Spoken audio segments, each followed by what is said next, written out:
Hello, everybody, and welcome to this month's run of the Network Threat Hunt training. Special welcome to everybody who is here for the first time, or this is their first webcast with ACM in general. The first thing I want to mention to everybody, especially if you're new, is that we are going to have all of our chat and QA today take place on our Threat Hunter Community Discord server. So there's a lot of different channels in that server around threat hunting, and Active Countermeasures has our own section near the bottom of the server. Today, we are going to be chatting in the live webcast chat channel. I do also want to remind everybody before we get started with the pre-show banter that you need to download your lab info, hopefully now. I shared the link inside of the ACM webcast content channel for everybody. I will also share the link in the GoToWebinar chat, just in case there's anybody who can't get onto Discord, but you can also find the slide deck there as well. And with that, let's see, folks asking for the class VM, so we should probably throw that into the Discord channel. Yeah, yep. It's in the ACM webcast content channel.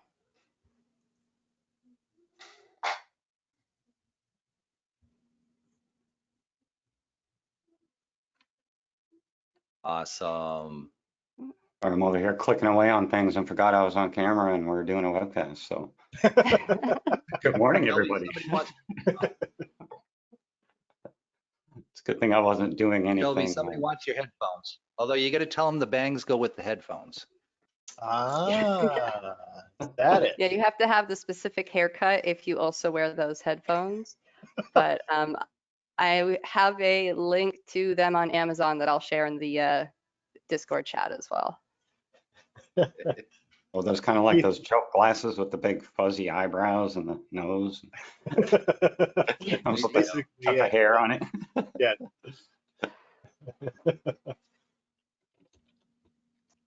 Someone's asking for the SHA-256 with the VM. If you go to the page that Shelby shared in the content channel, just below that, it lists the hashes for the VM. So you can make sure you get the whole thing down correctly. And I know they just posted the SHA-256 hash that they got. I don't remember ours off the top of my head, sorry. I don't remember what it should be.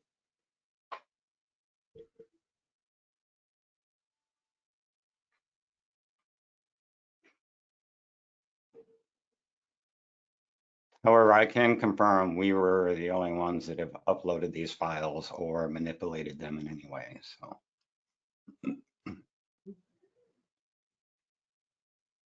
Yeah, although it's still good to have the hash. Agreed. Geez, whose toolkit was it? The sniff toolkit. I remember many, many years ago, somebody broke into the server that was hosting it, replaced it with a version that allowed them to get remote access to anybody who ran the toolkit. And it was there for 5 days before somebody noticed. I think that's what kind of motivated everybody to start saying, hey, we should start including hashes just to make sure that you know you downloaded the right thing. Boy, no kidding, huh? Not a single thing that's 100% safe, right? Cheesecake. Cheesecake is always 100% safe. Did somebody say cheesecake? Wait, what? Sorry, Somebody where? Cheesecake. What? It's morning. It's got to be Trigger cheesecake word. time. Cheesecake. Oh, man. Trying to say you're on the cheesecake I'm diet. seeing a lot of first timers joining in today. That is awesome. Yeah, a So couple. glad to have you here. Oh, yeah. A few people have said this is their first time attending anything around the subject, and a few people said it's their first time with Active Countermeasures, which if it is, then you might be a little confused right now. So I just want to remind everybody, Yes. This is not the actual training quite yet. This is what we like to call pre-show banter. It's kind of just a way for us to get to know you a little better and you to get to know us a little better before we start the actual training. So the actual training will begin in about 20 minutes from now. But until then, you can just hang out with us. One of the things we'd love to know is where you are attending from. We also like to say happy time zone when we start these things because, you know, for all of us, we're on the East Coast and it's like 10:30 in the afternoon, but for you, it could be the middle of the night or very early in the morning. Germany, Kentucky. Where else have we got here? Guten Tag. There we go. Southern California. So it is 7:30 in the morning. Ah, my Oh, apologies. a lot of first timers. This is awesome. Oslo, Norway. Hey, wonderful. Well done. Ooh, Shelby, Hong Kong. do we have a Oh, page? Hong Kong in there. Scotland, Brazil, Mm, Sweden. Wow. Man, that is so cool. 127001. You get the Geek Award of the morning. Okay. That is Oh. that is Amazing. awesome. it is. I'm still drinking coffee. I don't know Yes, how don't I be came up careful with about that. your timing. That's right. Love a lot of Germany present. Woo woo. That's Very awesome. cool. First time with this subject from Florida. I'm not sure how to take that one. And I for think somebody it's their named first Chris, hunt no less. class. I'm Yeah, impressed. Chris.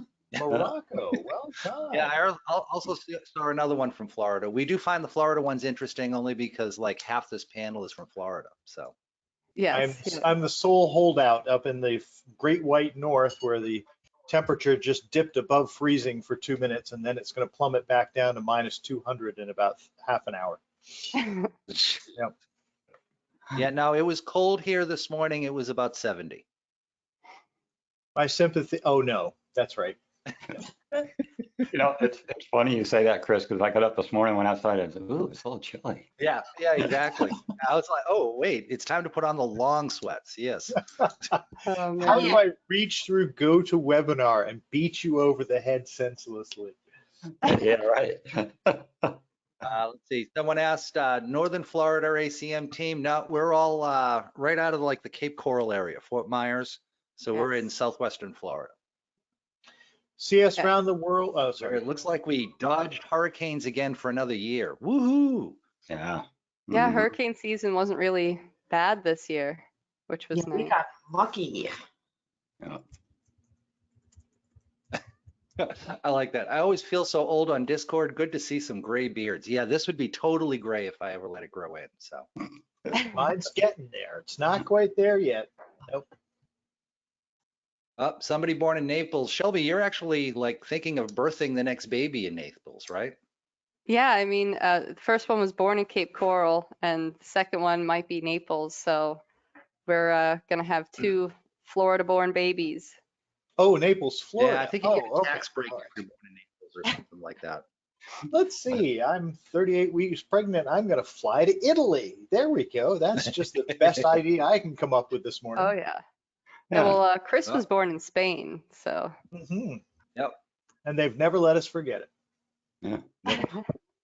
I've heard it rains mainly in the plains. Dual citizenship until I went from my government clearance when they made me give it up. Wow.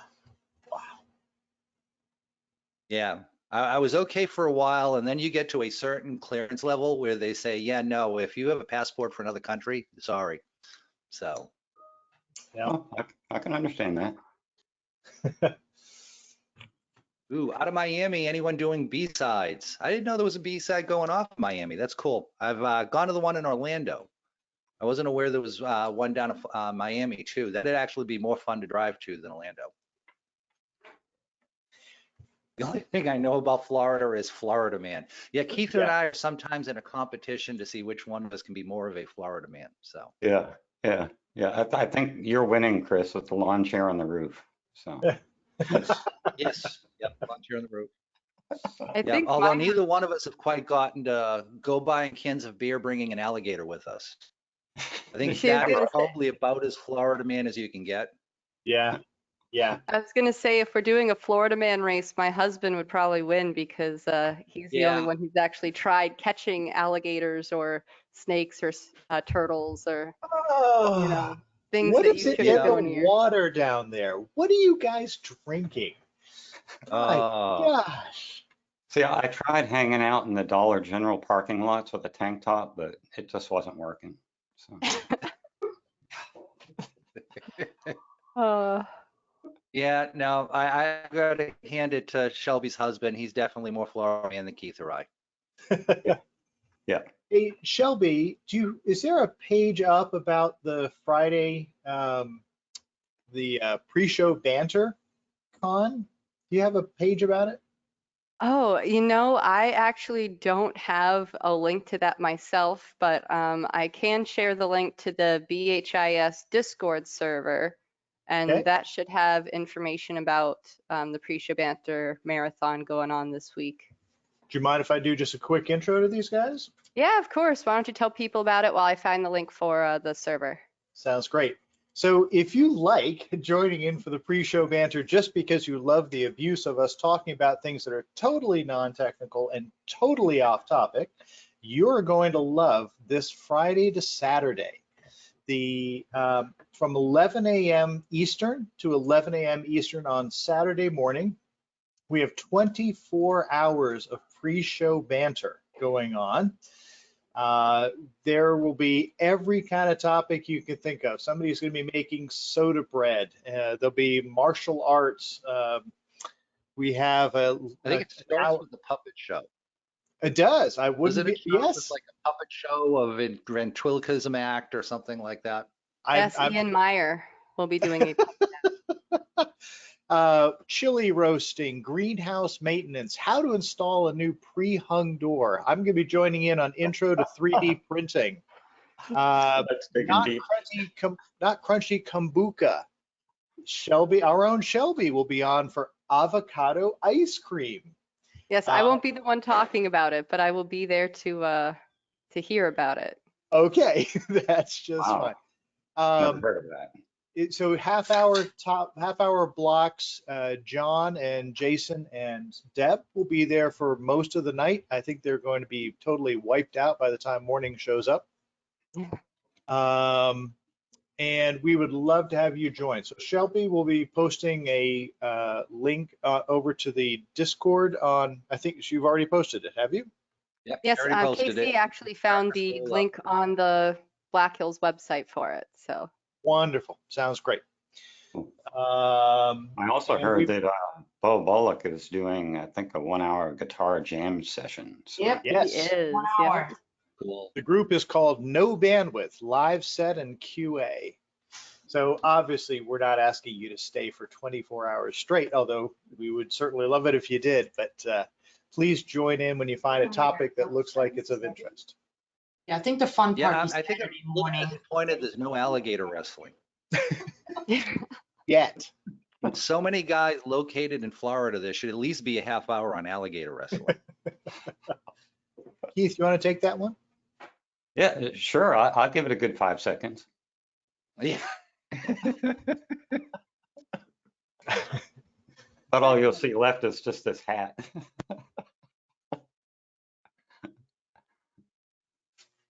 And Chris, someone said whatever's on the wall behind you is tripping them out. Yeah, that's my brain thinking. That needs to keep running or I forget everything about threat hunting.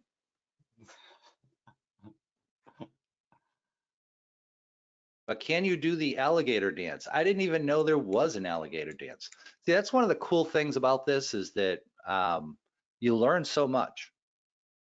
Like my day is a little bit more complete now that I know there's an alligator dance that I can probably hunt down on YouTube after this is over. I could just imagine what that is. Yeah. I won't do it now, but I won't be able to help myself. I'll have to look that up. See, someone wants to have a section on catfish canoodling. Oh, hey. That's a big thing in Oklahoma and Texas.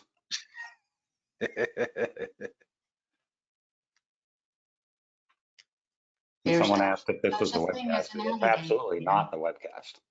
This is just a free show, and we're just going back and forth. Top of the hour will be the webcast. Yeah, finally managed to install the VM. This was more challenging than I thought. Yes, that is like the bar. If you can't get the VM installed, then it's probably not time to take this class.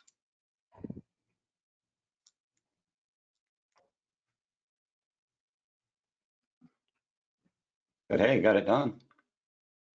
Yeah. And by the way, thanks for doing this, Chris. This is a great course, and it's. I love the way you Actually, set it up to where thank you, anybody can do it. I had completely forgotten about this until she reminded me yesterday. So, Yeah, oh, it's very cool. You know, and all the tools are available. I mean, it doesn't require you to purchase, you know, different software or different devices. So, cool thing. yeah. So that's something that I'll see as a commentary on occasion is, hey, so everything you're doing is with open source tools. And I work in an organization where they won't let us use open source tools. So none of this is really useful to me. And yeah, I have to like completely disagree with that statement. So the reason we're using open source tools is because, hey, they're open source, anybody can use them. That allows you to go hands-on, that allows you to learn the techniques behind threat hunting. If you can only use commercial tools, that's okay. What you'll pull out of this class is, what should those commercial tools do for you? What are some of the things you need to watch out for that they may not do as well as you actually need them to? What can you do to actually test those tools to make sure they're going to be a good fit for your environment? So it isn't just about, you know, so like we're going to talk about a lot about Zeek. And don't get me wrong, I love Zeek. It's probably one of my favorite security tools. But if you can't use Zeek, well, there's Corelight, there's a commercial option for that. So sometimes it's even, there are related tools you can go through and use. We'll be talking about Rita, which is our open source tool, but we have AC Hunter, which is our commercial tool. So again, what I really want to kind of get across to folks is the techniques behind this, because just it's way too easy to get in a position where your software is a black box and you're hoping it's always right. And when you hope it's always right, you're going to be disappointed. So, because even Zeek, you know, we've run into issues with Zeek over time, and I'll talk about some of those in this class. I don't actually get into how to really review them until the advanced class, though.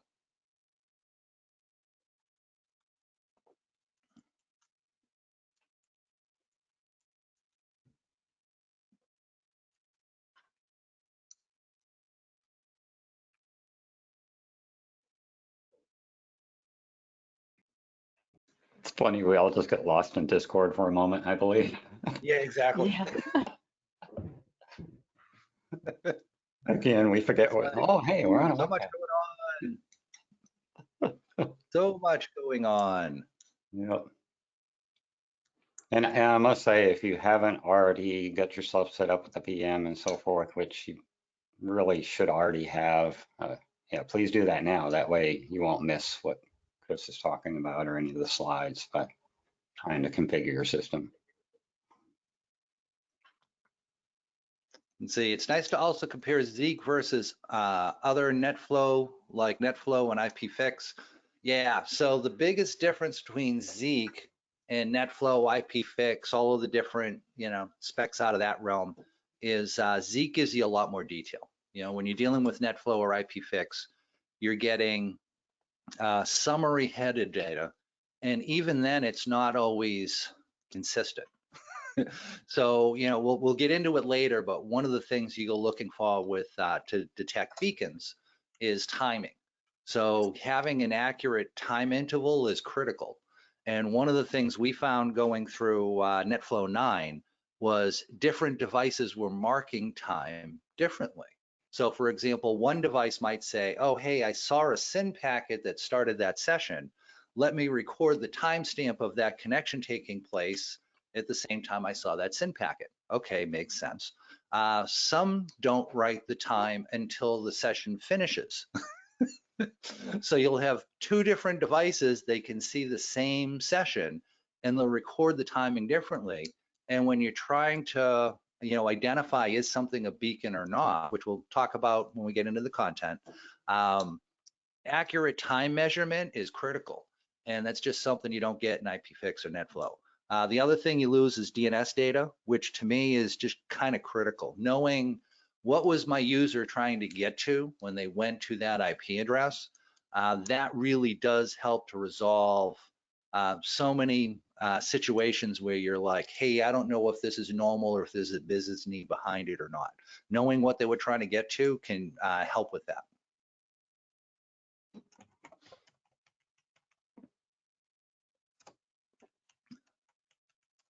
Yep, someone's saying just SSH into this. I think I have this one set up so that it'll open up the local listening port on the host of 10,022. And if you SSH to that port, it'll automatically map it to TCP22 on the VM, and you can SSH in that way. But yeah, that's usually what I'll do is I start VMs and then just minimize them and SSH in because, you know, SSH rules the world. It is definitely like the most frequently used tool I use. Does the VM need network access to update the labs? It does not. So you could choose to patch it if you want to, but the way I've set up the VM specifically is that the only thing that can get to that VM is your host machine.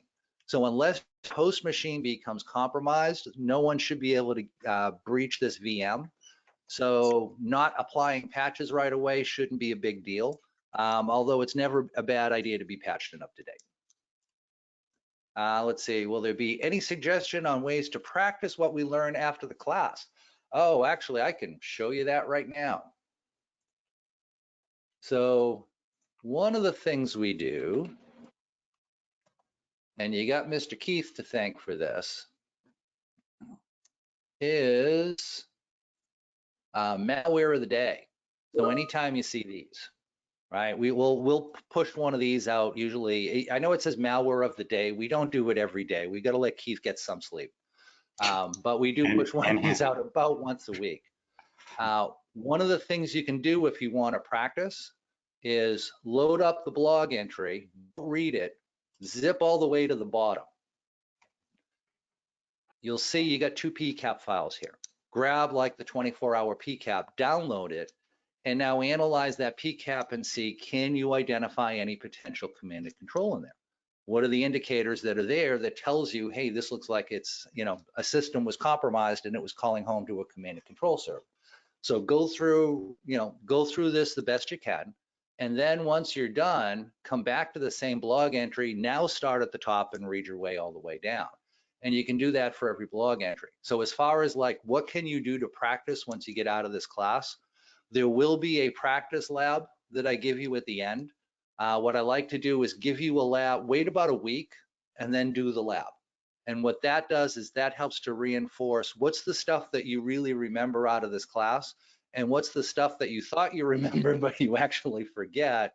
It helps you to kind of vet that out if you're going through this a week later. Now you can sit down and say, okay, I need to, you know, refresh my memory on how to identify long connections, you know, if that was the thing that you struggled with. So yeah, malware of the day, that's a great way to go in and practice.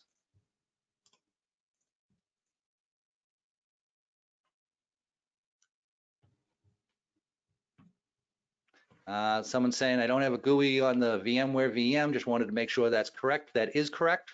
All of this stuff is command line. I've tried to keep this VM as small as possible because this class, well, as you're seeing in the Discord channel, we have people from all over the world attending this, and not everybody has the zippiest connection speed. So like the VM that I use in the advanced threat hunting class, yeah, it's 11 gigs. That one's a little bit tougher to deal with. But this one is less than half that size, and I try to keep it as small as possible, just so folks can get to it. In fact, you don't even need to download the class VM. You can go in and you can set up like an Ubuntu 18 system. Just download the script that our wonderful Mr. Bill Stearns created, run that script on the system, and that'll download all the files you need and everything else. Tmux is life. Yeah, I would agree with that.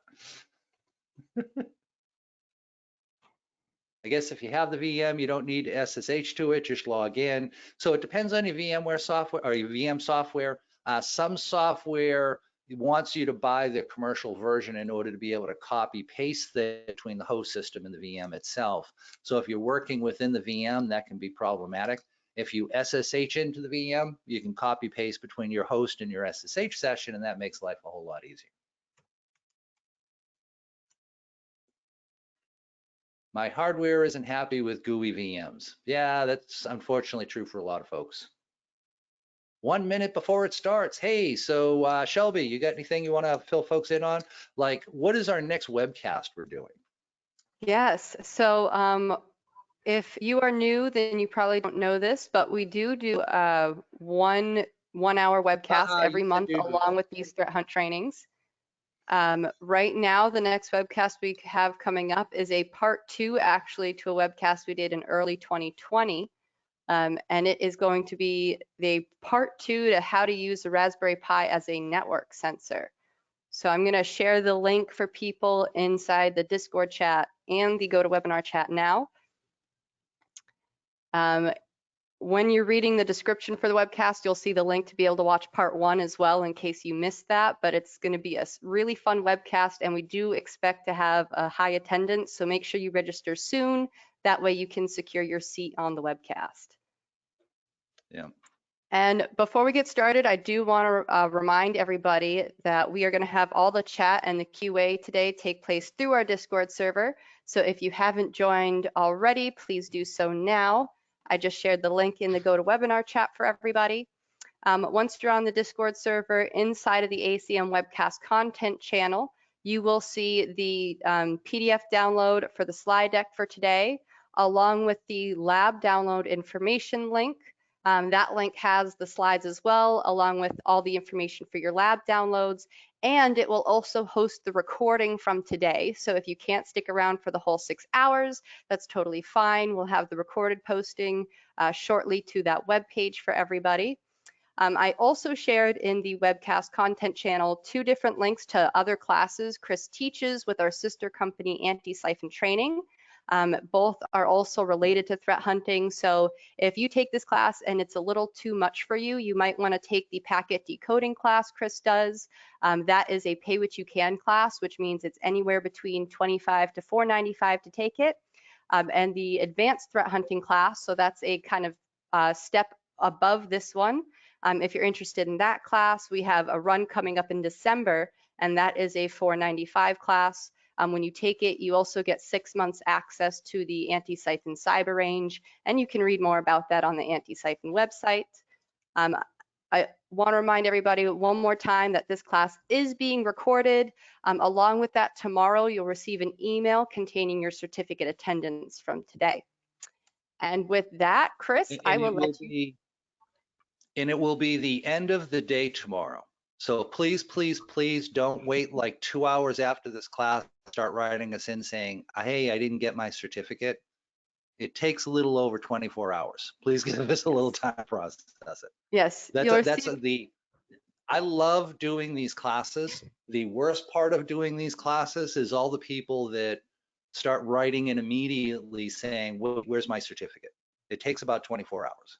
Yes, so you'll get your certificate in your email 24 hours after the class ends. So that'll be around 5 p.m. Eastern time tomorrow. But with that, I'll let you take it away, Chris.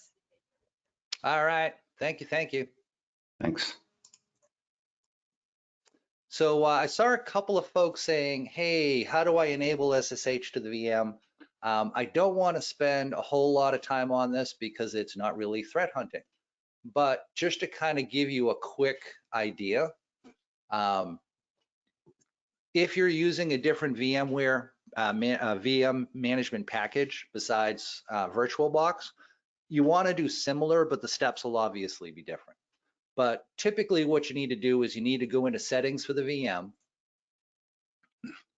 go to network, and under network, there should be a way to go in and do port forwarding. Port forwarding allows you to go in and say, hey, if anything connects to port and assign some port you're not using on your host system. So this VM should default to 10,022. So this is binding 10,022 to the loopback address, which means other systems on your network can't get to this port. You can only get to this port from the host machine running the VM.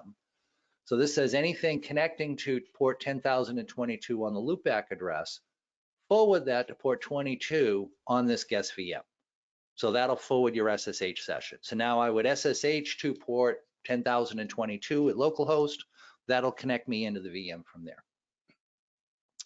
All right, and with that said, let's get started. Let me get that out of the way. There we go. So first, thanks to our sponsors. Oh, and I need to end Antisyphon on this because, hey, we've got yet another sister company now. So, we're Active Countermeasures. We're the ones hosting this. Hey, thank you everybody for attending in. But we do have a number of sister companies that are related: Black Hills, Wild West Hack and Fest, Antisyphon, and everybody kind of chips in on this. So that is greatly appreciated. As Shelby mentioned, there's some additional classes that kind of wrap around this one. If you get into this and you kind of feel like, hey, there was a lot of networking stuff and I'm not really strong on the network side and decoding packets and that type of thing, we do have a class for that.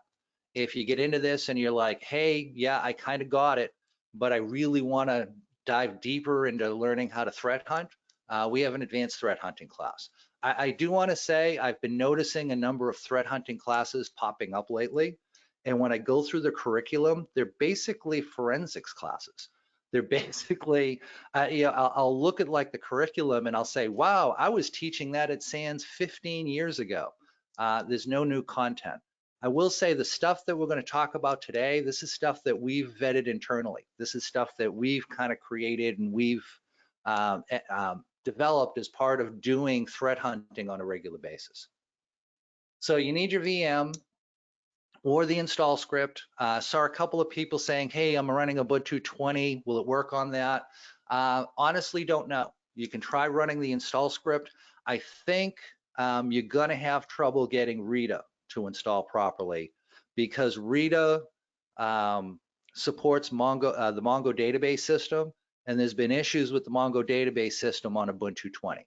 If you're using Ubuntu 18, it seems to run just fine. You might be able to manually install an older version of Mongo on 20 and then install Reader and have everything work. But I'll leave that to folks to kind of play around with. Oh, and the login information. So login name, thunt, password, all your base belong to us. Chris, we've had a request to see the network settings screen again. Okay, Is that something great. you could comfortably back up For to? Jen and Janet, I'll be helping. Yeah.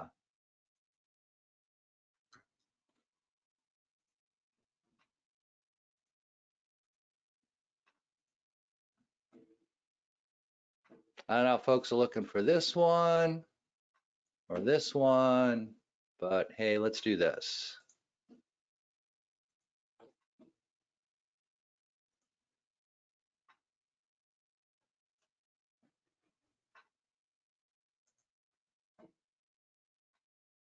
All right. That is going into Discord. So that should take care of that, folks. All right. Moving on. So logistics.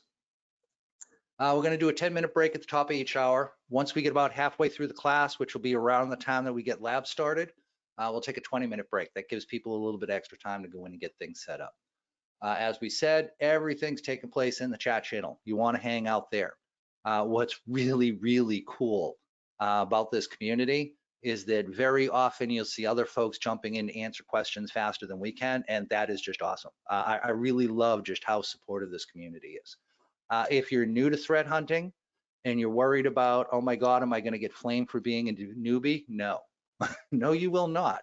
Because folks who do the flaming don't stay on this Discord server very long. They're pushed off rather quickly. This is a safe environment to learn. We all start somewhere. If you don't get started, you're never going to be able to build your skills. We very strongly feel that way. And as I mentioned, this is stuff that we've kind of figured out how to do. So, I've had folks like say, oh, why don't you cite the reference material for your threat hunting process? Because we are the reference material for this threat hunting process.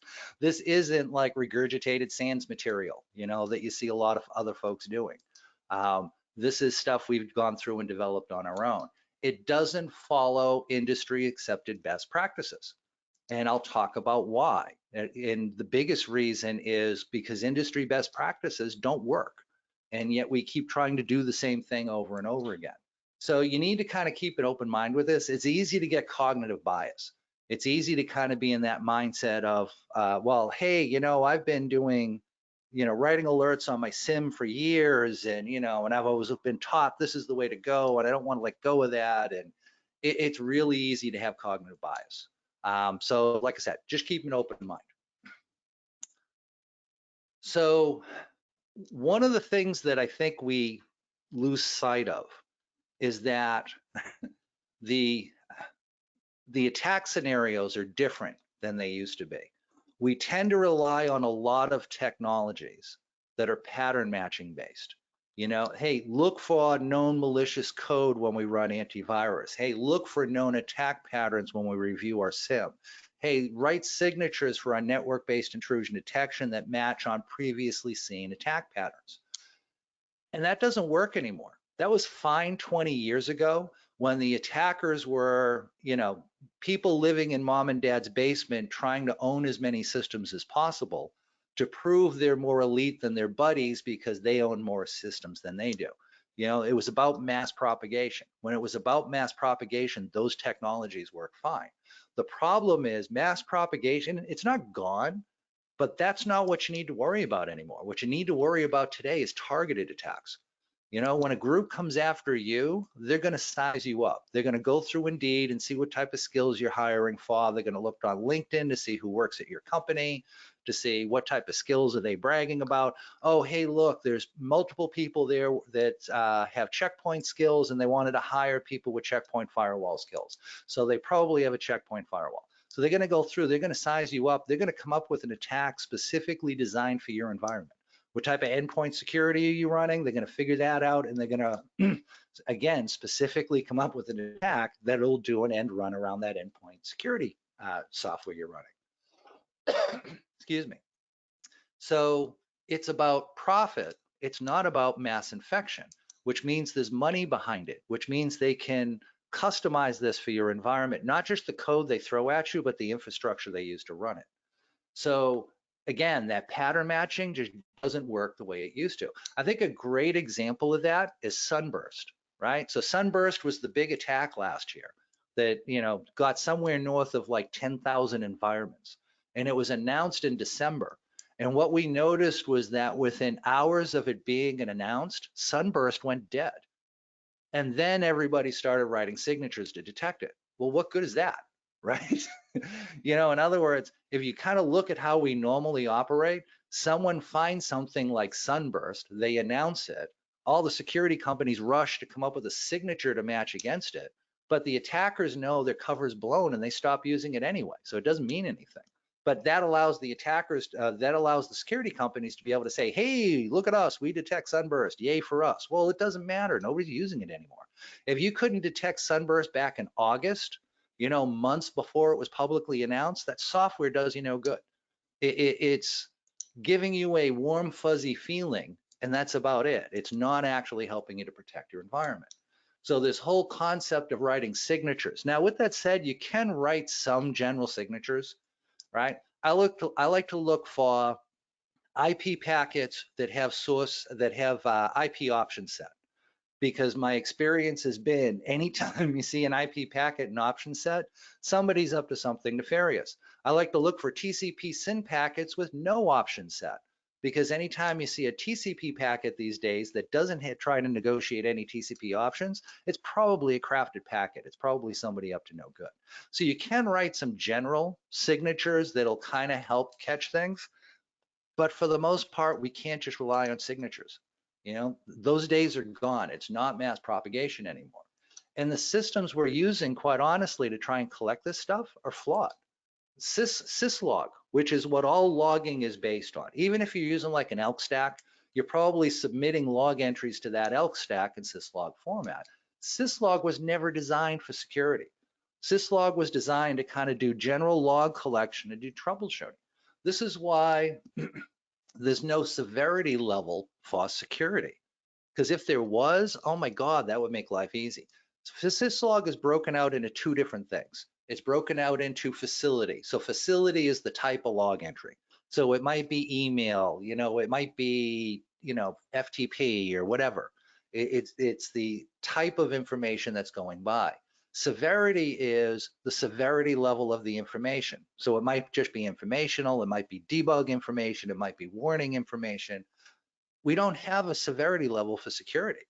This is why we need to pattern match on all logs, because if we had a severity level of security and vendors actually wrote their alerts to log to that, you wouldn't need signatures anymore. Because now anytime an application generated a log entry that was security related, it would tag it as such and you would get to see it. So instead, we have to write these signatures to try and pattern match on things. And this is why things fall apart, because everybody's using a different format. Everybody's writing things slightly differently. Go back 20 years ago, and I did the centralized logging class for SAMs. I was a fellow instructor for them way back in the day. And one of the things I tried to do was identify every log entry you might want to go looking for, and I started with Apache. Specifically, I started with Apache on Linux. And I went through the code, I found every log I possibly could that might be security related, tagged all those as part of the class and said, oh, hey, that's awesome. Hey, Apache runs on Windows. I can probably apply a lot of this to that as well. Let me go in and test it. And I was wrong. All the log entries were completely different. It didn't do me any good. Great. So now I got to go through and kind of start all over again.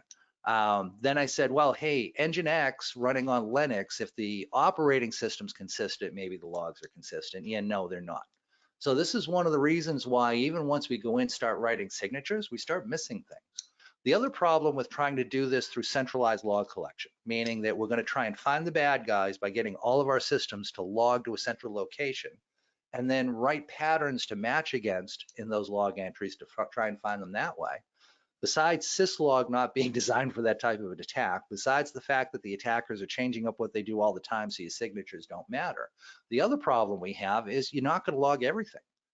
I have never, ever seen an environment beyond a home network that actually logs everything. I've never seen a corporate environment that does. I've seen many claim that they do, and then when you start going through the network, you start finding devices that don't log to a centralized location.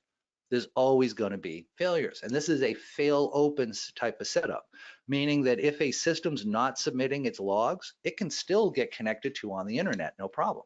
So it's easy to have blind spots with this type of a setup.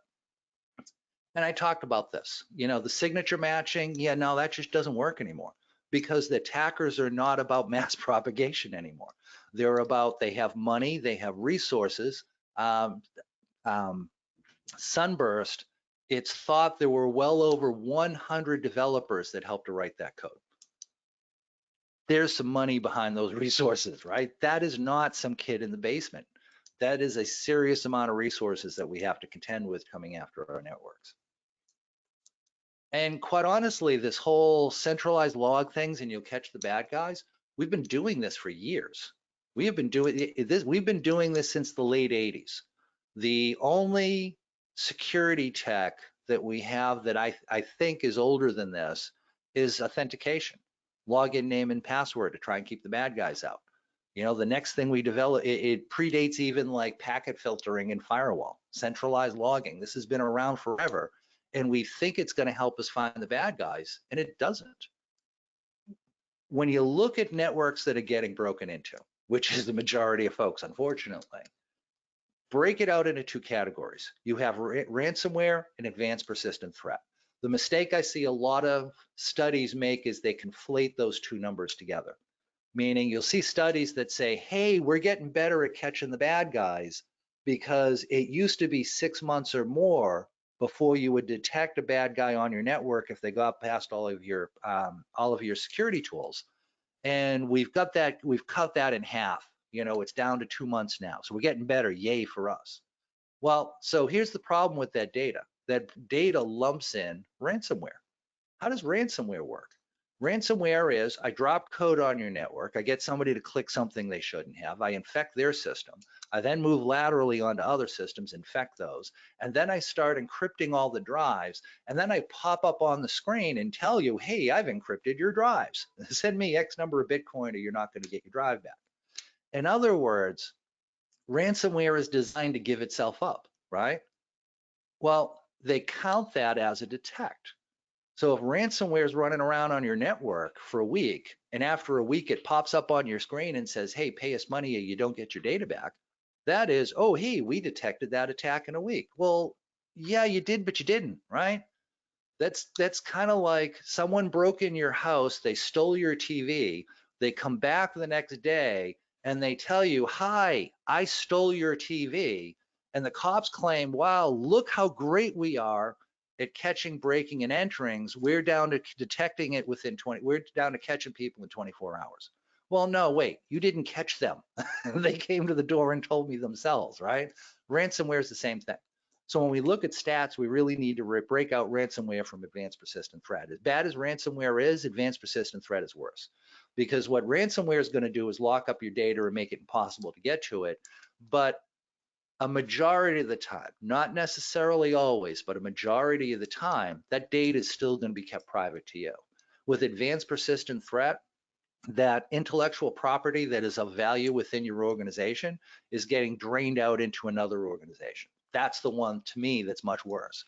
And that one, when you break that stat out, we're still at 6 months plus for detection. So what does that mean? What that means is that if somebody can get past your endpoint security, they can get past your firewall, if they can get somebody to click on something they shouldn't, they're going to live on your network for over 6 months. And when they get detected, a majority of the time, over 50% of the time, it will not be you who detects them. It will be some outside third party. So again, to refer back to Sunburst, it was SolarWinds that got compromised, right? They got compromised in late February, early March. We found out about it in December, but when we found out about it from FireEye, a third party company. So that's what I'm talking about with the 6 months or more. And that, quite honestly, is completely unacceptable. If you've got an attacker living on your network for that long before you can get them out, it's too late. We need something better. So I see classes that talk about, oh, we'll teach you threat hunting.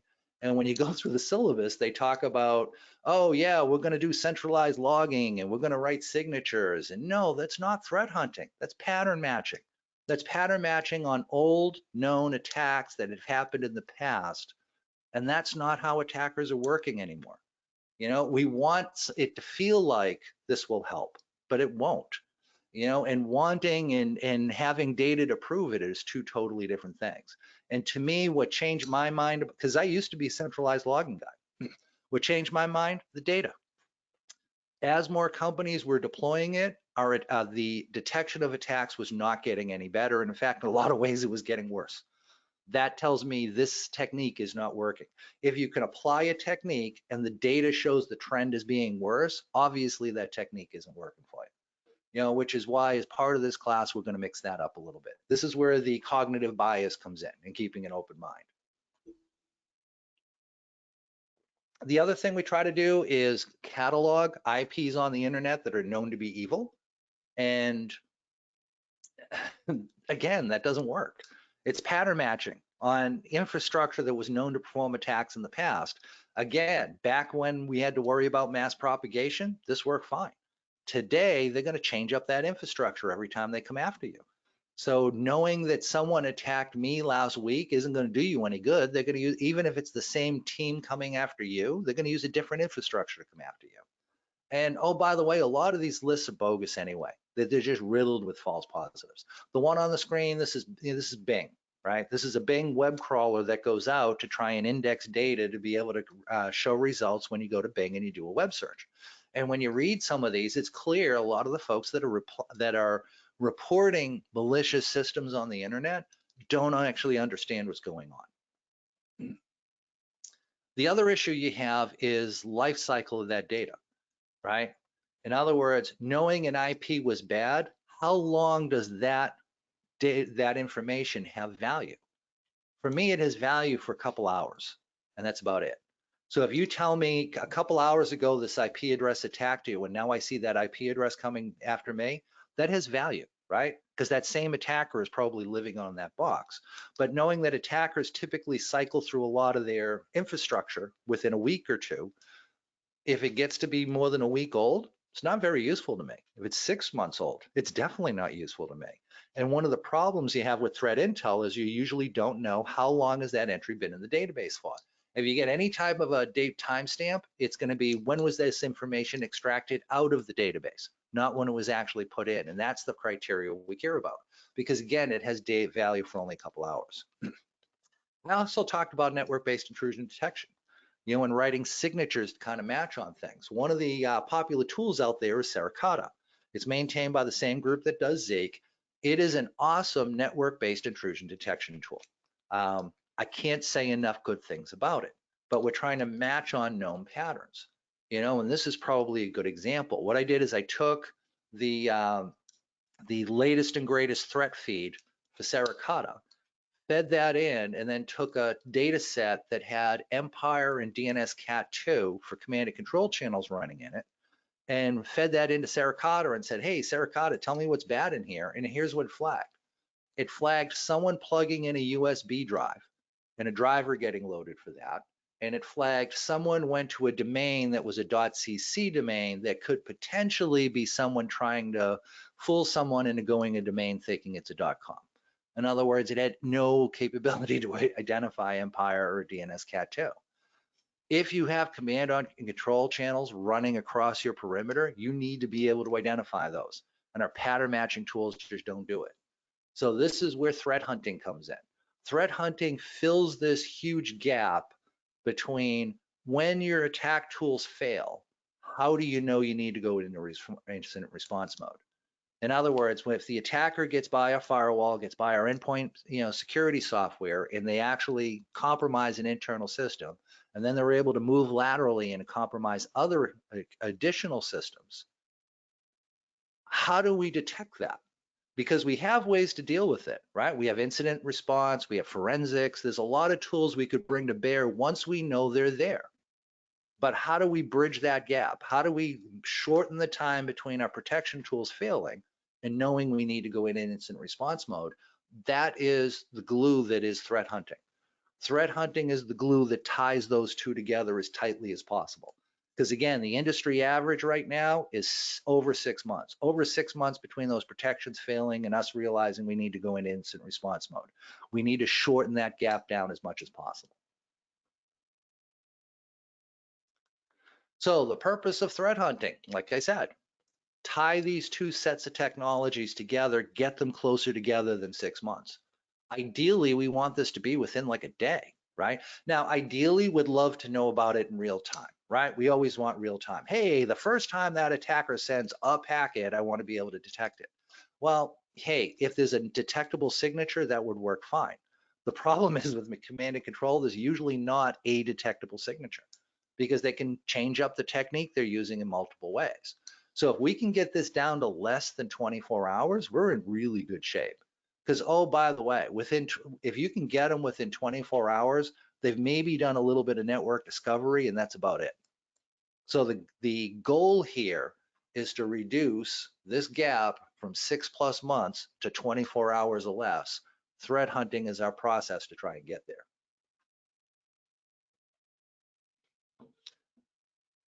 So what is threat hunting?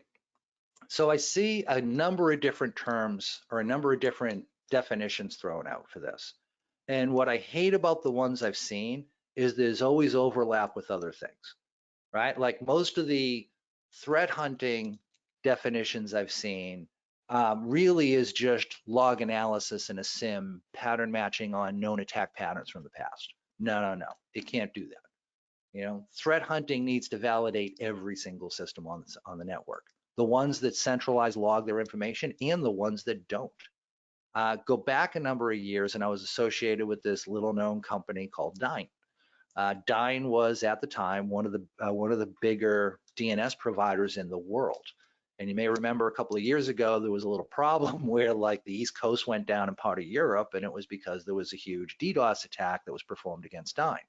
Now, in Dyn's defense, that attack was 25 times plus bigger than anything they had ever seen. They had a diverse infrastructure. They had survived multiple DDoS attacks in the past, but this attack was just so much bigger than what they had dealt with in the past. And when we started going through what was attacking us, a lot of the attack packets coming in we're fingerprinting to thermostats in people's houses. In other words, home thermometers, you know, that you can connect to online and do all sorts of neat stuff. Yeah, people were whacking those and using those as part of a DDoS bot army. I hate it when that happens. You need to be able to detect everything, not just the desktops, not just the servers, your network gear, any hardware that's plugged in, any industrial Internet of Things devices, they can get whacked. We need to be able to go after and identify it out of everything. And I need to be able to come up with one or two dispositions for every single system on my network. I either need to be able to say, hey, I'm pretty certain this system is currently safe and in an uncompromised state, or I'm pretty certain the system is currently compromised and we need to go into incident response mode. I need to be able to make that statement for every IP address on the network, regardless of platform, regardless of whether it's centralized logging or anything else. Now this says generate one of three dispositions. The third disposition listed here is I'm unsure. I don't know if it's compromised or not. I'm suspicious, but not enough to push the big red incident response button. I need to collect more data. That's not a final disposition though, is it? Right? I need to come back for every IP. I need to come back to one of those first two. I'm pretty sure it's compromised. I'm pretty sure it's safe. If I need more data, go collect that data, but that data should lead you to one of those two conclusions. Either it's, I think it's compromised, or I think it's not. So how do you validate everything, right? That's a big lift. How do I validate everything? The network, quite honestly, is the great equalizer here. One of the challenges you run into is if you have people running, let's say Windows, Linux, and Mac, good luck finding a endpoint agent that is phenomenal on every single one of those platforms. And even if you can, what about your Cisco routers, right? What about your, your Netgear switches? Well, it isn't going to run on that stuff, right? So how do I incorporate those as well? How do I get everything? The answer is the network. What's nice about it is a command and control channel, the way you would find that leaving a Windows system is exactly the same way you would identify it coming from a Linux system, a Mac, a Cisco router, or a Netgear switch. It's the same process every time. You're looking for the same things. So by focusing first on the network, this becomes your great equalizer to be able to be equal opportunity and identify if any of your devices on the network are in a compromised state. So our only real requirement here is it's plugged into the network. Now, if it's not plugged into the network, well, they're not going to break into it over the network either, right? Now it's just, physical things I need to worry about. If I have a system without a network card, I only need to worry about somebody getting physical access to that keyboard. Plug it into the network though, and all bets are off. But hey, now it's on the network. So if I start my threat hunt on the network, I'm going to be able to protect that system the same way I can every other device that's on the wire. So start on the network. Now, don't get hung up in what is this software or anything else. We'll loop back later. But when we talk about a compromised system, calling out to a command and control channel, what we're really talking about is connection persistency. In other words, if you think about how you use Google, even if you search Google a lot, it's not a persistent connection, right?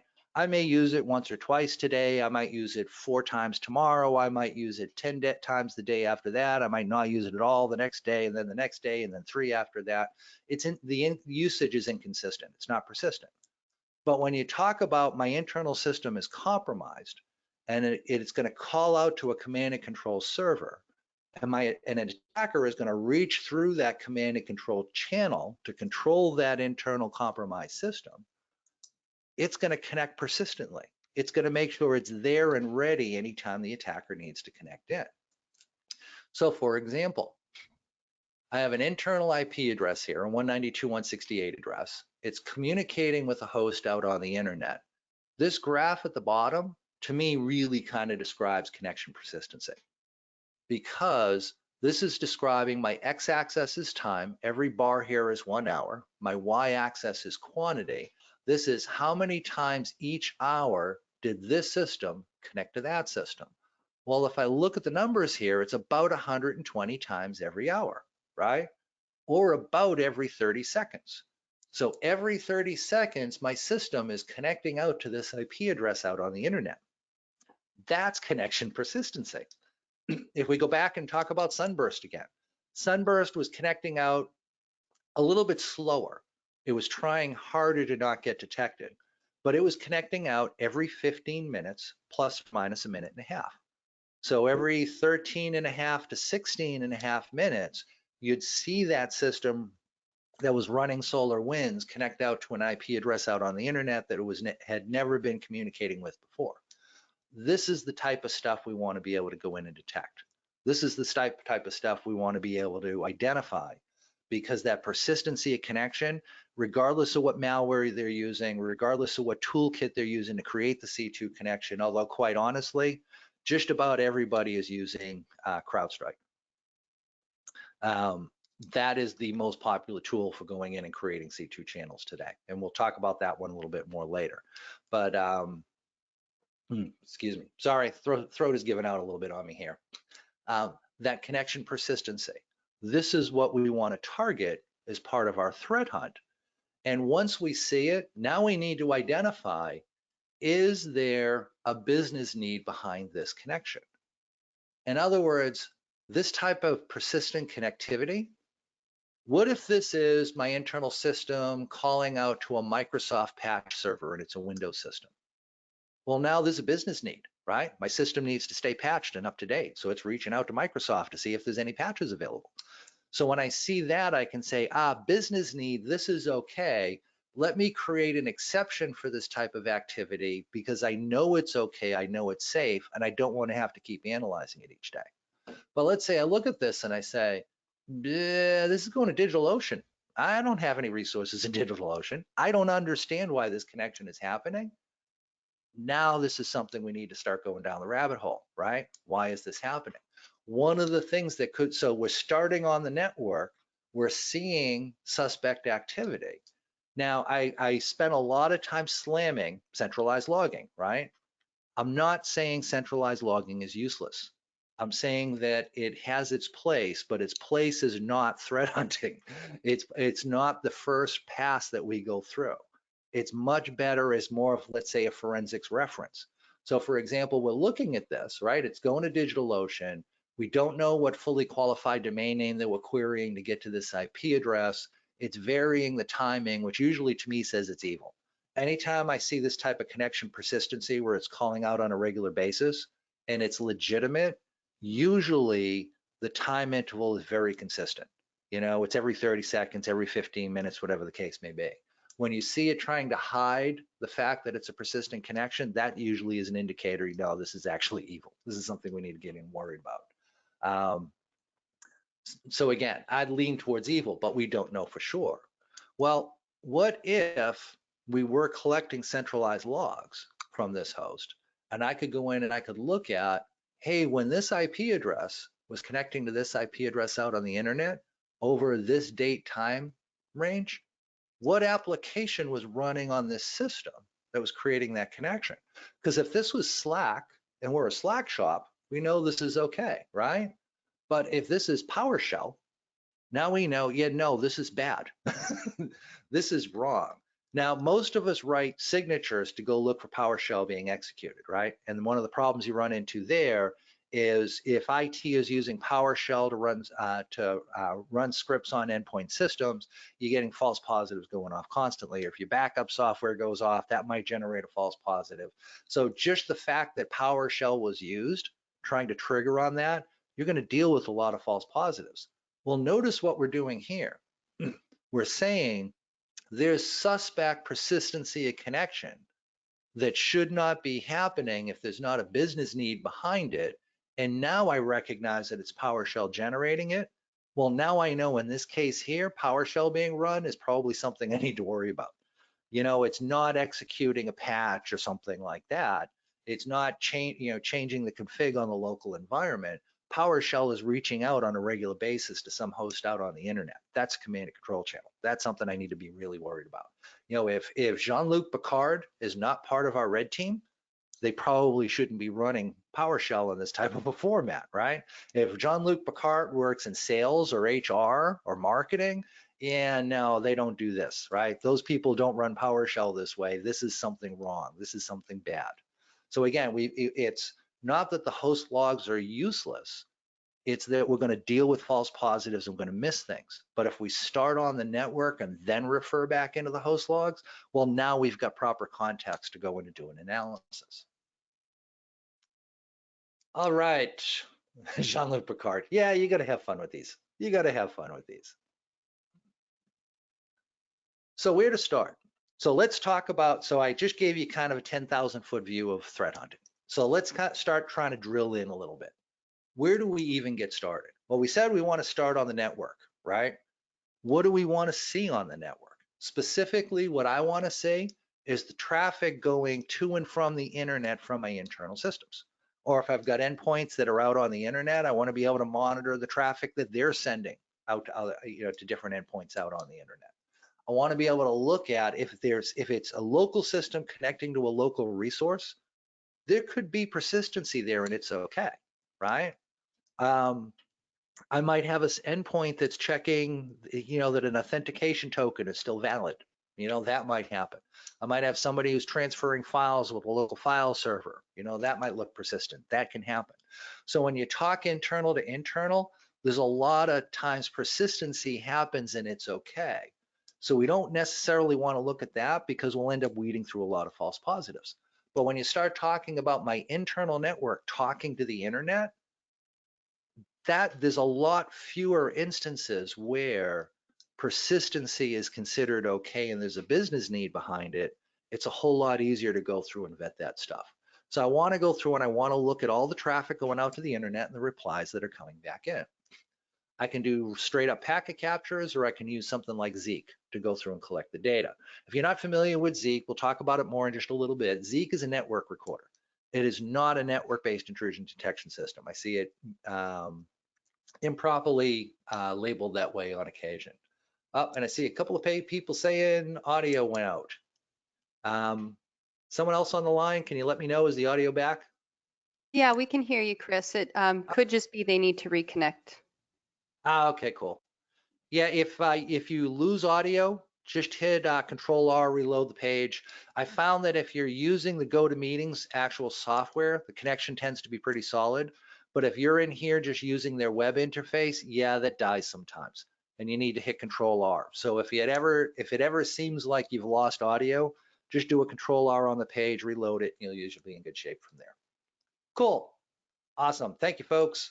Glad to hear everybody can hear it. Awesome. That's good. All right, so back to this. So Zeek is a network recorder. What that means is it records a little bit of data about every connection that goes by. What I like about Zeek is when you compare it to PCAP, it only requires about 1/20th the storage. It doesn't store everything that you can get out of a PCAP. PCAP has everything from the start of the packet to the end, right? Every bit setting, you've got that whole thing there. And Zeek doesn't do that. It isn't going to tell you what the TTL was in the packet. It isn't going to identify the IP ID and the IP header and stuff like that. But it is going to tell you what was the source IP, destination IP, what were the ports used, what were the TCP flag settings that were negotiated. If it's an HTTP packet, what did the HTTP header look like? If it was a DNS packet, what did the DNS header look like? So it does give you about 80% of the data that we as security people want when we're trying to go in and identify, is this something I need to worry about? And again, it does it in about 1/20th the storage. So if you think about it that way, let's say I only have enough disk storage for 5 days worth of PCAPs. In other words, when you look at my link speed to the internet and how much disk space I have, I can safely store 5 days worth of PCAPs. Well, it's only 5 days, right? If you change over and use Zeek instead, you can now store 100 days worth of data. That makes it a whole lot easier to be able to say, hey, I just saw something suspicious. It might have been going on earlier and maybe I missed it. Let me go back through my logs to see when this actually started. If I have 100 days worth of Zeek data, I'm far more likely to find out when it started versus just 5 days worth of PCAPs, right? Now, how much data do we want to be able to work with and process in chunks to be able to find things? To me, SolarWinds is our bar. In other words, nation states going in trying to steal intellectual property, that's the bar level we all have to deal with. Some of us are dealing with worse than that, right? If you're running critical infrastructure, you have worse than that to deal with. But for all of us, that nation state stealing IP, I think that's the minimum bar we all need to deal with today. When you look at Sunburst, it was going off again about every 15 minutes. So it was in a range from 13.5 to 16.5 minutes. It would connect out to its command and control server to say, hey, do you have any marching orders for me? And then it would sleep for another 15 minutes and then do it again. So that kind of begs the question, how many connections do I need to see before I can identify persistency of connection? And if the connection window I'm looking at is 15 minutes, well, that's 4 connections an hour. Is 4 connections enough? No. Well, then I probably need more than an hour's worth of data. If I have 2 hours worth of data, I might see 8 connections. Is that enough? Maybe, I don't know. You know, this is why I say 24 hours is ideal. When you get into that 24-hour time frame, now you're looking at, you know, a much larger number of connections over a much longer period of time. It helps you to identify that, yeah, no, there's connection persistency here. This is something I need to run to ground.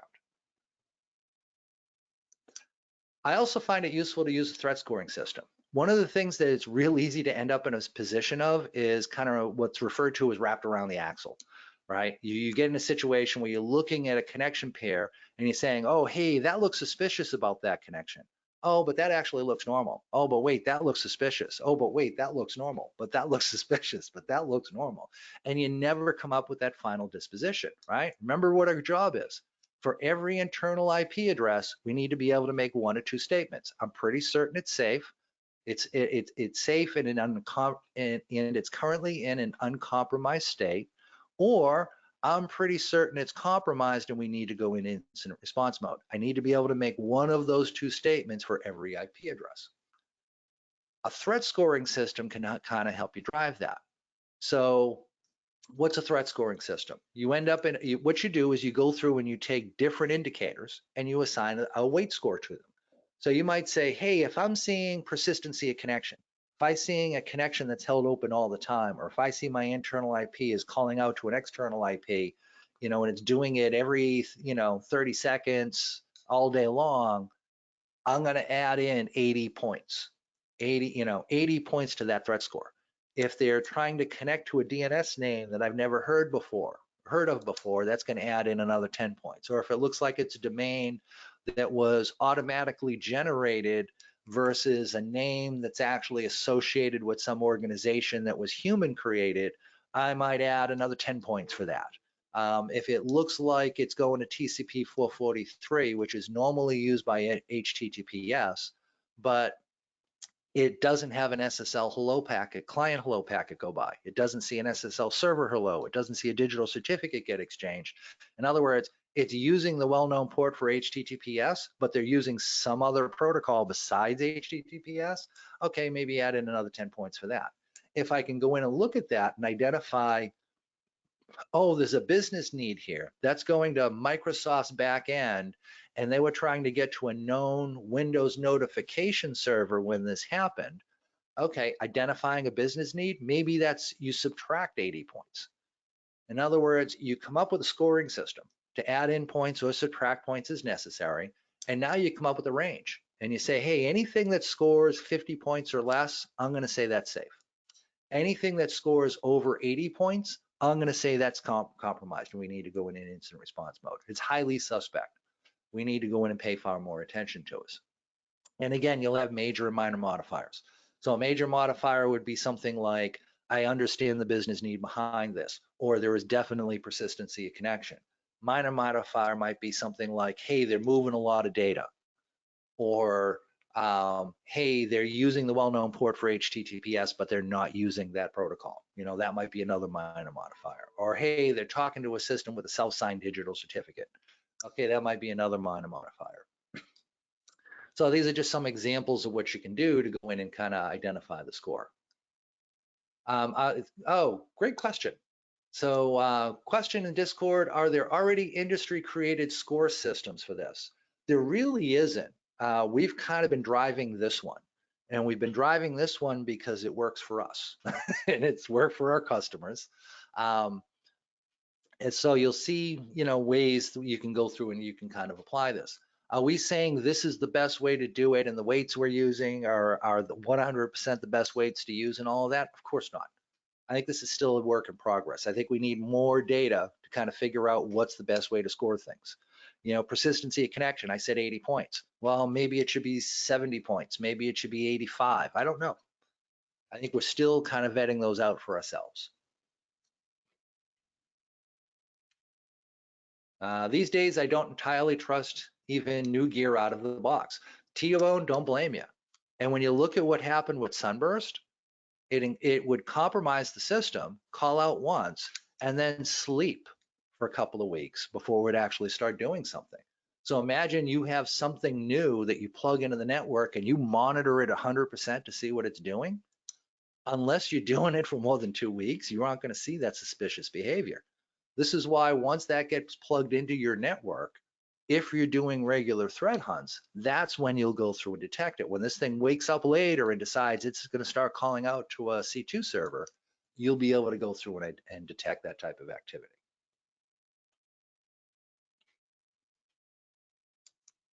So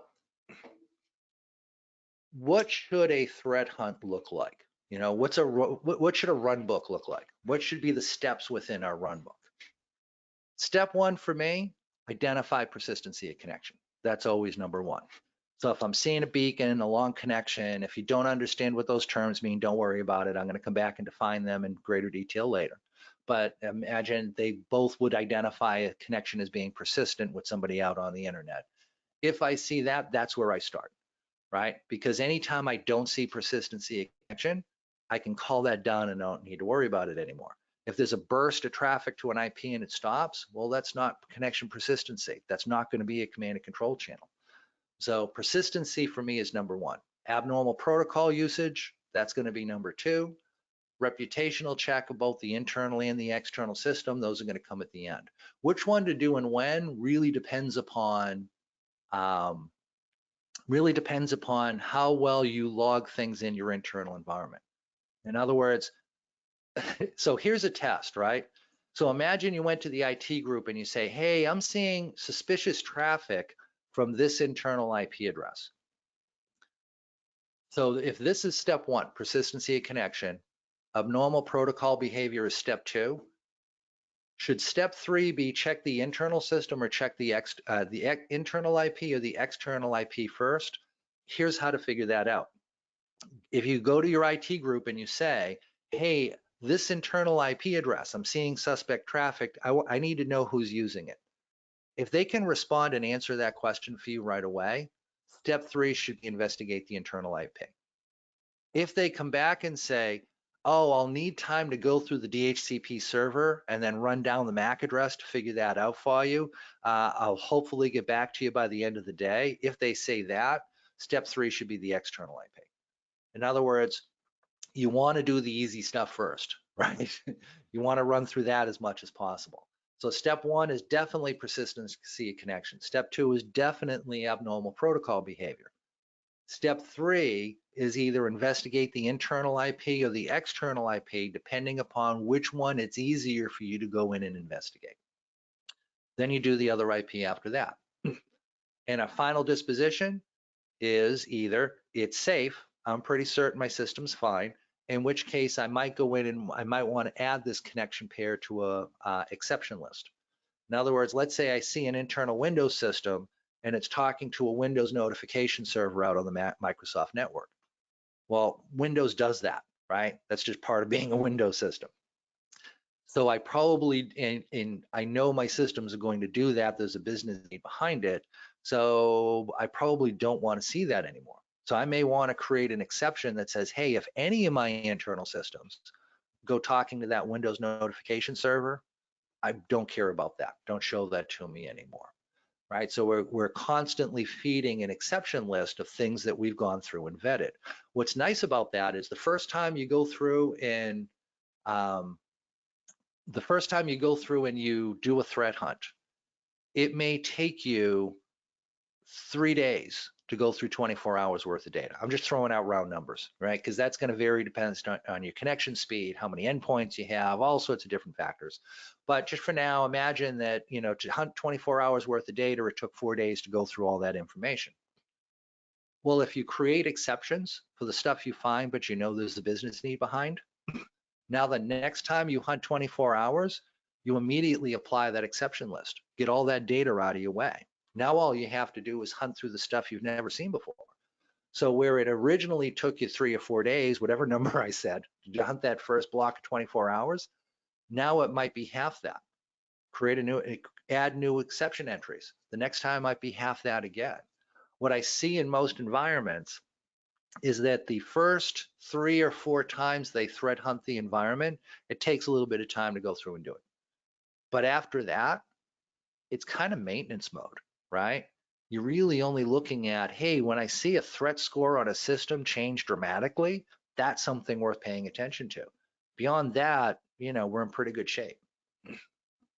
So when I get to my final 2 dispositions, I've always got to do something.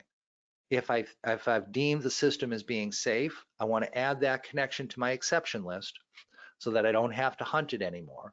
Or if I think the system's been compromised, I need to trigger incident response mode. So there's always something we need to do at the end of each one of our IP addresses that we go through and hunt. Now, does this technique have blind spots? Are you going to catch everything? Yeah, unfortunately, it does have blind spots. Nothing's perfect. This will only catch compromised systems that are using a command and control server. We're starting off by targeting that command and control server, that command and control channel. There are exceptions to that rule. NotPetya is a great example of that. NotPetya was malicious code that was released through a Ukrainian tax system that anybody who did business in the Ukraine needed to use in order to pay taxes. So all these different companies was downloading that software, and it was a supply chain attack. So some malicious entity, you know, we think it's Russia, hack that software and set it up so that it would create a command and control channel when you install, or would go in and do bad things to the endpoint once they installed this software. And now people are downloading it as part of the tax software. And what it would do is it would immediately try and connect to multiple other systems on the local network and compromise them using a local exploit. Once it whacked a couple of other boxes, it would now encrypt the local drive, and basically it was the, you know, it was the cyber equivalent of a nuclear bomb. It would go off and it would try and encrypt as many drives on as many systems in that environment as possible. It would pop up a screen saying, hey, pay Bitcoin to this account if you want your data back, but of course it didn't work. The whole idea was to just nuke as many organizations as they could within the Ukraine. Now the problem was it didn't stay in the Ukraine, right? It got out globally. There was some global shipping companies that were taken offline by this, and it was bad. But this is the exception, not the rule, meaning that not the number of times we see something like NotPetya is very rare, because again, think about motivation here, right? For the attacker, they want to gain money or they want to gain intellectual property. Well, if all I'm doing is nuking your computers, I don't get either one of those from that, right? I don't learn anything new. I don't get any money from you. So not having a C2 channel is actually pretty rare, but it does happen, and we would potentially miss that. We'd need to rely on our endpoint software for that, which is we've already talked about. Unfortunately, we can't rely on all the time. And I mentioned this before we got started. I mentioned that we're going to do a lot of manual steps once we get into doing the labs in the second half of the class to go through and identify, you know, look for persistency, connection, and that type of thing. This doesn't necessarily scale well, meaning some of the techniques I'm going to teach you, if you're saying, hey, Chris, I got a 40 gig connection to the internet, you know, we're seeing millions of connections a day. We can't possibly do this as a manual process. Yeah, I agree with you. You're absolutely right, you can't. But what you're going to learn with the techniques we use in the labs is what should you be able to buy software to do in an automated fashion? What type of things do you need to go in and look out for? So for example, so I talked about this graph on the bottom, right? This graph here is showing what was the time delta between connections and how often was it seen. So 27-second time interval between connections was seen, let's call that 425 times. 28 seconds was seen about 1,000 times. Notice the bell curve shape here. In other words, this isn't going off at a specific interval. Yeah, I said this is going off about every 30 seconds, right? Well, it's not going off exactly at the 30-second interval. It's going off at a range of time intervals. This is called jitter, and I'll talk more about it later, but it's a technique to defeat any network threat hunting tool that's trying to use k-means clustering, that's K-MEANS space clustering, to detect beacon activity. Because k-means can find repetitive patterns in large data sets, which is why it's used for beacon detection. But as soon as you vary the delta, that's no longer a repetitive pattern. K-means can't find it. Well, that means that threat hunting tool now needs to fall back on using a signature to detect activity when it's getting jittered like this. And today, pretty much everything gets jittered. I haven't seen a non-jittered C2 traffic used in the wild legitimately in at least 2 years.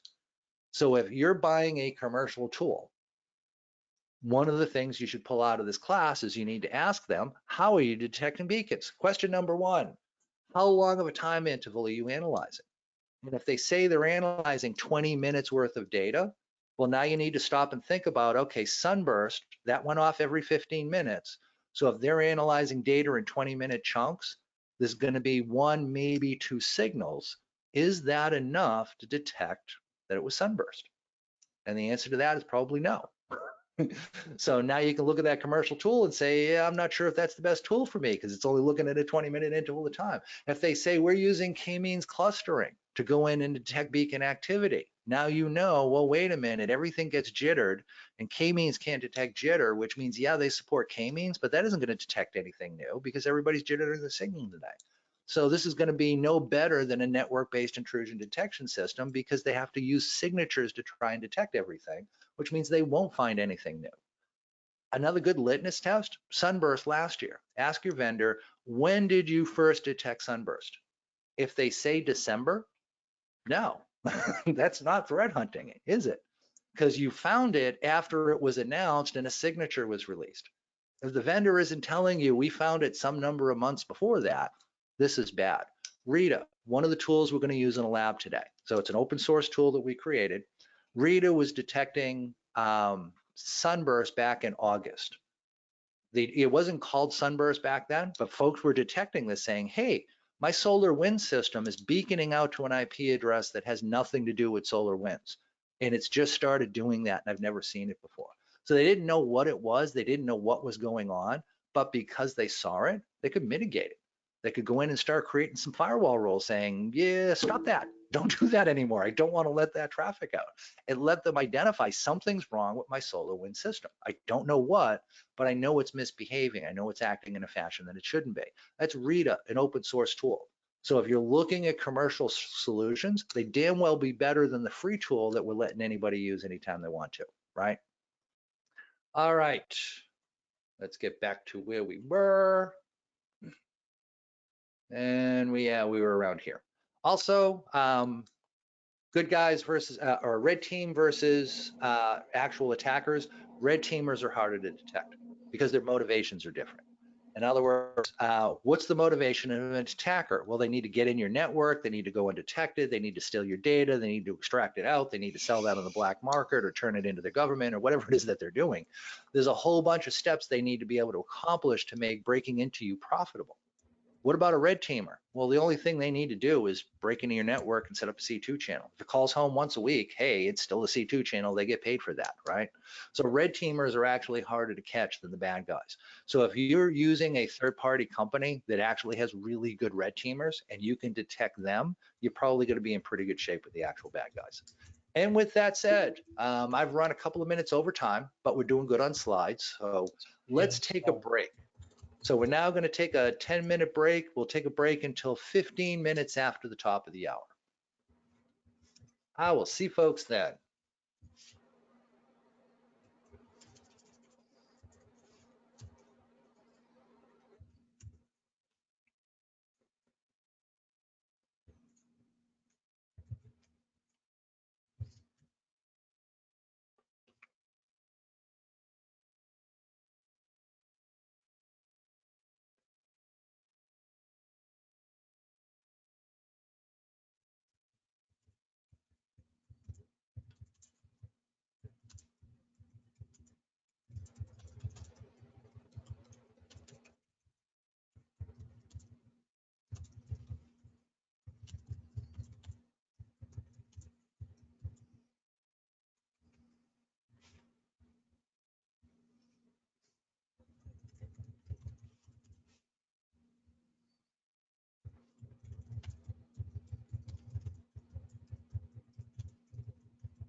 And we are back.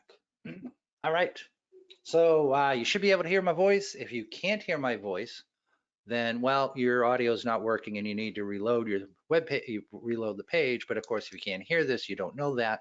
So I'm going to throw that into Discord as well. See a lot of folks talking about blue team, red team, purple team. I also know we got a lot of new folks who joined in. So let me just do some quick definitions around that. So the blue teamers are like us. So the folks that are trying to keep out the bad people, those are the blue teamers. Those are the folks that are trying to keep the environment safe. The red teamers are the ones that are emulating attackers to see if they can't break into the environment. Purple is kind of a combination between the two. We had this problem for the longest time where like blue teamers did their thing, red teamers did their thing, and none of the two shall meet. Purple team is more about, it's actually a lot of the ways we develop Reader in our commercial software. Mentioned at the beginning of the webcast that Black Hills is one of our sister companies. Black Hills is a consulting company. They do red teaming. They're very, very good at it. And we have this kind of fun internal rivalry where they try to get around the software we're producing while we try to make sure we can always catch them, because we figure if we can catch Black Hills, we can catch anybody. And it's kind of fun. That is kind of purple teaming. We're learning from their techniques and adapting that to how we do things, while they're learning from our techniques and they're adapting that to be better at being red teamers. So purple's kind of the place to be.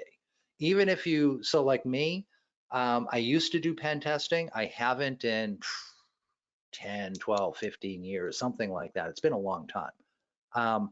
But I still consider myself a purple teamer, even though I work mostly blue, because I want to be up to date on what's going on with the attack techniques to make sure that I can create a good security posture. So BHIS offers blue teaming now. Yeah, they do. They do. They have a lot of cool products. It's been awesome. It's been awesome to see some of the stuff coming out of there. All right, back to the content. So I mentioned red teamers can be harder to catch. And again, a lot of the reason for that is their requirements are much less.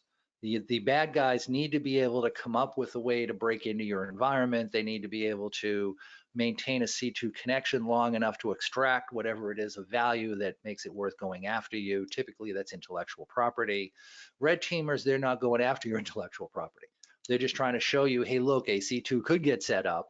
Someone else could get your intellectual property. This is what you need to do to try to protect yourself from that. So if you've got good red teamers, and by that I mean they're not just running Nessus scans on you and calling it done. If they're actually, you know, breaching the environment and setting up C2 channels and all of that, and if you can catch that, you're in good shape. All right, so let's jump right into persistency of connection. And we'll start off doing some definitions. So the first is long connections. So when we talk about an internal system that's been compromised, calling out to a command and control server, sometimes referred to as a C2 server. You'll hear it say that. You'll hear me use C2 on occasion. C2 stands for command and control. So it could be a C2 channel, it could be a C2 server, command and control channel, command and control server, you get the idea. So my first option for talking to a C2 server is just create a connection that connects out to that server and hold that connection open all the time. If the network burps, let's say the internet link goes down, that'll tear down the connection. But as soon as the internet connection comes back up, hey, I connect back out to my command and control server and we go from there. On the upside for the attacker, the connection is always there. So anytime they queue up commands to execute on the local server, or excuse me, they queue up commands to execute on the compromised system, that connection is always there and waiting for them. Now, there's a couple of different ways to kind of quantify long connections. Long connections can be that one continuous connection, like I talked about. A long connection can also be a series of connections that kind of look like a beacon, but stay consistently connected. So here's what we just described. Create the connection. You know, this is assuming a TCP connection. So do a 3-packet exchange and just hold the connection open until we're done. I'm showing a 24-hour period of time here. This could be days, weeks, months, whatever it is the attacker actually wants to do. Another possibility is what we show down here. This is more like Metasploit. So this is create the connection, hold it open for some period of time, close it, and then immediately reestablish it again. So the reason Metasploit does this is when you look at beacon detection, what a lot of folks will do to try to catch beacons is they'll look for an internal system that's called out to a host on the internet thousands of times in a day. Because if it's made thousands of connections in the period of a day, yeah, that's probably going to work out to be a beacon. Well, Metasploit only calls out every 30 minutes, which means it's only calling out 48 times a day, which means if you're looking for thousands of connections a day and it's only doing 48, that's down in your ground noise. You'll never see that. For long connection analysis, most folks will go looking for, typically 24-hour connection in a 24-hour period of time. Personally, I like to use 5.5 hours or more. Why? Because some malware does use office hours. It's rare, but it does happen. So the malware may only call home during business hours in your environment. So if you go looking for this connection at 2 o'clock in the morning, it's not there. It starts up at 9 a.m. local time and goes until 5 p.m. local time. For the attackers that are not quite savvy at their job, it starts at 9 a.m. their time and then closes 5 p.m. their time. Those are sometimes a little bit easier to catch. So I like to look for any long connections that are 5.5 hours or more. This connection, so Metasploit, 30 minutes close, reconnect, 30 minutes close, reconnect. Well, it's only connecting for 30 minutes. I mentioned I like to look for 5.5 hours or more. Well, that'd be down in my ground noise, so I would never see that. So one of the things we want to look for is cumulative connection time. So this connection here shows a 24-hour connection from start to finish, right? Well, this, if you add them all up, it's still 24 hours out of a 24-hour period of time. So that's cumulative connection time. So these are our two examples of long connections. This is one of the things we're going to go looking for when we're looking for potential command and control. One of the best tools for identifying this is Zeek. So this shows the connection log within Zeek. We'll talk more about this when we get into doing the labs. But what the connection log records is one line of information about every connection that takes place. So if it's monitoring, let's say the internal interface of your firewall, let's say you got a span port set up or a network tap. So it's watching the internal interface of your firewall. It's seeing all the traffic going in and out of your internet link. Duration is going to identify, it's going to create one line entry for every connection it sees, and duration is going to identify how long was that connection open for. Now, there's a couple of caveats with Zeek. The first is Zeek has a 5-minute timeout it's programmed for by default, meaning that if a connection pauses for more than 5 minutes, Zeek forgets the connection was there. So what you can end up with is a long connection that pauses occasionally for more than 5 minutes. And to Zeek, it'll look like a series of connections between these two systems, when in fact, it's just one long connection time. So that's one of the problems with Zeek. The way to fix that is to increase its TCP timeout. I get into that in the advanced class. The other problem you can run into with Zeek is Zeek doesn't write its log entry until that connection finishes. Meaning, let's say I compromise an internal host and I create a connection out to the internet, and that connection is able to stay open for 2 weeks while I'm in there doing what I'm doing, Zeek will have logged nothing to its logs over that 2-week period of time. You need to go in and analyze the state table to see, is there any connections currently in an open state that have been open for some lengthy period of time.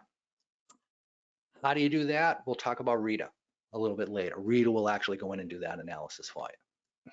But Zeek is one of the best tools for checking duration.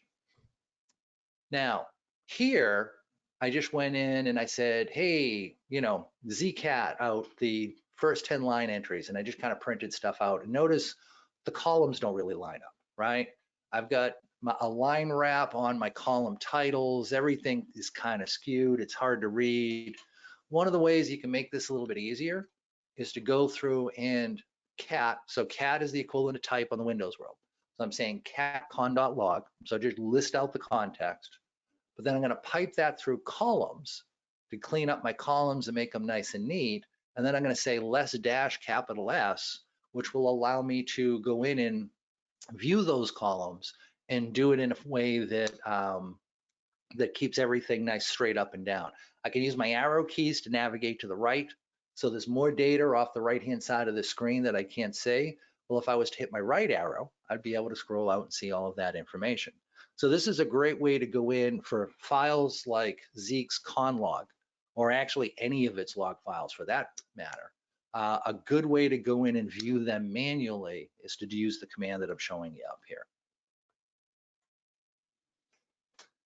So cumulative talk time, right? So long connections, to get that information out of Zeek, like I said, we can look at the duration field, but cumulative is when we go in and we add them up. There are tools we can use for doing that, like data mash. Data mash allows me to go in and say, what this command says is, hey, when the value in column 1 matches the value in column 2. In other words, when the source IP address and the destination IP address are exactly the same, I want you to add up the values in column 3. Well, this is cool because this first connection here, this may have been, this may have been a combination of like, 10 connections in the course of a day or 20 connections in the course of the day. And, one of them may have only been like, each one may have only been like 10 minutes long or 15 minutes long.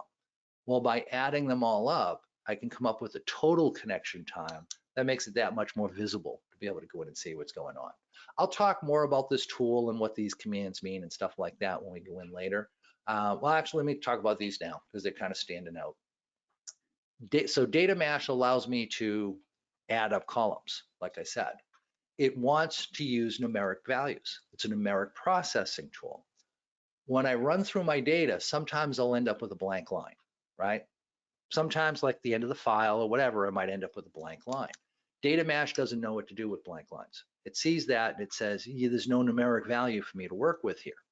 So it'll puke on that and it'll stop processing the data. This grep command says -v. -v is everything but. So grep is a pattern matching tool. So I can say grep space Bob space some file name, and any line that has the word Bob in it, it will print that line out for me. -v says everything but something that matches this pattern. And this -e with the caret $ is the way we identify blank lines. So what we're telling grep is, hey, any blank lines in the output, get rid of them. When an IP connects to another IP and it dies in like the TCP3 packet handshake, the duration on that is 0, right? They tried to connect, but there was no real connection that took place. Or maybe I'm trying to talk to a closed port, right? So I send a SYN packet to port 79 and nothing's listening on port 79, so I get back a reset ACK. Well, what's the duration of that connection? Well, there really isn't a duration, right? Because it never really connected. Zeek identifies that with a dash. So in the duration field, instead of printing a number, it prints the dash symbol, the minus symbol. Well, again, data mash wants to see numbers all the time. A dash is not a number, it's a symbol to it. So it pukes on that. So this says anything but lines that had a dash duration, which we can get rid of those anyway, we don't care because it's not going to add to a cumulative time. Get those out of the way. So basically what we're doing is we're going through conlog, we're extracting out the fields that we want to see, we're sorting the data, getting rid of the stuff that we know we can't process, processing the data, and then just identifying how we want to print it out. So con.log, as we saw, kind of looks like this. Well, what if I don't want all of this? What if like I don't care about the timestamp or the ID? I want the source IP. I want the source port. I want the destination IP, and I want the destination port. That's all I want out of this file. How do I get rid of that other information? The answer is this tool here, Zcut. Zcut allows me to go in and say, hey, rather than printing everything in that file, I only want to print these specific fields. So I can go in and I can say, okay, what field do I want to print? Well, I want to print the source IP address. Well, the source IP address is identified as id.org_h. For the port, id.org_p. So now I just go in and I tell Zcut, print this field, print this field, print this field. and I just look to the column titles to identify which fields I want to print. So if I was to look at the output right before it gets sorted, that's just going to show me source IP address, destination IP address, and duration for every connection that took place. So notice what we're doing. We're extracting out the data we want. Again, we're sorting it. We're removing the data we don't want to process. We're adding up the things we want to add up. And then we're just sorting it for display. This allows me to I could do this as a script. So let's say Zeek goes through and collects data, right? And it does it for 24 hours. It does it from midnight to midnight on my network. I could have this script go off at, let's say, 1 a.m. to automatically process that data for me, to show me what are my top 10 connections for duration time that took place on my network. And now when I come in first thing in the morning at like noontime, I just go look at the output from this command. I don't have to type anything. I don't have to do anything. I just need to look and see, oh, hey, is this something new I've never seen before? If so, okay, let me go in and run this down. Can I get that type of timing information out of firewalls? Unfortunately, no. Very few firewalls record length of connection.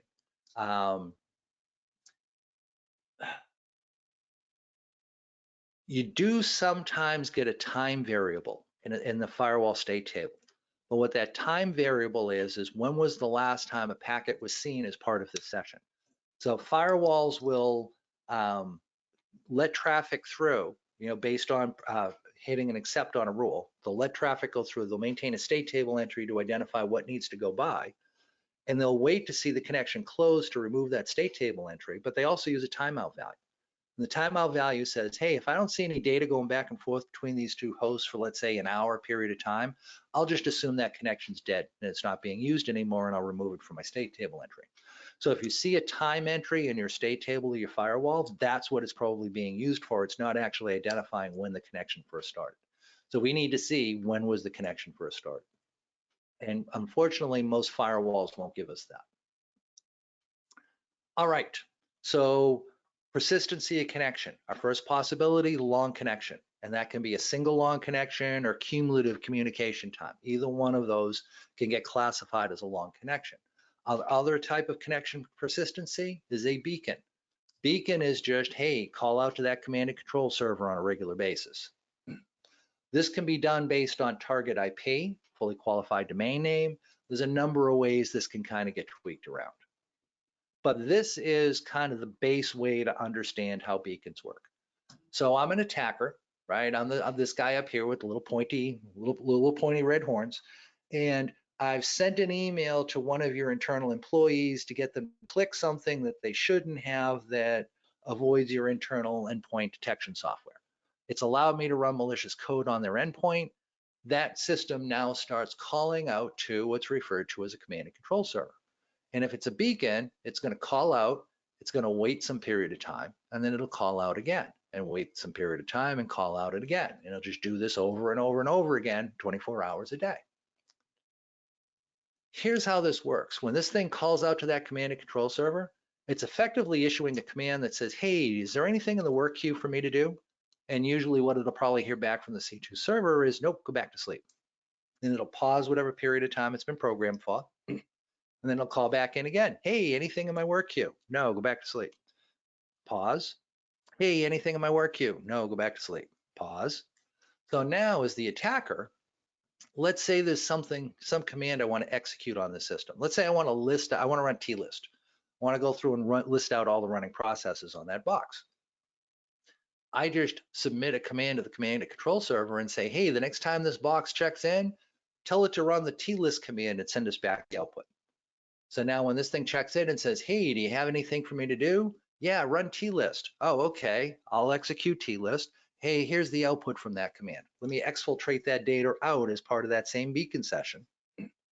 Now the attacker gets to see, oh, hey, here's the output from that command. So think of a command and control server as being like a proxy, right? It's proxying the connection between the attacker and their compromised systems. Compromised system communicates directly with that proxy, as does the attacker themselves. Now, there's another variation off of this, which is rather than having that compromised system connect out directly, which might be easier to detect, right? If, let's say, one of the admins doesn't go to the internet a lot, and all of a sudden you see their system connecting out to some IP address out on the internet, thousands of times a day, you might notice that. That might be noticeable enough to pay attention to. So let's say the attacker wants to be a little bit stealthier, and they don't want to show any direct connections coming from the compromised system. Here's how they mix that up. They want to go through and they're going to leverage DNS in order to have this work.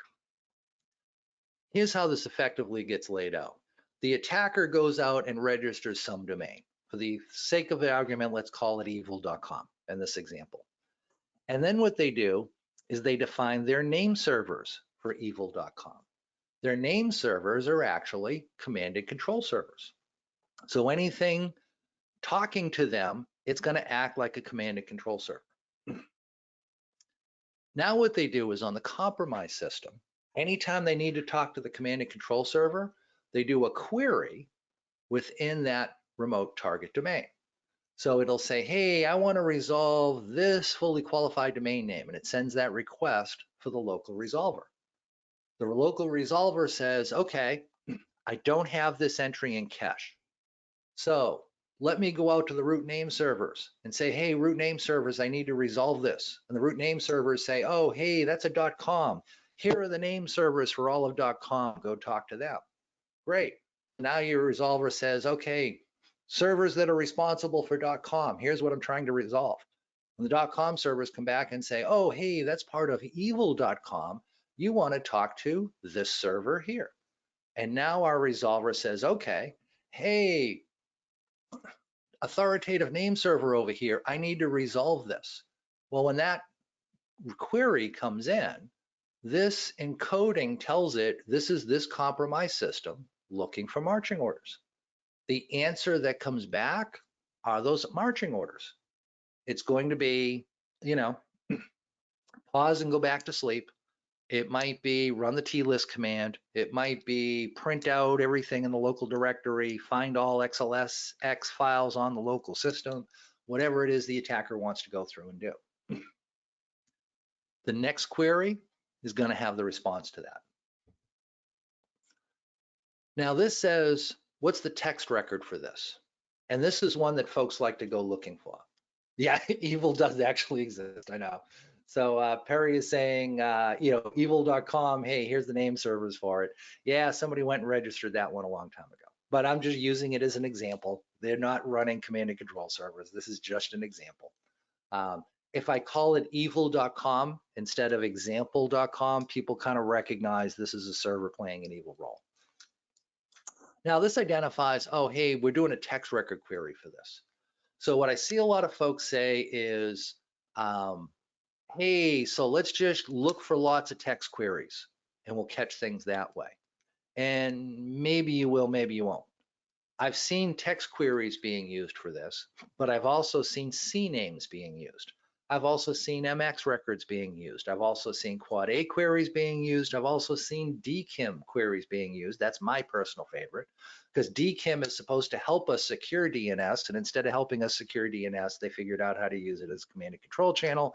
Hey, you got to give them props for being inventive, right? So don't just look for text records. You got to look for this constant call out to the same system. That's what kind of gives this type of away. And we'll dig more into this a little bit later.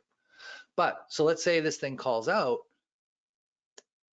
Let's say it tried to do the same query again, right? So let's say it waited and now it wants to call back out to the C2 server and it sends the same query out again. What happens? Well, our DNS resolver cached that query the first time it went by, right? So it's going to say, oh, I'm not going to bother, talking to all these internet systems again. I'm just going to hand back a cached answer. Well, what's just happened? We've broken the C2 connection, right? The attacker doesn't want that happening. And when this thing wants to check in, they want to make sure that query gets all the way to this host. Otherwise, there may be commands waiting in the queue and the resolver is handing back cached answers, and that's just broken the connection. And they don't want to see that happen. So one of the things the attacker will do, regardless of whether this is a text query, DKIM, quad A, whatever the case may be, they're going to change the query they do each time. That way it won't get stuck in cache. That way we'll always make it back to the command and control server. So one of the ways we can identify is DNS being used as a command and control channel within our corporate environment is to look at what are we resolving on the internet and which domains are we resolving a lot of resources within it. In other words, let's say there's evil.com out on the internet and we see we resolved 10,000 host names within that domain. Stop and think about that logically for a second, right? How many fully qualified domain names does it make sense for a domain to expose to the internet? Think of your own domain for a second here, right?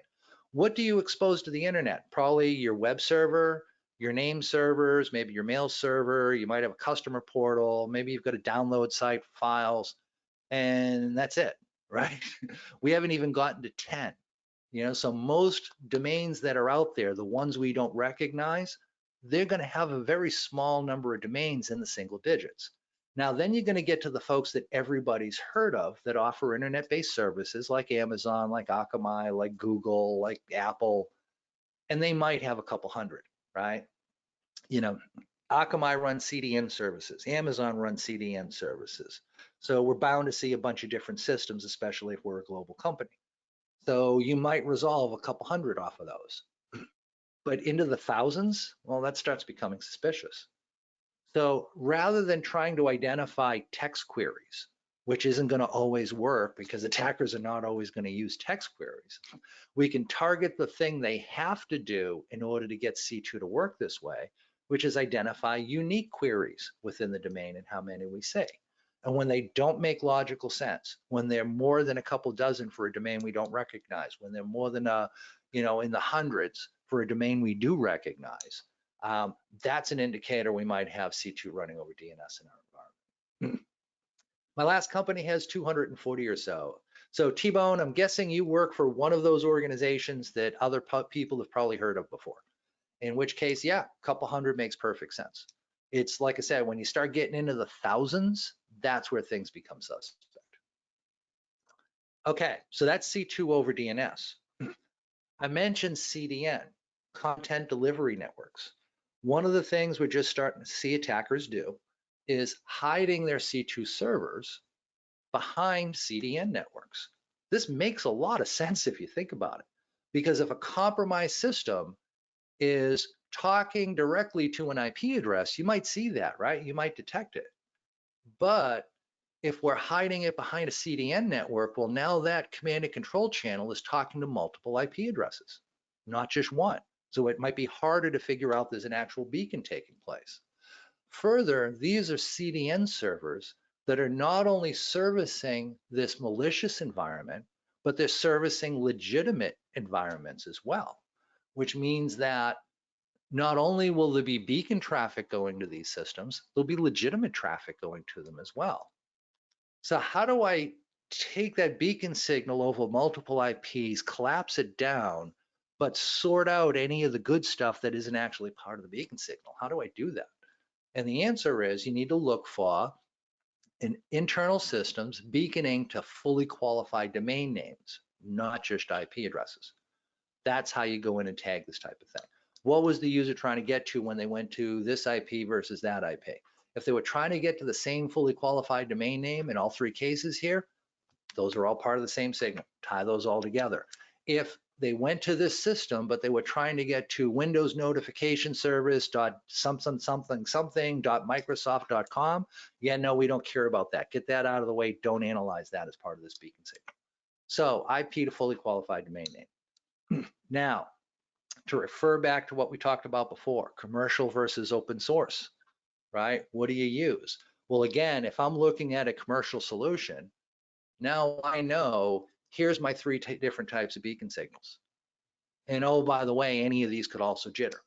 So if I'm looking at a commercial solution, it better have a solution to be able to detect a beacon in all of these different types of conditions using that standard we talked about, which is sunburst, which means it's calling out every 15 minutes.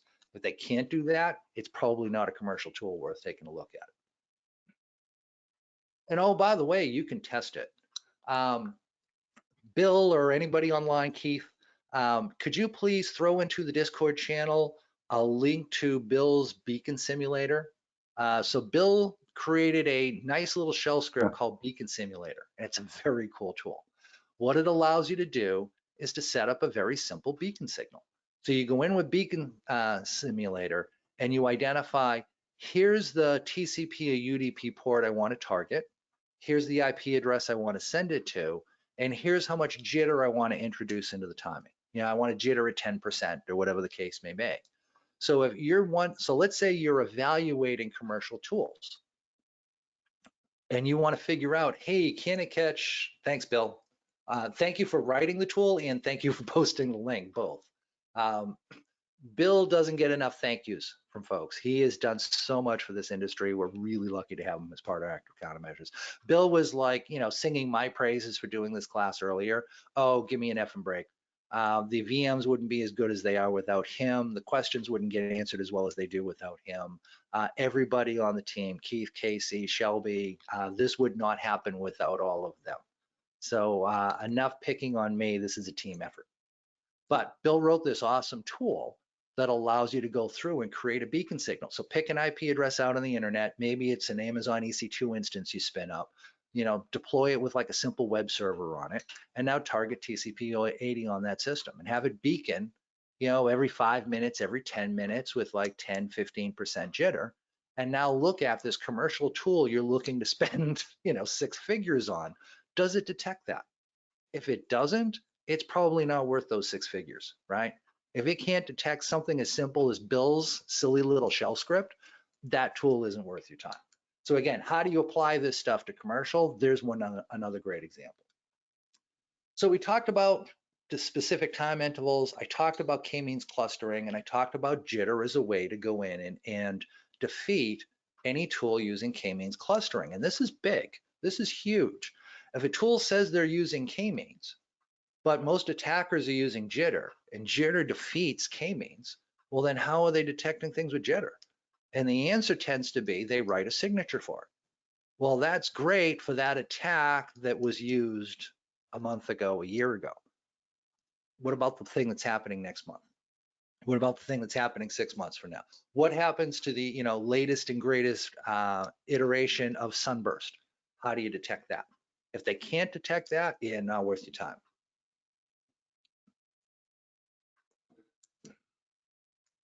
So connection time, quantity versus time.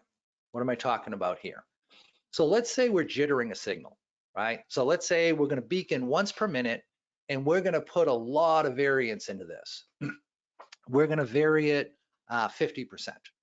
So that means the delta time interval between connections in our beacon signal might be as short as 30 seconds.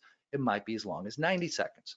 The nice thing about this, it's going off quickly enough that the attacker is going to have a responsive connection going back into your environment, and there's enough jitter in there that there's no way in hell they're going to detect it trying to use k-means. So this is a great way to go through and kind of jitter things out. So how do you detect that? Well, think about it. It's jittering plus or minus 50% off of a minute. So it might be as short as 30, might be as long as 90. Well, because random isn't as random as you think it is, they're going to grab time intervals closer to that 1 minute in the middle, the means, than they are the min or the max, the 30-second or the 90-second, right? In other words, if we connect thousands of connection attempts and plot what dwell time do we get for each, we're going to notice that most of them end up around a minute, and rarely they're going to end up around 30 or 90, but we're probably going to see it trigger 30 seconds about as often as 90 seconds. In other words, it's still going to beacon about 60 times every hour. It's still going to beacon about 120 times every 2 hours. So one of the easiest ways to go in and detect a signal that's trying to use jitter is to normalize that data out over a long period of time, like you guessed it, over 24 hours. So if I have 24 hours worth of data, I can take the number of connections that happened every 2 hours, add them at about 2-hour blocks, and then see, can I draw a flat line across the top? If I can, hey, that's a beacon. I don't care if it's jittering or not, it's a beacon. And that makes it very easy to go in and defeat the jitter that's being used.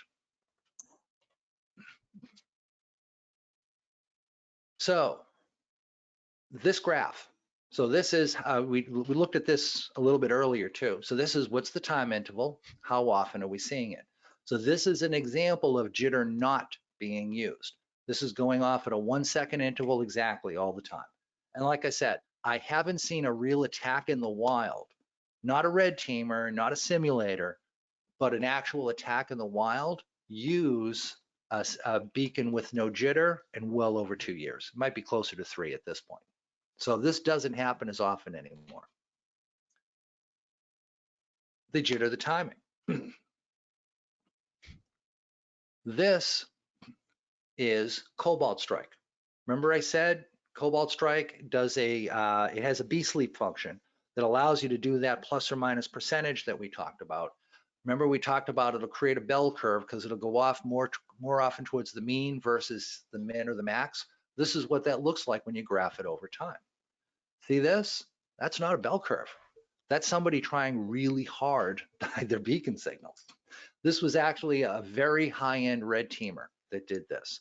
They thought, well, if I just don't use Cobalt Strike like everybody else, if I go in and truly randomize my timing as much as I possibly can, I can go undetected. And they were wrong. We still, Rita would still actually detect it. But you can see there's a lot of time and effort put into this.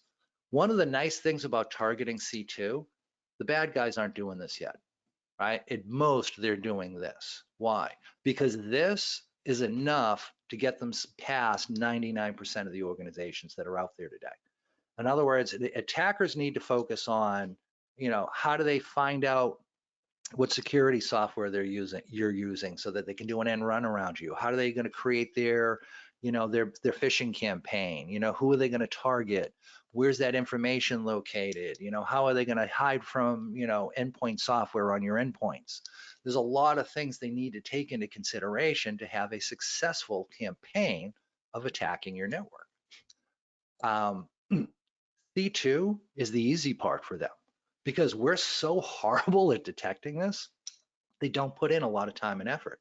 So if you raise the bar just a little bit in being able to detect C2, you substantially have a much better chance of being able to catch bad guys on your network, because this is the one they're kind of avoiding. Because again, this simple technique, 98% of the environments out there are going to miss them. So why bother putting any more effort into it than that? Why bother doing this, if you will? Now, if you can even detect this, well, now you're one step ahead of them. Gee, wouldn't it be nice to finally get a step or two ahead of the bad people who are trying to compromise your network? So that's detecting beacons based on timing. You can also detect beacons based on session size. Think about how we said a C2 session works, right? It's going to call out and say, hey, do you have anything for me to do? No, go back to sleep. Hey, do you have anything for me to do? No, go back to sleep. Hey, do you have anything for me to do? No, go back to sleep. That's what's referred to as the heartbeat, right? It's checking in, there's nothing to do. That amount of data that gets transferred back and forth to check in and be told to go back to sleep, that's going to be my heartbeat. Anytime I see a session size variance off of that, that's an indicator that something different happened, right? In other words, it said, hey, do you have anything for me to do? And instead of being told no, it was finally told yes. And whatever yes was, whatever it was told to do, that resulted in some different amount of data being transferred. Now, here's the problem. Attackers aren't dumb. They encrypt their data. In fact, I've seen more frequently than not, they will encrypt their data and then they will wrap a TLS session around it. So even if you're running an intercept proxy, you've still got encrypted information there. You're not going to see what they're doing in raw text. But by looking at session size, we can actually extrapolate some of what they're doing. So for example, my heartbeat is about 90 bytes of data. It takes 90 bytes of data to check in and say, hey, do you have anything for me to do? No, go back to sleep. If I look at this data point out here, let's call that 300 bytes, just to grab a round number that looks about right based on this scaling. 300 bytes of data got transferred. Well, if it takes 90 bytes to go in and just do the heartbeat, 300 bytes means it was told to do something, but whatever it was told to do didn't take a whole lot of data, right? That was look at running processes owned by one specific user. That was look at files in this small directory. That's not much took place there. What's nice about this is we can kind of assess how far through the compromise process did they get. In other words, let's say we have Excel spreadsheets on this system. that have financial data in them. And the smallest financial spreadsheet is about 5 megabytes in size. Well, unless I'm seeing 5 megabyte transfers, they didn't get to the Excel spreadsheets yet. What if I have a 100 gig, let's call it 1 gig. Let's say I have a 1 gig database on this system that has private customer information in it. Did they get the customer data off of my network? Well, based on this, no, because the biggest transfer was 300 bytes. That database was 1 gig. So unless I see a 1 gig transfer, they didn't get the database. Now, if I want to be really certain, I could take the database, zip it up, and then see what size that is. You know, maybe that 1 gig database zips down to 200 megabytes. Well, now I can go back and look, did I get a 200 megabyte transfer? No, then they definitely did not get that database yet. So you get the idea. One of the nice things about analyzing session size is not only that it helps us identify beacons, but it can help us enumerate what are they doing on this system. If I see a ton of, let's say I see, you know, hundreds of different data sizes here, that tells me they're pretty active on my network right now. They're in here doing bad things. But if all I see is the heartbeat and nothing else, that tells me they're not doing anything over the C2 channel right now. I can enumerate a lot, but I need to be able to analyze the session sizes that are currently being used. And you can do this easily with Zeek. So with Zeek, I can go in and say, hey, show me the source IP, the destination IP address. This says, show me how many bytes the internal system sent to that IP address out on the internet. And if that size is consistently the same, yeah, that's just the heartbeat. The attacker isn't actually doing anything over the channel yet. So if I have data showing me that, yeah, the C2 channel got set up, but it always looked like this, I know they didn't do anything with this channel yet. If I can kick them off my network, they didn't actually get to any of my intellectual property. Even though I got compromised, I probably don't have to disclose, because usually disclosure is tied to the releasing of your customer's information. And here we have solid data proving they didn't get to the customer data yet, because they didn't do anything over this command and control channel yet. So detecting beacons with jitter, you know, I talked about that. I can go through and I can, you know, if I've got a large amount of data to work with, 24 hours, I can normalize it out. So again, I'm looking at commercial tools. One of the things I'm going to want to ask, hey, how much data are you analyzing each time? If they're telling me 20 minutes, 5 minutes, which is typical for most threat hunting tools, I know, okay, again, for me, Sunburst is our lowest bar, right? That's the one that we just passed. They're going to up their techniques from there. So I better at least be able to detect a variant off of Sunburst. If you're looking at what they detect, what they're looking at, like 20 minutes, and you're saying to yourself, yeah, you'd never detect Sunburst with that, you know they're not going to be able to grab the latest and greatest for you. And like I said, this comes down to business need. So here, I'm looking at an internal system connecting to an external system. It's kind of beacony, as you see, but it's going to client.teamviewer.com. In other words, the user looked up client.teamviewer.com in order to connect to this IP address.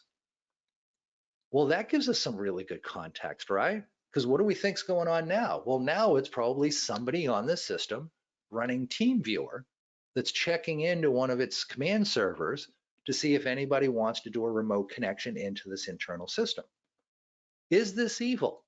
Well, it depends, right? It depends on whether we know TeamViewer is there. Is it supposed to be there?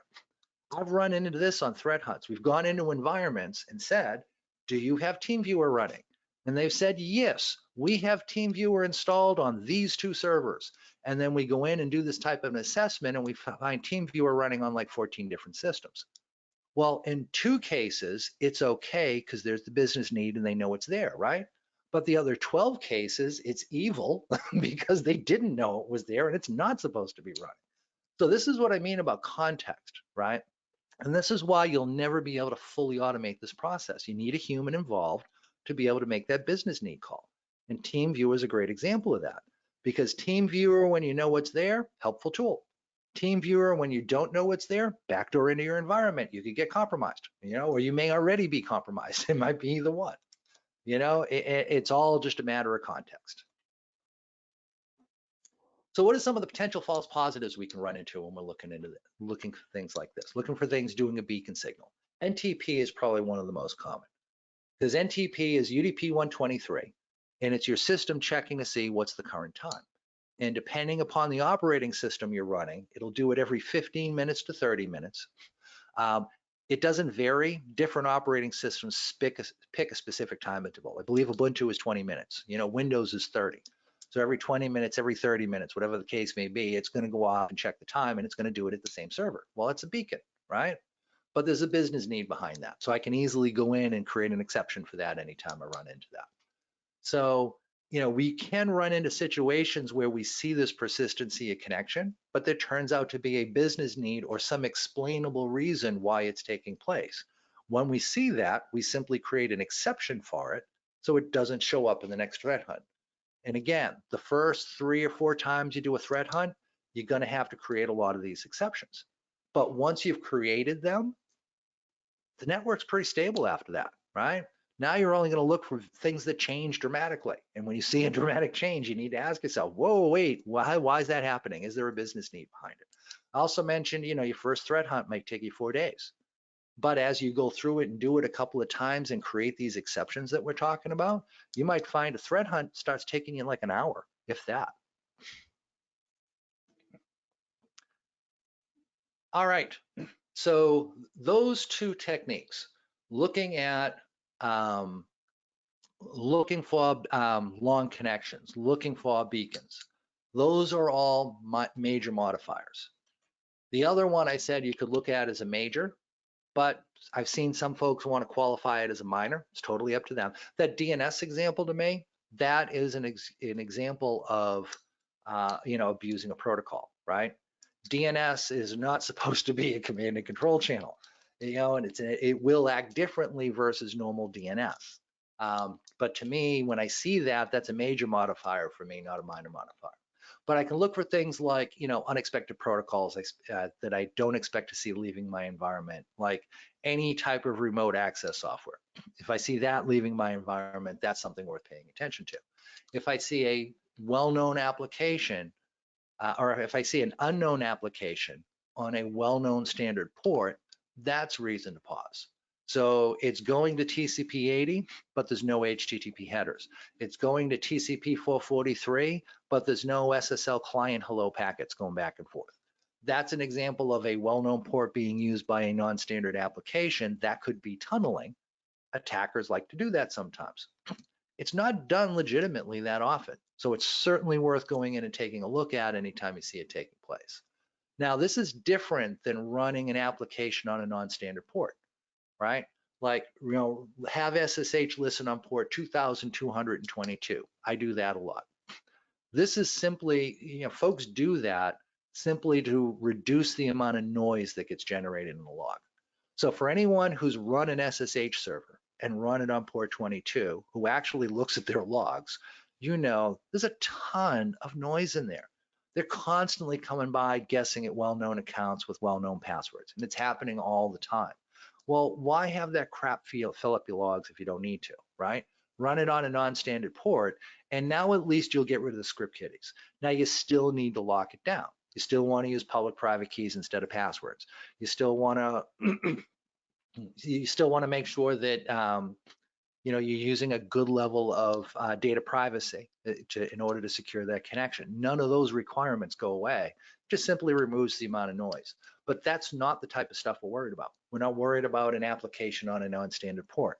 We're worried about some application we don't recognize using a well-known port, because that's an indication of trying to tunnel data. What's nice about Zeek is Zeek understands about 50 plus different applications. So it'll go through and it'll find this stuff for you. So for example, if it goes to TCP port 80, it won't call it HTTP unless there's HTTP headers in, which is kind of nice. Like I said, there's about 50 different applications it can decode. And with that said, let's take a break. So we're a little bit behind. I'll have to pick up the pace when we come back, but let's do our 10-minute break. We'll come back at 15 minutes after the top of the hour. I will talk to folks then.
All right, we are back.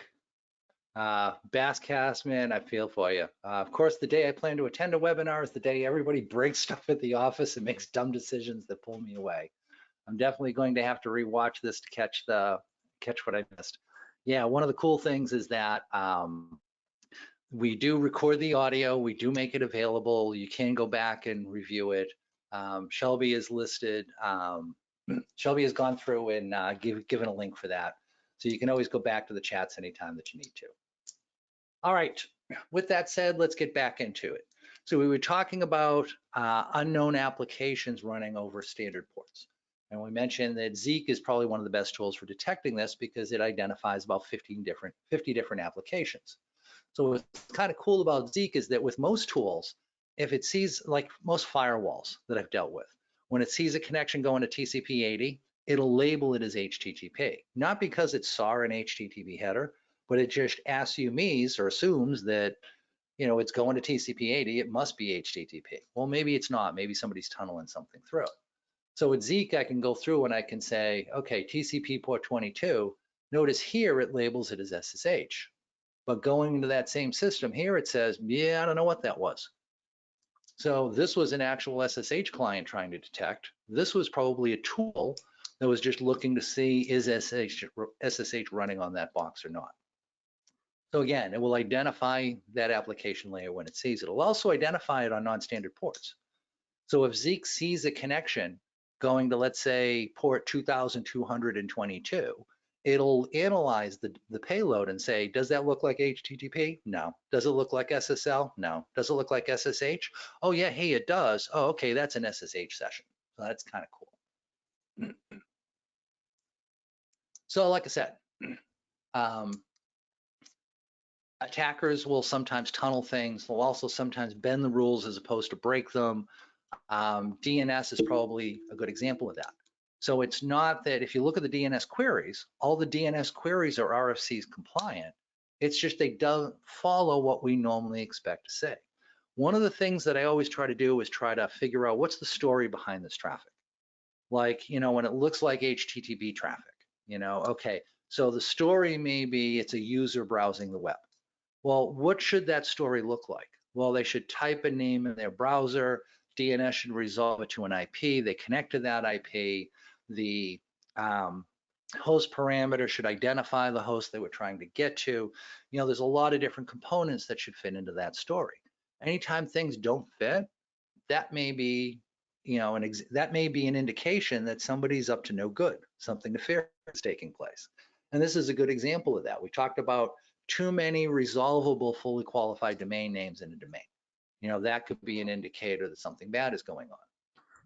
So, excuse me. So one of the ways we can look at that is we can go in and we could try logging all of our DNS queries. My issue with logging DNS queries is that not every DNS server will also tell you what the answer was. And it's nice to be able to line that back up again. I'll show you an example of that in just a second. So here's what we're doing here. Here we're going in and we're using T-Shark. So T-Shark is a PCAP tool, or a PCAP reading tool, or you can create PCAPs with it as well. But T-Shark is kind of like TCP dump or like Wireshark. It's actually the command line version of Wireshark. And it allows you to go in and decode packets. One of the really cool things you can do with T-Shark is you can use this -T fields parameter to print out only certain fields. So like we talked about with Zeek, we can go in and cherry pick what we want to say. T-Shark gives you that same ability. We got a good blog on how to go through and do this, how to go through and use T-Shark to specify these specific fields you want to go through and use. And here I just used it to go in and grab the query name field, the DNS query name field. What was somebody trying to get to? All of this other stuff, this just goes through and cuts off the host name so that we're only looking at the domain. But if I look at this, I can say I had 62,468 unique fully qualified domain names that were queried within the r-1x.com domain. Okay, remember what we said. Most environments we've never heard of, couple dozen at the most. Ones we have heard of, couple hundred. Get into the thousands, it makes no sense. Well, this is 62,000. That makes no sense, right? Akamai is the next one after that. That's 154. We actually get these are both Akamai. 125 and 154. Yeah, that makes sense. Akamai is the biggest CDN provider in the world. So the fact that we saw a little over 100 different servers within their domain, yeah, that's okay. But this top one, yeah, that makes no sense at all. So again, this is bending the DNS rules, but not necessarily breaking them. And this is just a breakdown of what that command does and where it does it. I'll leave it to you to go through and kind of review this if you want to, because quite honestly, when we get into the labs, there's easier ways to solve this problem. There's easier ways to see how many unique queries went to each domain. We'll go through and we'll do that as part of the labs. One of the other things you can go in and check for is, so you look at all these hosts up within that remote domain, do your users actually ever go there? In other words, let's take another example, akadns.net. So this is Akamai again. We resolved 125 unique fully qualified domain names within akadns.net. And we said that's expected because it's Akamai, they're big, they expose a lot of servers. That looks perfectly cool. The other thing that's kind of interesting about this connection is we had 3 internal resolvers doing DNS queries within akadns.net. Okay, that's probably my 3 internal resolvers. And that resulted in 13 of my internal systems connecting to one or more of these 125 hosts. Well, this is what I expect to see, right? Again, the story here is somebody types a name in the browser, gets resolved to an IP, and then I connect to that IP. This is what I expect to see. Well, if I go up and I analyze r-1x.com, the one that had 62,000 hosts associated with it, I have one system doing DNS queries, and that's the only system that connects to that domain. In other words, we resolved 62,000 resources, but none of my users needed to connect to any of them. Well, that makes no sense, right? Why would I be looking up so much information in that remote environment if my users don't need to get there? So this is another way we can go about detecting C2 running over DNS. Because again, it's not breaking the DNS rules, but it is definitely bending them. Here what we're doing is we're going and we're looking for user agent string. So if, let's say, everybody runs Chrome on Windows 10 within your environment, well, that means the user agent string that they all use should be the same. Anytime I see a one-off, anytime I see a situation where only one system is using a particular string, that might be an indicator of something bad, right? That might be unknown software running on my environment. Now, it also might mean that this is just a unique system, right? Which is the case here. I only had one system using this user agent string, but if I look at the HTTP log within Zeek, I can see that this was going to changelogs.ubuntu.com.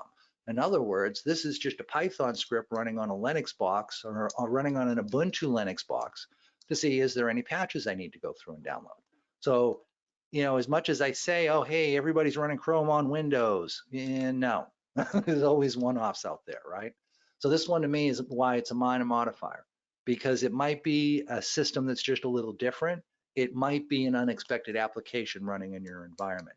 Just because I see this, I'm not going to freak out.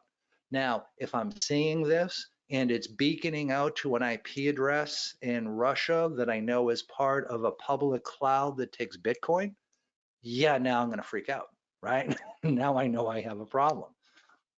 But, like this case here, where it's connecting to an Ubuntu server to check for patches, yeah, not a big deal. There's a business need here. We can create an exception for this so that we don't have to look at it again in the future. We can also go in and analyze digital certificates. This is actually one I'm personally moving away from because I haven't found it to consistently help as part of the threat hunting process. But the concept is you can go in and you can look to see, do you have any internal systems that are negotiating TLS differently versus your other ones? So again, if we're all running Chrome and we're running it on Windows 10, we should all be negotiating our TLS sessions the same way. But if I get something different, that might be worth going in and paying attention to. And again, for me, this hasn't been a really good indicator of malicious code. It tends to be, this is just a unique system. So checking the destination IP, what are some of the things we can look at? Well, we can look at what ASN is it a part of? Where is that located in the world? What's the geo information there? If I'm like a school district and I'm getting connections from China or India, that's probably kind of weird, right? If I'm running a school district website, I would expect the connections to be coming from the local area. I wouldn't expect to see connections coming in from outside my state.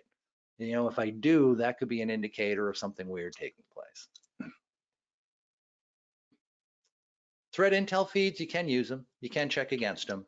What I like to do is look, okay, did I get them? If it matches the threat intel feed, how much data am I sending that system?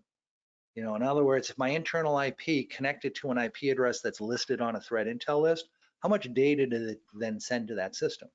Because if it sent only a small amount of data, yeah, it's just some legitimate website now. And what it probably did is it sent up its SSL hello packet, it sent its URI for the data it wants to request, its user agent string. You know, that doesn't take a whole lot of data. But if I match on a threat intel, and then I look and see the client sent, you know, 50 megabytes of data to that IP on the internet, oh, why? that doesn't sound good, right? That might actually be a legitimate match against my threat intel list. In my internal systems, you know, how do I collect data off of them? It really depends on what you run for internal tools. You want something. One of the projects we run is Beaker. Beaker uses Sysmon, which is a Microsoft tool. Doesn't ship with Windows. You have to download it off a Microsoft site. But Sysmon will go through and record pretty much anything you could ever want to know about a Windows box. You know, it can look for permission changes. It can look for changes in the registry, you know, the local process execution. And what Beaker does is it looks at applications that are talking on the network. Because if you think about it, if I compromise a system or that system starts trying to move laterally, that's going to result in it talking on the network, right? Those are the applications I want to pay attention to. If I look at local execution, I'm going to get a ton of data I don't care about. And now my database is going to grow really large. I'm going to have to purge data more quickly. My queries are going to run slow. But if all I'm looking at is just applications talking on the network, that's a much smaller amount of data. I can now scale to grab that data from thousands of systems instead of hundreds, and it'll be functional for a longer period of time. It also allows me to correlate. This is what we were looking at earlier, where we were looking at something suspicious on the network, and then we pivoted to see what application generated that traffic. The tool that was showing the data generating the traffic, that was Beaker. So you can go in and you can run Beaker. So now if you're in your firewall log and say, hey, this internal IP address is connecting this IP address out on the internet, it's doing pretty frequently and I'm not sure why, go look at Beaker and say, hey, what application's doing that? Now, if what you see is it's Slack that's doing that, you know, oh, hey, we're a Slack shop. Oh, okay, that's a false positive. I don't need to worry about that. Create an exception for it. But if it's connecting out to India and you got no reason for it to be connecting out to India, yeah, that's something you may want to go in and take a closer look at. So we can leverage our internal host logging for that. So again, I got down on host logging at the beginning of this talk. And it isn't that I think all host logging is bad or useless. It's that I think trying to threat hunt directly in host logs is a waste of time and useless. What isn't useless is finding suspicious patterns on your network and then relating that back into the host entries to give you better context as to what's going on.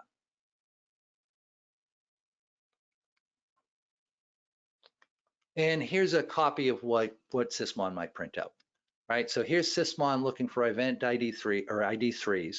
ID3s are applications that are talking on the network. So they're either reaching out to a remote system or they're holding open a local listening socket that other systems can connect to. And as you can see, I got plenty of data here to help me run down what's going on. So let's say I saw this connection going out to EC2 on a regular basis. And I say, whoa, what's going on there? Well, if I can refer back to the Sysmon data, and that shows me, oh, hey, look, that was Slack. Oh, okay, it's just Slack, not a big deal. We're a Slack shop.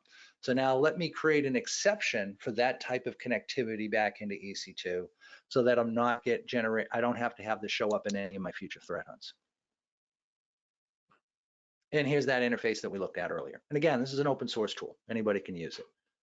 Again, if you're in that position of, well, we can only use, commercial tools, well, our commercial threat hunting tool, AC Hunter, buy that, we'll support this for you too. But I have no system logs. I have no host entries. Yeah, you might want to fix that. because this becomes a lot harder when you don't have that level of context. There's some really cool things you can do with Beaker, right? Like this one. Look at this. So this connection from this IP address to that IP address, that's Notepad making that connection. Okay, we certainly don't want to write a signature to let us know every time somebody runs Notepad, right? Because they're going to be mostly false positives. But in this case here, we know this is not a false positive. Notepad should not be talking on the network, especially to a remote IP address someplace that is not Microsoft. So we look at this, I look at this and I say, oh, I'm going to have a really bad day, probably a really bad week, because this system's definitely compromised. Now, the other really cool thing you can do with Beaker is, let's say you were in some other tool.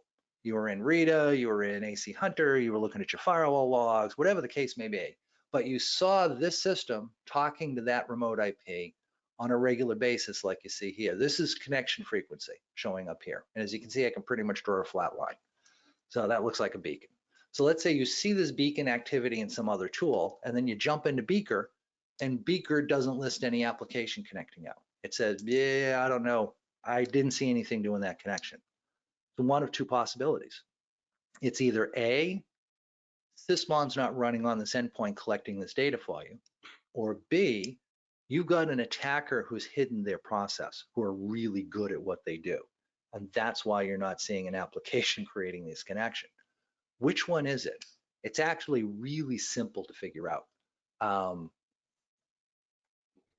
Let me just show you this real quick. Anytime you run Beaker, Beaker will go through and it'll let you go in and do queries. AC Hunter will load these queries for you automatically, but this is basically saying, hey, I want to see all traffic when this was the source IP address and the destination IP address over this time frame. Now, let's say we ran this query and it comes back and says, I didn't see nothing. It's one of two, like I said, one of two possibilities. Sysmon's not running or an attacker's hiding their processes. How do I tell the difference? The answer is, it's actually dead simple. Here's what you do. You go up here and remove the and statement and everything after it. In other words, instead of looking for traffic going from this IP to that IP, you look for any applications running on this system, creating traffic on the network over this date time range.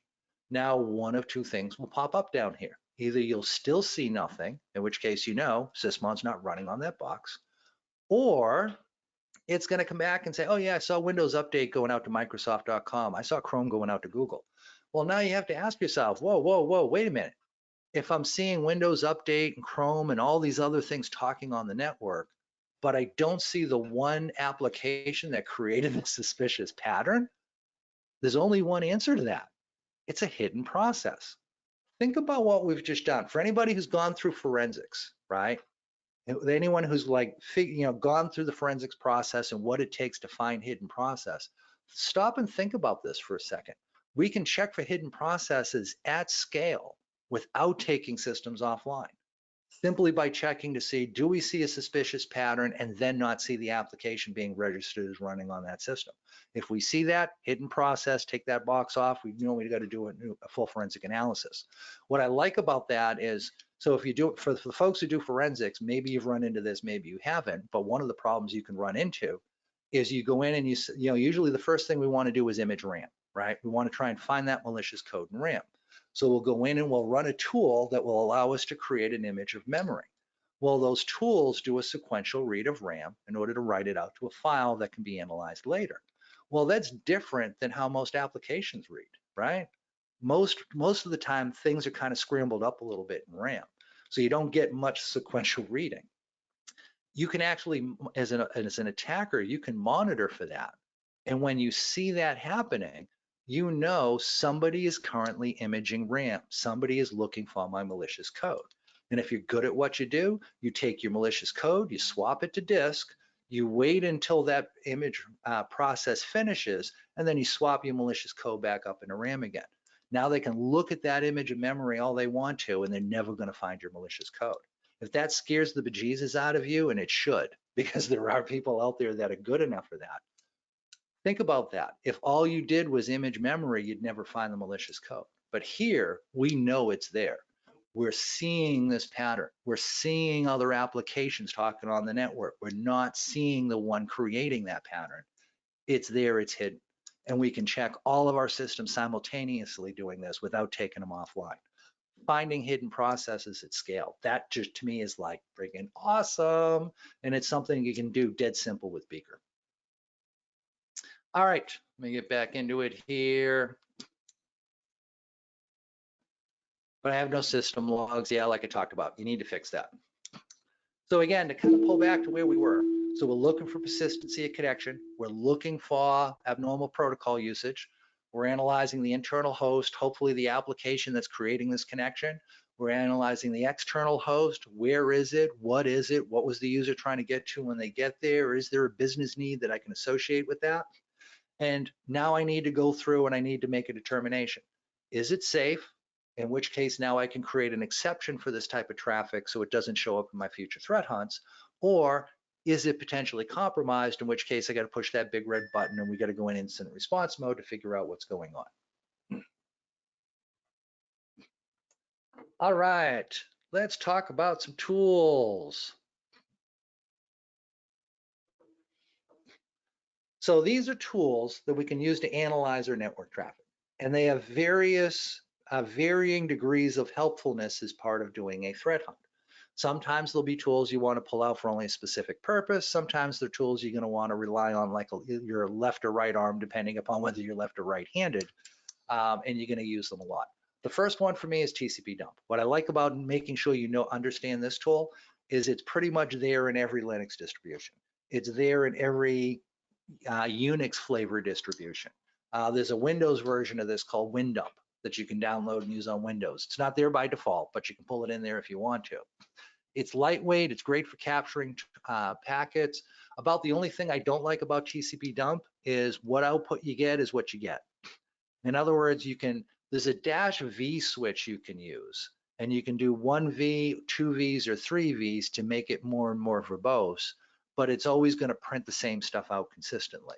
I like T-Shark a little better because I can print out only the fields I'm interested in. I don't have to have all that other data on the screen, hiding the stuff I actually want to go in and analyze.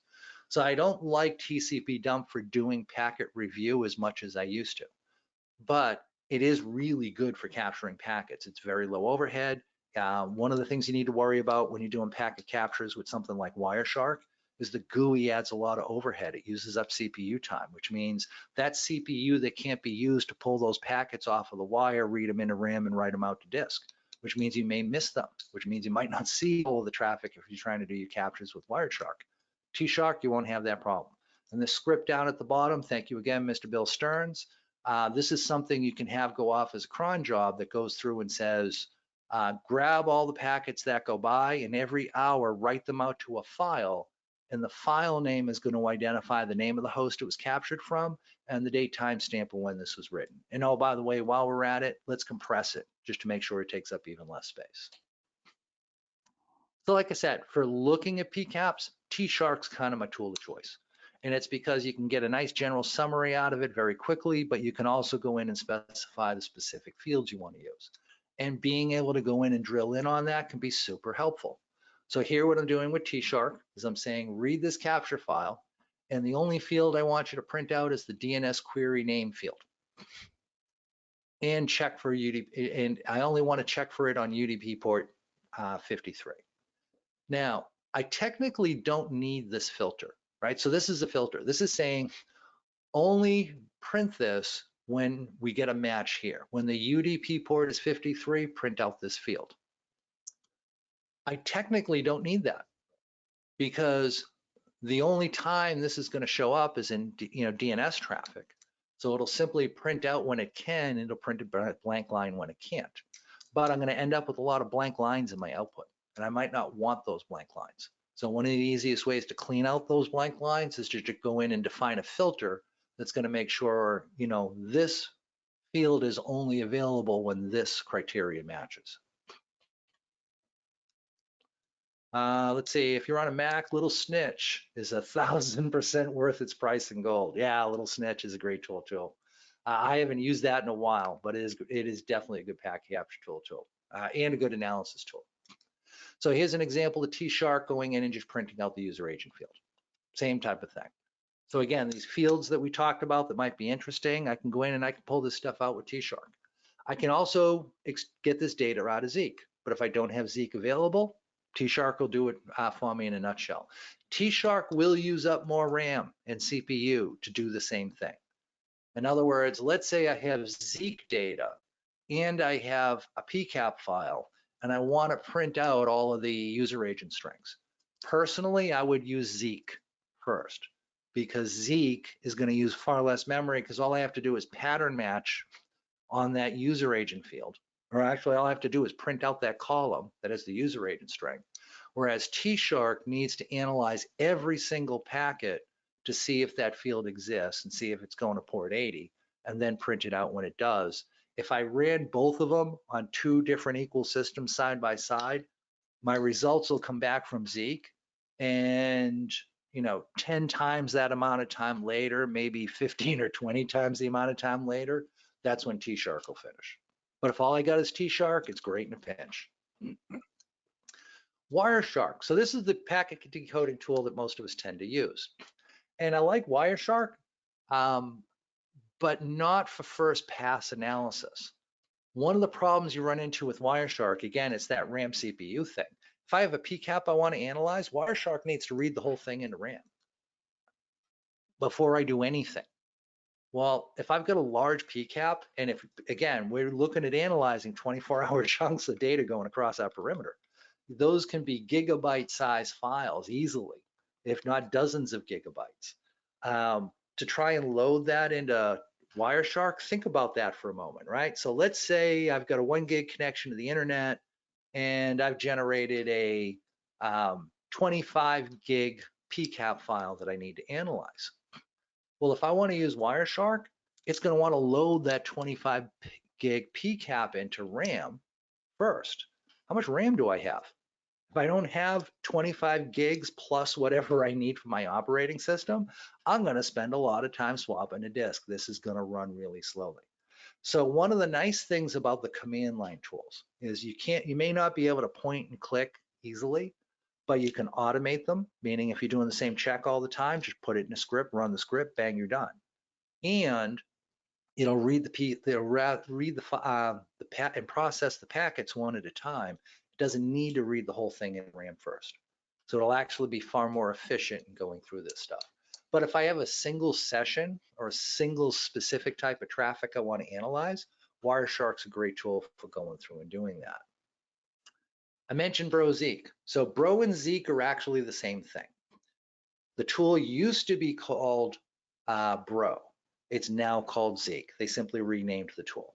So you want to be running Zeek because that's the latest and greatest version. But if you hear people talking about Bro, they're talking about the same thing, just an older version of the same tool. I've got Zeek Auth mentioned here to get the Zeek cut tools. That's actually coming through in the regular Zeek package now. They've incorporated it into the regular tools, so that's kind of cool. So I don't need to do that anymore. I can just install Zeek and be done. But this creates a log entry for everything that goes by. What about TCP flows? TCP flows is a good summary tool. If I want to kind of get a quick handle on what went by, like who generated a lot of unique flows between two IP addresses, it can be a great tool for going through and doing that, absolutely. Again, I think I would use Zeek rather than the PCAPs when possible, just because it's more memory efficient. I used to work in PCAPs exclusively. Over time, I've solved more and more of my problems within Zeek just because it runs faster, it's more efficient, and it's easier to go through and do. Let's see, we looked at that earlier. This is just Zeek printing out what application is using each port. With Zeek, I can also go in and check to see, do a check on digital certificates. In fact, the latest version of Zeek has multiple files that deals with TLS. So it has an SSL.log file that'll give you kind of the summary information about what took place as part of that SSL or TLS session, like what version of TLS was used and that type of thing. And then it has an X509 file that will record some summary information about that digital certificate. And then there's a, cert dot cert_remote.perm, I think the file is called, that actually records the entire digital certificate for every TLS session that it sees go by on the wire. So if you want to review the entire digital certificate, including the public key that was shared as part of that digital certificate, that's all in there, no problem. And you can actually use OpenSSH to go in and process that file and read all of that information. So there's a lot you can go through and do with Zeek. Now, if I need to do simple pattern matching within packets, ngrep is a great tool for that. So grep, we said, allows me to search for information inside of a file. So if I, like I said, the example I gave before is if I say grep space Bob, B-O-B, space, and a file name, every line that includes the character string B-O-B, it'll print that out for me and show me as a match. ngrep does the same thing with packets. So I can go in and I can look for a character string within packets using ngrep, which sometimes can be really useful. There's two switches you want to make sure you're aware of. -I is used for reading PCAP files. Most other tools use -r. -r does something different than ngrep. They use -I instead. -I for input, -O for output. Somebody thought that made more sense. Whatever. The other issue with ngrep is that when you give it a pattern to match on, it tries to match it on every packet. Anytime it checks a packet and doesn't find a match, it'll print out a $. Well, so if I'm wandering a network with ngrep, or if I'm reading a PCAP file, what I'll see is pound, running across the screen. And maybe a match comes up, but that'll scroll off the screen so fast I won't have time to read it because it's going to find more packets where it didn't find a match. To get rid of those pound symbols, use a -Q. So if you're not sure if it's working, right? If you're not sure if ngrep's actually checking things, leave the -Q out and you'll see all those pound symbols so you know you're at least checking packets. But then add -Q back in, and now the only time ngrep will print out information is when it finds a match. And here's what it'll look like. So I'm saying ngrep, don't print out pound symbols, read in odd.pcap file, and look for the character string A, because it is character sensitive, admin. And I can use regular expressions here if I want to match multiple patterns if I need to. Then I'm just piping it through the head command, which says print out the first 15 lines of the output and then stop after that. ngrep comes back and says, okay, I'm reading this PCAP file and here's what I'm looking for. And notice here it got a match, and notice this is a HTTP GET request for a file or for a directory that named administrator. ADMIN is right at the beginning of that. So this, it didn't need spaces or anything like that. It's going to do an exact match on that pattern. Now, if I wanted it to say admin, I could go in and I could say quote space admin space quote. And now there'd need to be spaces in the front and the back of this. This would no longer match. But if this was the type of thing I'm looking for, hey, it pops up this way. I always pipe in less. Yeah, I'd like to do that too, dude. That allows you to go through sometimes. Well, so if I'm doing a manual review, I'll pipe it through just like you're talking about. And sometimes it makes sense to go through and do a less space -S to straighten out any columns if there's columns in the output. Sometimes, however, I'm just trying to look to see, is this working? Right? Because there may be more things I want to add into the command. Maybe I want to like take this and I'll pump it through sort or unique or something like that. In that case, I'll use head just to be able to say, hey, is this working? Am I seeing the type of output I expect? If so, great. Now I'll just keep going on from there. So yeah, at manual review though, I definitely use less as well. Data Mash, I mentioned this tool earlier. Data Mash is really cool because it's designed to be a statistical analysis tool. So you can give it a range of numbers and say, hey, print out the min, max, and mean. And it'll analyze that range of numbers and print out the min, max, and mean for you. So it's normally used for that type of thing. But what we're using it for here is going in and adding up columns when they match. So here I said cat con.log and pipe it through brocut. So I was using brocut, the old version instead of Zeek, and print out this is source IP, destination IP address, and the duration of the connection between them. Then I piped it through sort, so sort just sorts my data, dash K3. Normally sort will start sorting on the first character in the column. Dash K3 says these are columns and I want to sort on the third one. So it'll jump over this and this and immediately start sorting here. Now normally sort will sort it as alphanumeric. N says this is a number. I want you to sort it as a raw number. That makes sure bigger numbers end up before smaller numbers, not numbers show up just because, you know, the line started with a 1 instead of a 5 type of thing. Dash R says do a reverse sort. So normally sort will sort low to high. Well, sometimes like with duration of a connection, I want to see high to low, and then I'm piping it through head, so it's just going to show me 10 lines of output.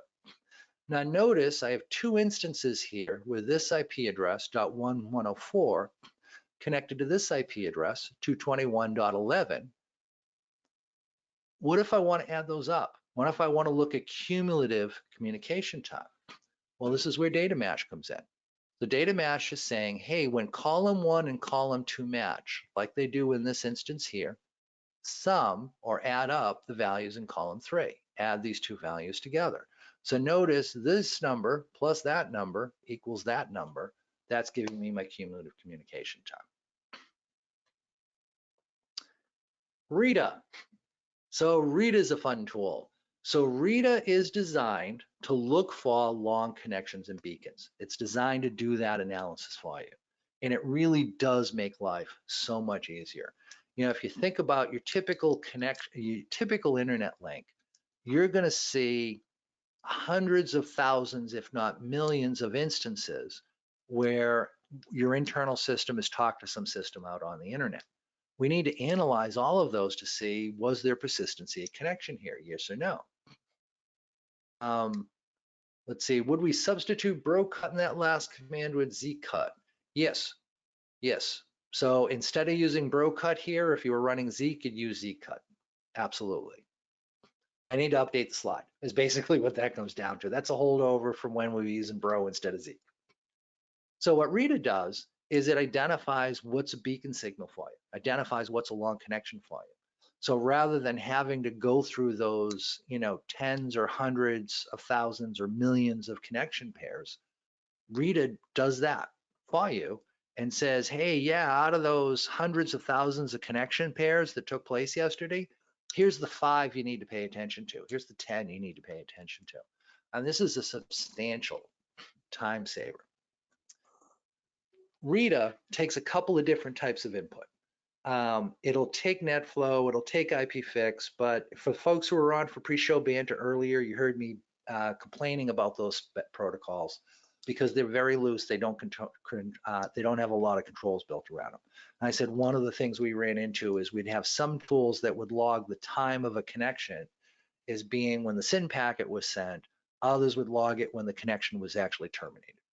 Okay, there's an inconsistency of the timing. If I'm trying to measure those timings to figure out if something's a beacon or not, that inconsistency can kind of mess up my results. So we like to use Zeek. So while you can use NetFlow and IPFix, really what you want to use with Rita is Zeek. So what Rita will do is Rita will read your Zeek logs and go through then parse that data to figure out, is there persistency of connection here that you need to worry about? In the case of beacons, the output looks something like this. This first column is the percentage of persistency. In other words, this is, hey, we are this certain that this is a persistent connection that you should identify to make sure there's a business need associated with it on your network. And the magic threshold for me is around 0.8. Anything that scores 0.8 or higher is worth taking a look at. 1 means we're 100% certain there's persistency of connection here. 83.8 means, or 0.838 means we're 83.8% certain there's persistency of connection here. And like I said, for me personally, 0.8 or higher is something I want to go through and review. The next column is the source IP address.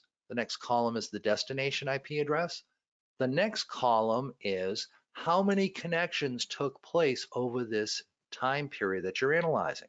So if we're looking at 24 hours worth of data, This is saying that there was 20,054 connections that took place over those 24 hours where this internal IP connected to that external IP. The next value after that is how much data was transferred on average between these connections. And what I look for here is big numbers. So remember I said 0.8 or higher for a score, I want to review it.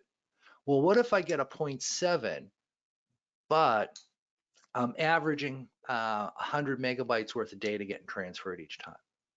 Okay, that's below my 0.8 threshold, but that's a lot of data movement. I want to go take a look at that. So the amount of data getting moved is kind of my sanity check. I'll drop below my 0.8 when I see that take place. I might look at something as low as like a 0.7, maybe a 0.65, somewhere in that range there. Everything else after that, ignore it. That's more for development, right? That's more for, let's say you have a beacon and we don't detect it. And you come back to us and say, hey, so one of my systems got compromised. There was a beacon and Rita gave it a low score. You can print out that whole line for us, or you can copy paste that whole line to us, and that'll kind of tell us what did Rita see and why did Rita score it the way it did, so we can go in and make improvements on the algorithm as needed. In the chat channel, Keith shared the Rita cheat sheet. Definitely worth going in and grabbing a copy of that. Please do.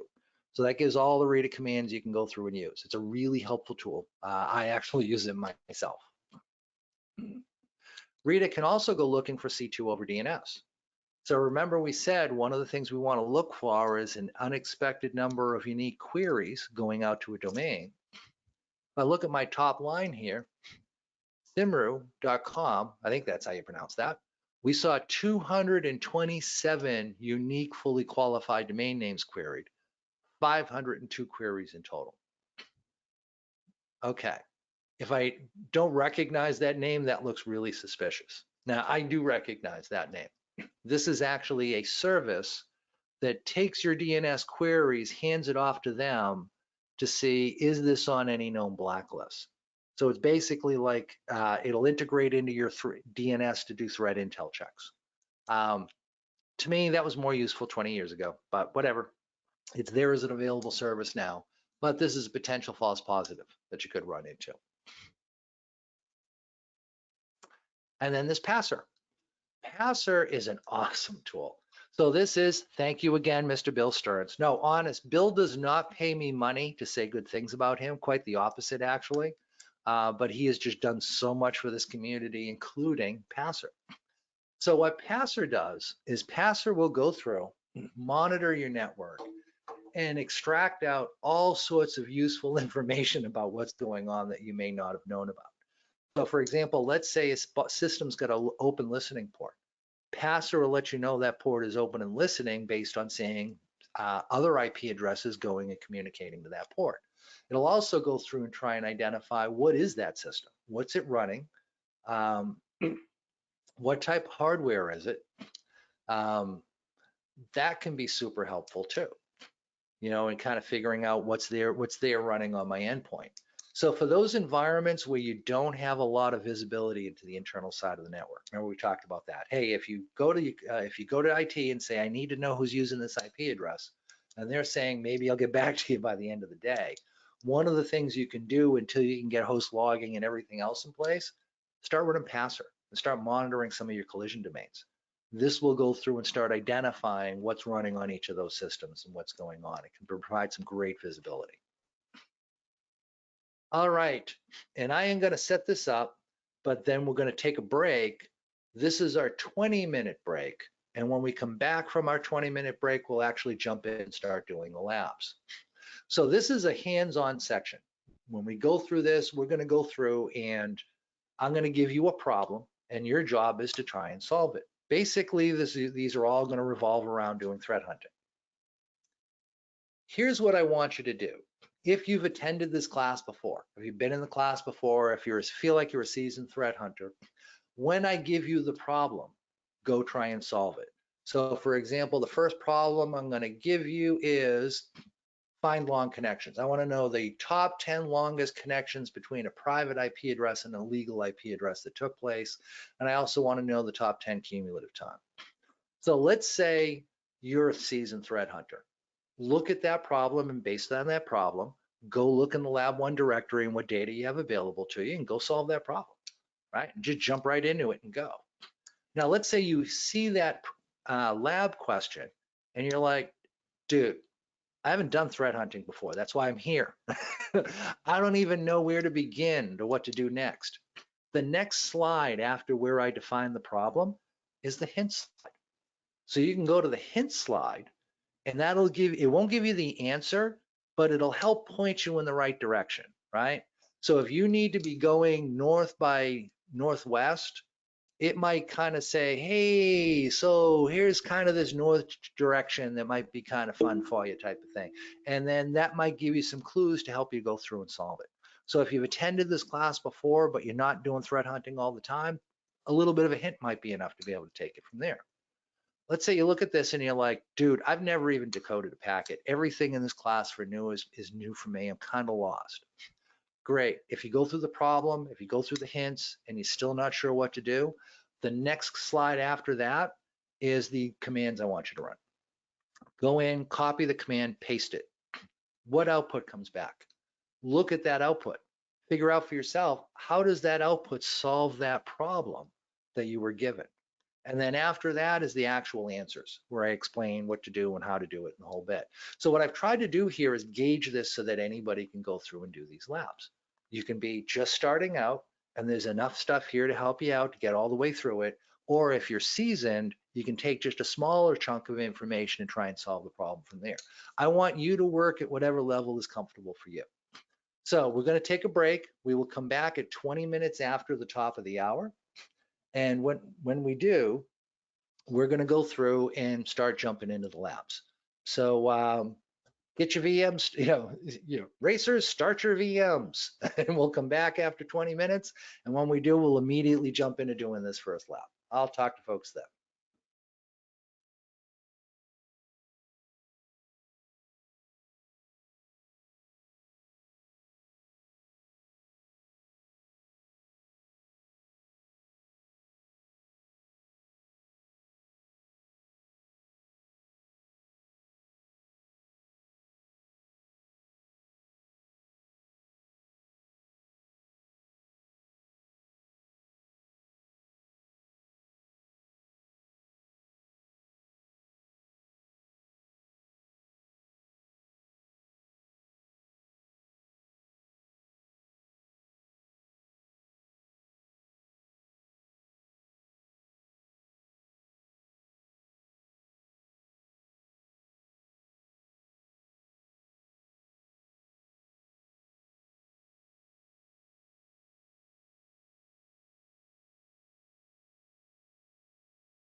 All right, we are back.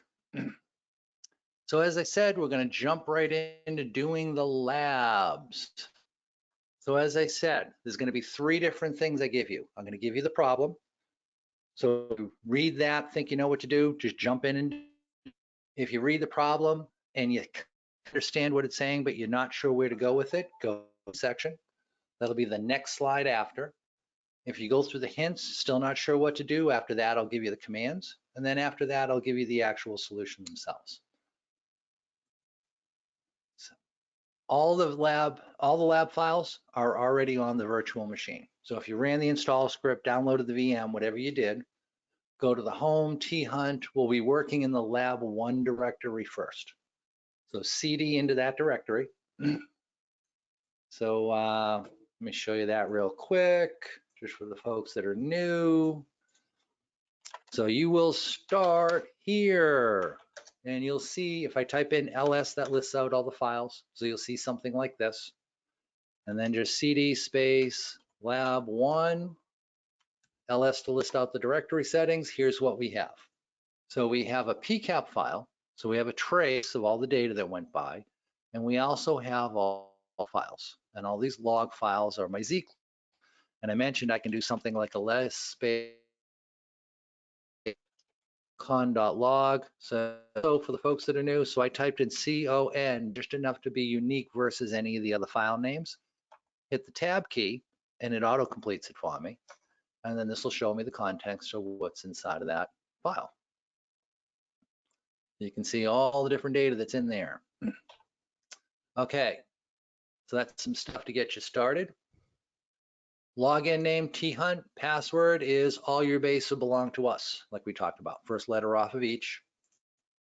And here's our first problem. So I want you to navigate into the lab 1 directory. That's the directory I was just showing you. You've got a PCAP file and you've got Zeek logs. So you can use either one to solve this. You know, think about what you think might be the best data source to use for either one.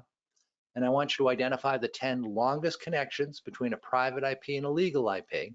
This is going from our internal network to the external. And the top 10 cumulative communication time taking place between private and legal. So Gwen, give that a shot. If you got any questions, please ask. Somebody was asking about BroCut is not installed on the VM. Should I connect to the internet and install Bro? You do not need to install Bro. Use Zcut instead. So let me show you that.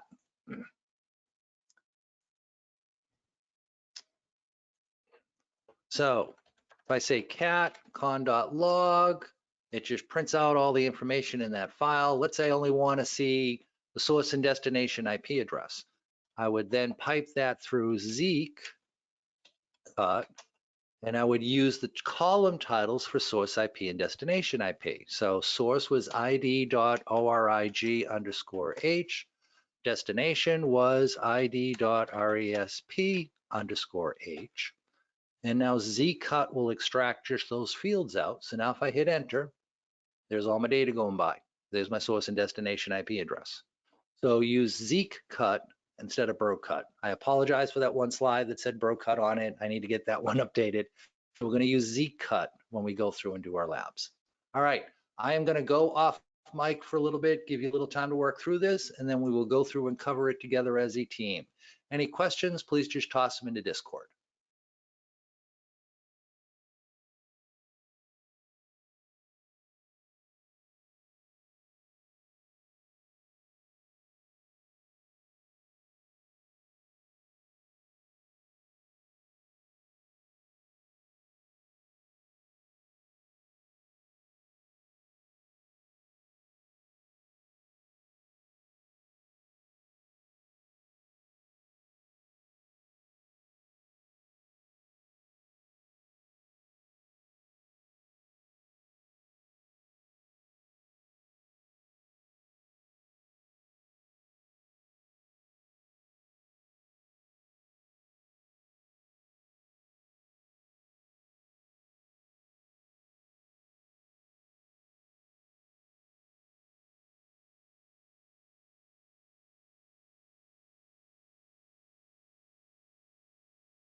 Okay, let's go through and kind of talk this one through a little bit. So again, this slide was the problem. I wanted you to find the 10 longest connections that took place, as well as the 10 longest from a cumulative time perspective. So both would be classified as longest connections. One is just a single connection, the other is just, you know, however many connections took place between those two systems all added up together. So for hints, I gave you long connections as a relative term. You need to know the length of time being audited.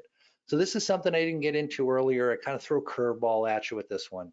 But when we look at the data, right, and pull this back up again, when we look at the data that we have here, how much data do we have? Is it an hour? Is it 5 minutes? Is it 24 hours? Is it a month? We don't know. Long connections as a relative term means that it's going to be relative to how much data we have to look at, right? So that's going to help us go through and figure that out. So a good tool for doing that. So one of the things we could do is look at like the con log in Zeek and look at the first line and the last line, and that'll tell us. But another tool you can use is cap infos, and I can give it the name of a trace file. So I'm going to say -r trace1, and actually I'm going to say, yeah, actually let's look at the whole thing, and then I'll pass that through less. And what cap infos does is it gives me information about that capture. So I've got cap infos -r trace1.pcap, pop it through less. Now when I hit enter, here's what I get. So this is just kludge from the last time I ran the less statement. So it pops up and it tells me, hey, I'm reading trace1.pcap. So we saw that. What file format is it? It's a PCAP file, compatible, Wireshark, T-Shark. Ethernet was the network type being used where the capture was created, packet size, file size, data size. You know, we've got all sorts of information about this capture. Cool. I don't necessarily need all that though. If I type in -AUE and then run it, oh, I don't need the -R, right? Actually, I don't need less. And I don't think I need the -R. I think I can just do that. Let's see, yes. So if I go in and I say -AUE, that gives me some things that I really care about in this particular case here. The first is it gives me the total duration of the connection in seconds. 86,400 seconds is exactly 24 hours. So we are a second and a half short of a full 24-hour PCAP. Okay, let's round up and just call it 24 hours to be done with it, right? Here's when that capture file was started. Here's the date timestamp of when the capture started. Here's the date timestamp of when the capture ended.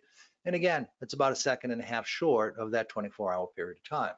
So now that I know I have 24 hours to work with, when I go in and I look at my duration, anything that comes close to 24 hours, that's going to be a pretty good indicator that that's a long connection, right? It ran for the longest maximum possible amount of time. So that was my first hint. I need to know how much I'm working with. PCAPs don't store connection duration, meaning that I would need to see when the connection started, like the SYN bit and the FINAC, when it ended, and calculate that for each connection, and oh, that's going to be a pain in the backside. But we said Zeek has that information in there. So I don't need to worry about it if I have Zeek. I can just go in and look at it through Zeek. So I'd be better off using Zeek for this type of thing. Hang on just a second.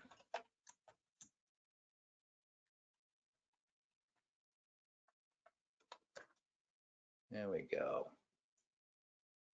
So if I go in and I look at my con.log file, my first field, this is my timestamp. This is when the connection started. This is a unique ID number that Zeek uses. So let's say this was an HTTP connection. Well, there'd be data in the HTTP log as well. This ID number can be used to cross-reference this connection with that data that's in http.log. If it's an SSL connection, you guessed it, there's going to be more data in SSL.log. That ID can be used to cross-reference this against SSL.log as well. So that's what that ID number is for. Here's my source IP address, my destination IP, source IP port, destination IP address, destination port being used. Here's my protocol, here's my transport, TCP, UDP. Here is the application layer decode that was used. So this was traffic going to TCP port 80, and we saw HTTP headers. This was traffic going to 5355, and it was identified as being DNS traffic. So again, it's going to go through and decode that layer for you. My next field is my duration. How long did that connection take place for? So I can go in and I can look at, this duration. So I need source, source, where the connection come from, where was the connection going, and duration. Those are the three parameters I'm going to need to work with here. So Zeek is probably my best bet for this. Zcut extracts fields from all the Zeek logs. So I'm going to want to run it through that. Now, when I need to go in and add things up, data mash is useful for that. I mentioned that. So here are the different commands you could run. Like I said, if you're new to this, and this is the first time you've ever worked with any of these tools, just go in, copy, paste this into your session and see what the output looks like. That'll kind of help you kind of work through this. So I'm actually going to do that and cheat just to make my life a little bit easier. I'm going to copy that, and then let me get my SSH session back up here again. Let me quit that, clear the screen, and now I'm going to paste that command in. So the first thing we needed to go looking for was, what are my longest individual connections? And I can see here, I have one connection. Remember, 86,400 is 24 hours. So this is only about 11 seconds shy of a full 24 hours. Yeah, okay, this connection is clearly running all the time. So as far as what are interesting long connections for me to look at, that one definitely makes the bar, right? Because it's running the maximum amount of time in this PCAP file. If I look at the next line, that was running for 243 seconds. Okay, that's not long, right? It's only about 8 minutes. That's not a very long connection. We said 5.5 hours is probably about where we want to look. So that's about 20,000 seconds. This is 243 seconds. Yeah, I wouldn't bother wasting my time on this. So what long connections are worth further investigation? Just this very first line in that set. All right, let me run my second command here. I'm going to copy that, pull my SSH window back up. I'm just going to hit enter a couple of times so we get a line break between the two lines. So here I said cat the con.log file, so list out the contents of con.log, pipe it through Zcut, look at source IP, destination IP, and duration, sort it based on K3, means third column, this column here, -RN, its numeric value, and do a reverse sort, biggest number to smallest, and then I piped it through head. Head says show the first 10 lines worth of output and then stop. If I wanted to see 20 lines, I could say head space -20. If I want to see 5 lines, head space -5. That way I can control how much output comes out. So here I said cat con.log, zcut, the exact same fields, source, destination, and duration. Then what I did is I sorted them. Now, this command can be kind of hard to follow, right? Because there's a lot going on. Here's what you do. So if you're new to this stuff, go through, get the command that we're using, and then go to where you stop understanding what's going on. Like, let's say I understood up to here, but the sort command after that, I don't really understand what that's doing for us. Show just this much, hit enter. What's the data look like? Oh, okay, here's my data. So I can see I've got a bunch of source and destination IPs. I've got some duration fields in here. Okay, I see what it's doing now. I can see the data is all mixed up. Here's 51, here's 51, here's 51. 51's kind of mixed in with everything. Okay, now let me go back to that original command. I understood up to duration. So now let me add the sort parameter. And just hit enter. Oh, look what sort does. Now when the source IP and the destination IP address match, it clumps all that information together. Oh, now I understand what's going on there. Great. Now I'm going to hit up arrow again. And the next thing we were doing were these grep commands. What are those grep commands doing?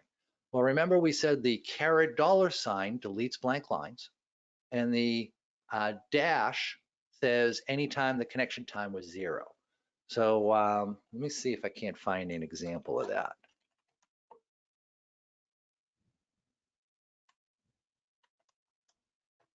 Here we go. So here, 192.168.99.51 connected to 192.168.88.246, and the duration was dash, meaning they didn't transfer any data. Now remember, we're going to pipe this through data mesh, and data mesh wants to see numbers in this third column. Well, these aren't numbers, these are dashes, so that's going to cause it to puke. So that's why we're doing these two grep commands. Remove the blank lines, and then here we're removing those dashes that we just saw. Okay, so what's data mesh doing? Well, let's just show that. So remember before, I saw multiple lines with a source and destination IP address are the same. Well, now they're not, right? Now every line is a different IP combination. So these three are all the same source, but the destination is different each time. It's gone in and it's added up this duration field. Great, so that's what that does for us. But notice we've seen some, the connection times here, 70 seconds, 79, 2, 128, 78. They're up and down, up and down, up and down. We want to see the longest connections. Okay, whatever.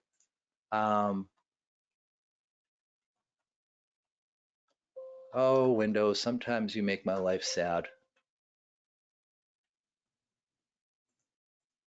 Yeah, fine, be that way. Let me just copy this back in again. I don't know what's going on with my SSH client there. I apologize for that.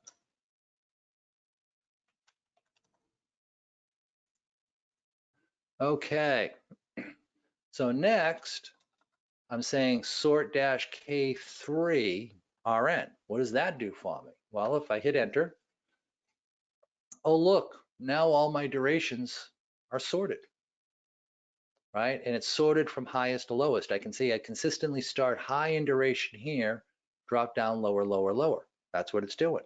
Okay, cool.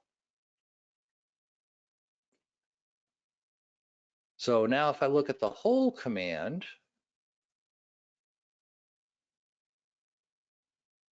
I'm piping it through head now. What's head doing for me? Oh, it's just for showing the first 10 lines.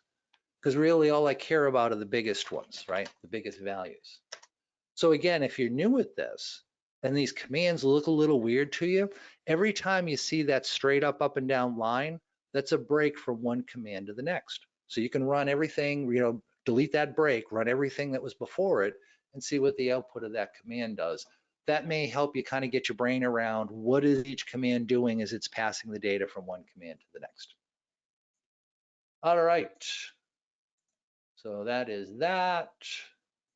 These were the commands. Like I said, you could go in, you could just copy paste if you needed to. And then here are the answers. Here are the fields you want based on why you wanted them. So I went through and kind of gave you the description, and we already talked about all of those. Here's how to go in and kind of find them. Here's how to identify that time window we talked about.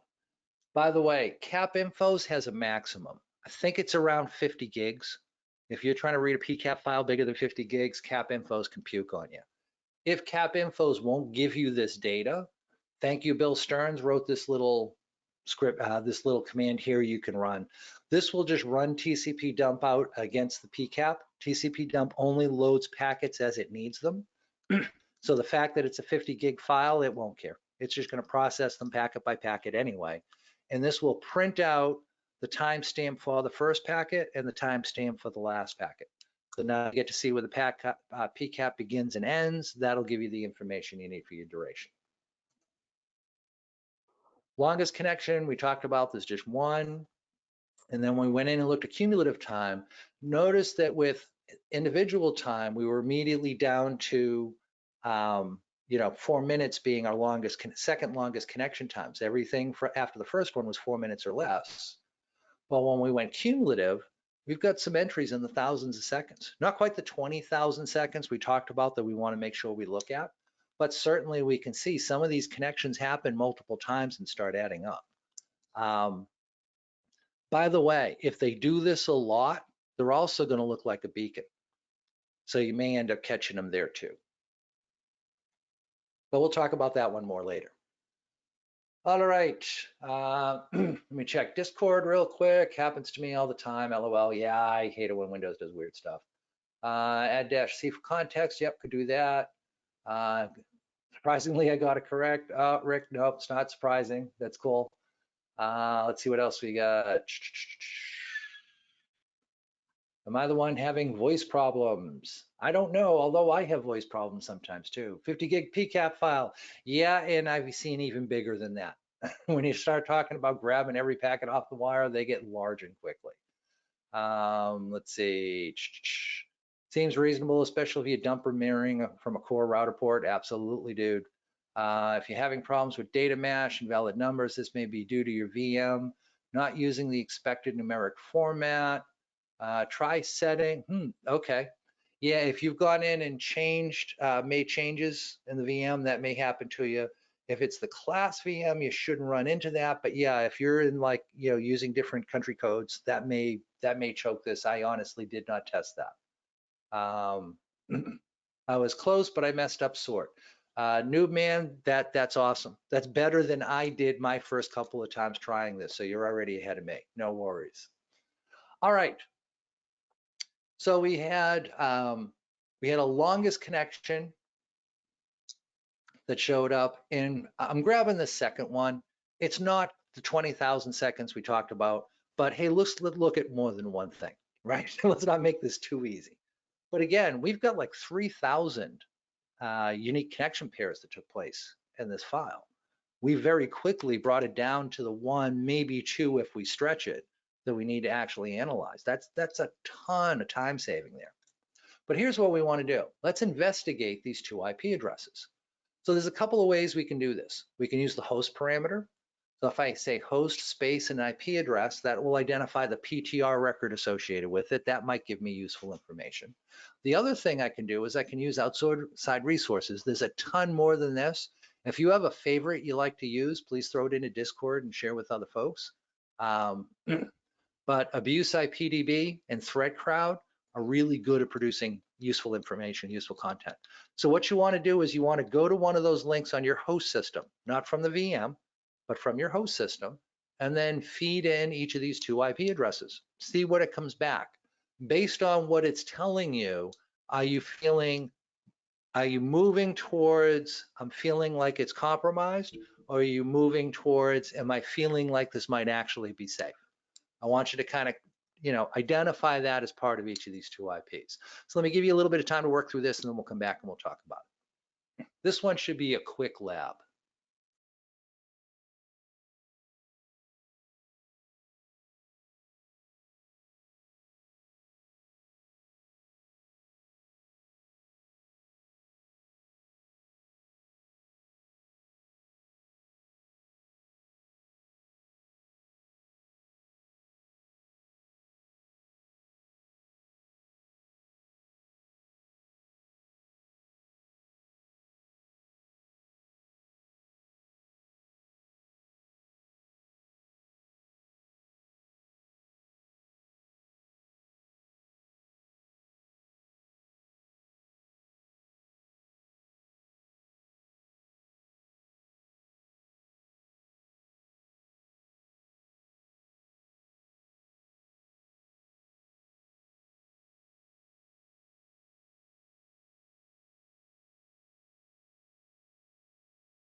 Yeah, Bill made a comment in Discord, and I agree. So one of the things I told you to do is run the host parameter, like you see me doing here. If this VM doesn't have internet access, this won't work for you. Don't worry about it. Skip it for now. This is a pretty easy command that you can emulate later. Just go into using those 2 sites that I gave you to research the IP addresses that way instead, and you'll be perfectly fine. I'll give you a little bit more, and then we'll go through and cover this.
Okay, let's talk about these.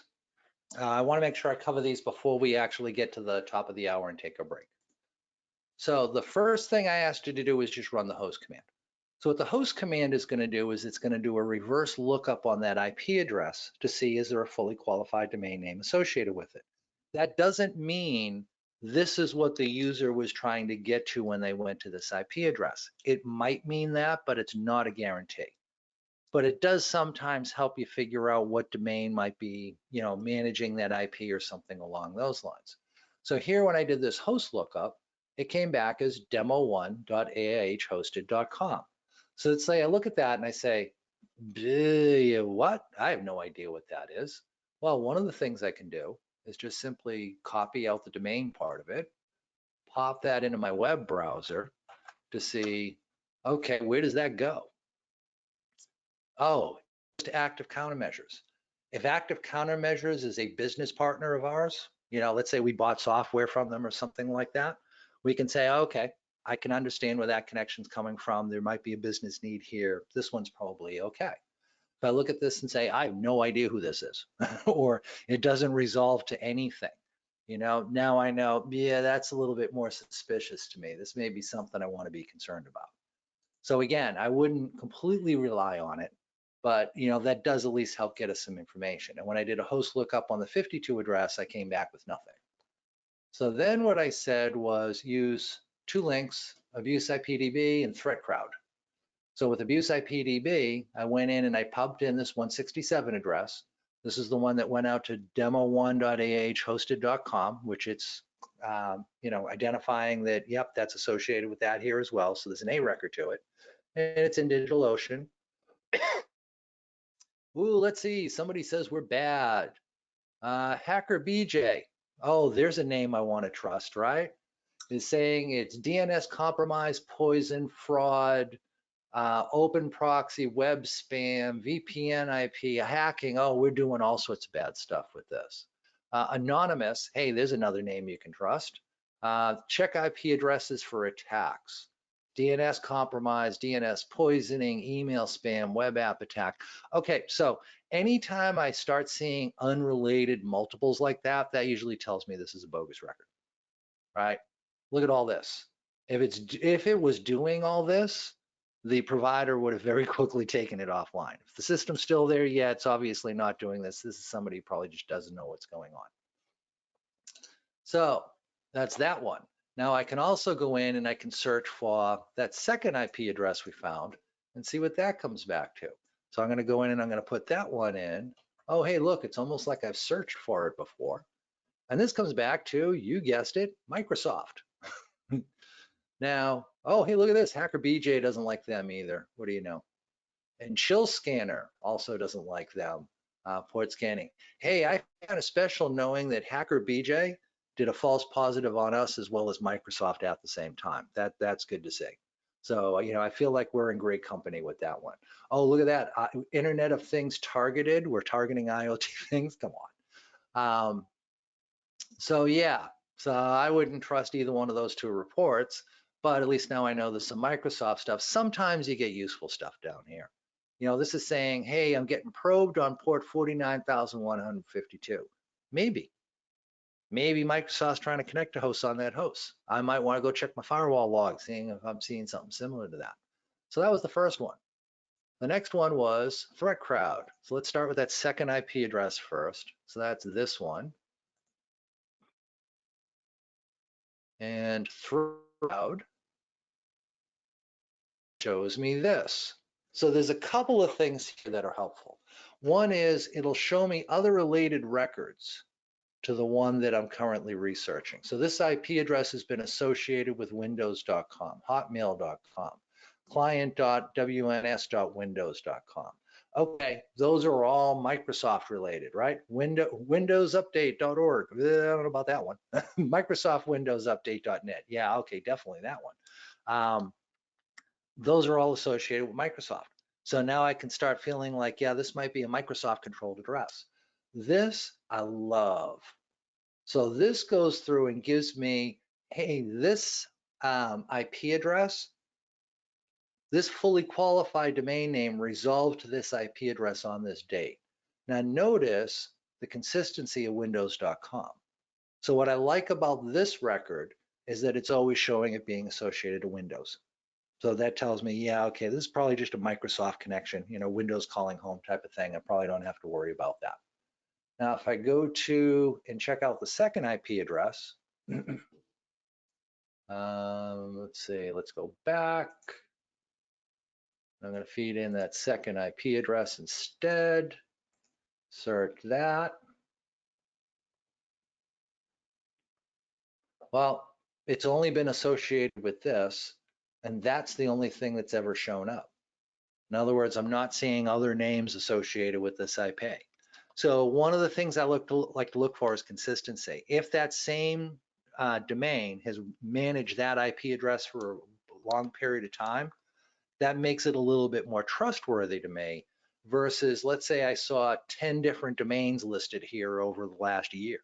Well, that's an IP address that's getting passed around. That's more likely to be something that I have to worry about. So we now know a little bit more about each of those IP addresses. Cool.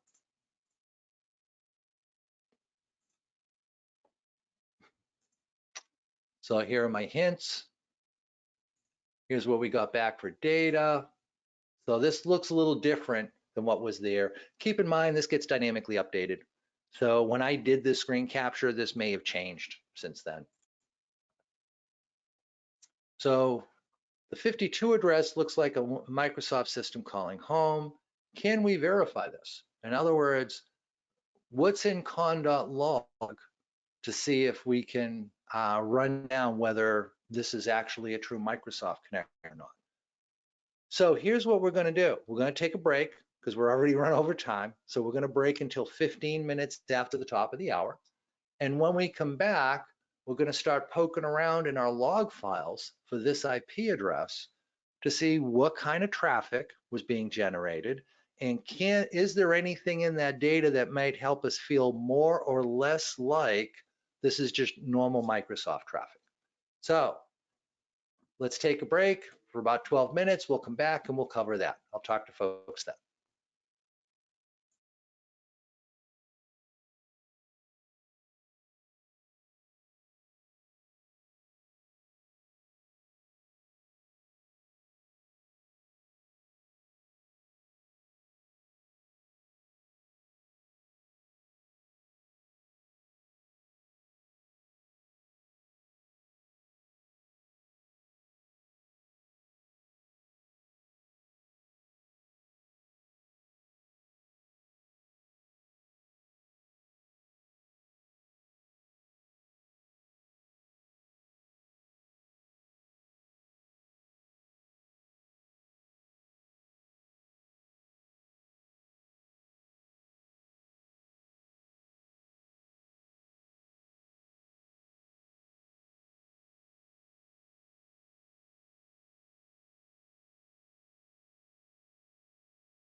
All right, we are back.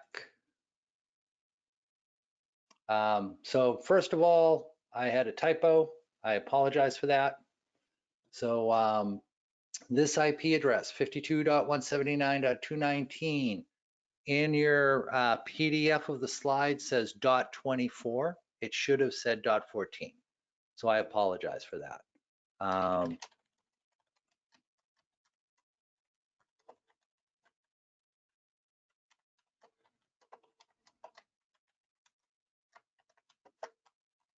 All right. So yeah, so you should be seeing that. So yeah, so the point of this lab was to go in and start poking around to see what else could we actually see here. So let me clear the screen here. So here's what I like to do. So I'm going in and I'm saying grep that IP address. And we wanted to see what other logs it was in besides con.log. But I like to kind of get an idea of what I see everywhere. So I'm going to do star.log, and I'm just going to say pump that through head. So that'll show me 10 lines of output. When I do that, my output shows me, here's the file I found that in, and here was the line entry. So notice we've got SF means it saw connection start, connection finish. See this? A reset was issued as part of that connection, meaning it didn't connect properly for some reason. Now we're seeing a lot of connections. So it could be the server's getting too busy and it's starting to reject connection attempts that are coming in. That might be why these resets are getting issued. So that's kind of interesting. But all of these entries are out of con.log. Well, we want to see what else is it in besides con.log. So I'm going to go in and I'm going to say grep-v con.log. So show me lines that have this IP address, but I don't want to see any matches within con.log. I'm going to pipe that through head. And now I see, why did that print out so much?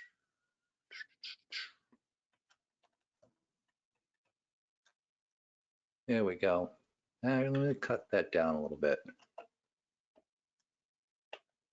Let's make it readable. Here we go. So I'm saying head-5, just print out 5 lines worth of output. So I can see I'm getting a match at IP address in DNS.log. My DNS.log entry is telling me the person was trying to get to array503.prod.do.dsp.mp, subdomain much, Microsoft.com. So when the user got this IP address back and was told to connect to this IP, this is the resource that we're trying to get to. They're trying to get to something within Microsoft.com. So I know I have a match within DNS.com. Do I have any other matches? Well, let's see. grep-v dns.log, pipe that through head-5. And now I'm seeing matches in files.log. So there's entries in here. And the entries in the file.log is an X509 cert. So when we connected to this name, this fully qualified domain name that ends in Microsoft.com, when we connected to that, we got back a digital certificate. So it was part of a secure connection. So if it's a valid digital certificate, we can be pretty certain, yeah, this is going to Microsoft.com and this is probably not something we need to worry about. So that was in files.log. Okay, where else do we have data? Guess what I'm going to do? grep-v. You guessed it, files.log. Pump that through head. And actually, I'm going to do this. Give me a couple of blank lines so we can read the data. And notice what we've got now. We've got a match in SSL.log. I'm just going to highlight one of the lines here. So we've got entries in SSL.log. So this is a secure connection. It's using TLS version 1.2. And our CN is prod.do.dsp.mp.microsoft.com. So it's a wildcard for this domain, which is the domain that this connection got back as part of its DNS query. So this looks like it's probably a valid digital certificate for that. So we've got an entry in SSL.log. Okay, do we have any other data to work with here? grep-v SSL.log. Pipe that through head-5, and that's it. So it looks like it's a valid Microsoft cert. By the way, the latest version of Zeek will also verify this for you. It'll actually come back and tell you, if it's okay or not. Does this digital certificate actually verify? So that's kind of a cool feature. But we're seeing enough here that we can look at this and say, yeah, this is probably okay. Excuse me. Let's see, grep, the IP address, star.log, yeah, a -l star.log. I have not tried that. Or egrep, yep, you can do that too. So if you just, so with egrep, if I just wanted to match on those, I could. But here what I was doing was I was just looking for where do these log entries show up? I first found them in con.log. So I looked at those, analyzed them, and then grep-v says, show me everything but con log entries. Then I started seeing DNS entries, -v, everything but that. So this lets me walk through everything to see what's associated with that. But it says the CA is someone called Microsoft Corporation too. Where does Zeek keep the valid CAs? So the latest version of Zeek, you can set that. So I have it turned off here so that it doesn't, so this VM doesn't need internet access. But you can actually have it go out and validate that digital certificate. Within files is that digital certificate. So you can actually go off and check to see, okay, who is the CA that signed this? Let me go out and check with that CA to get that public key to make sure the hash matches properly on this digital certificate and the certificate's okay. So Zeek will actually go through and do this for you. You need to do some tweaking on Zeek to get it to work properly, but Zeek will do this check. I just have all of that disabled because, again, I wanted you to be able to run this VM in an isolated environment if you chose to, and not have it reaching out to the internet. Sometimes that can get kind of weird for environments. So for example, somebody mentioned in Discord that when they tried to get to, I think it was Threat Crowd, they got redirected to some other site that does the same type of service. There's probably an intercept proxy running on their network that says, don't let people go to Threat Crowd, send them over to this other network instead, because we want to use that other service instead of this one. It might be their corporate environment, it might be an upstream ISP, it might be software that's installed in their system that's doing that, who knows? But there's some sort of a redirect taking place. So once this stuff starts talking in the network, weird stuff like that can happen. So I wanted to keep the VM as isolated as possible. But you can get Zeek to check CAs. All right. So yeah, so it looks like we've got an SSL connection here. We can see that it was, excuse me, we can see that it had a digital certificate that was issued to this within Microsoft. So, for the sake of argument, let's say this is a valid cert, even though Zeek didn't do the check for us in this particular case, but let's say it did. Zeek checked it out, Zeek said the cert's okay, therefore we know we're okay. We could also, this is a step I missed. So within SSL.com, we get two numbers that get identified. We get the unique ID for the connection, but we also get a number that's associated with this specific SSL session, identified here. If I search on that, I also get a match with an X509. And here's X509 going in and telling me, here's what's within that digital certificate. So it's got some additional information beyond what we had in the SSL.log file. So that longest connection that was going to ahhosted.com, that looked like a business connection. The second longest connection looks like it's a Windows system looking to see if there's any patch updates that it needs to do. So neither one of these appear to be malware.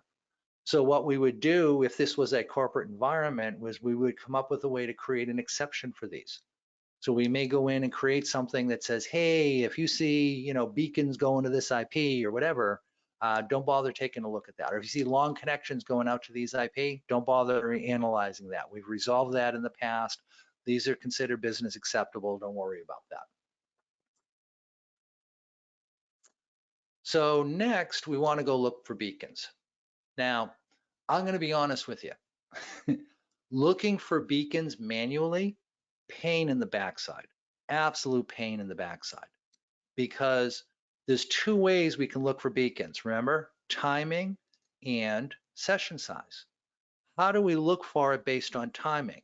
Well, we would have to take every connection pair, every internal IP that talked to an external IP, and then would need to line up all those connections and see, is there a pattern to the timing? In other words, let's say there's 100 connections that took place.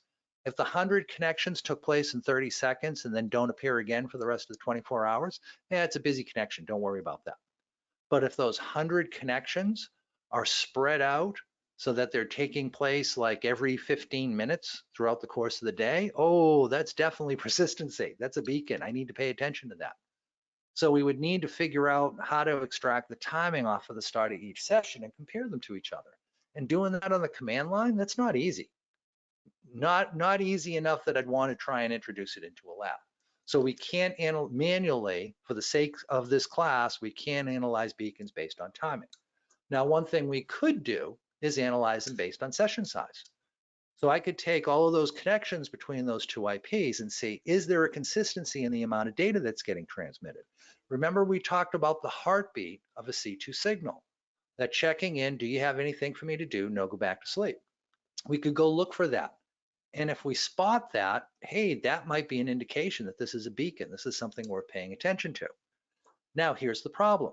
In this particular file, we've got about 3,200 connection pairs. So if you were to go through every connection pair looking for this, how long do you think it would take you?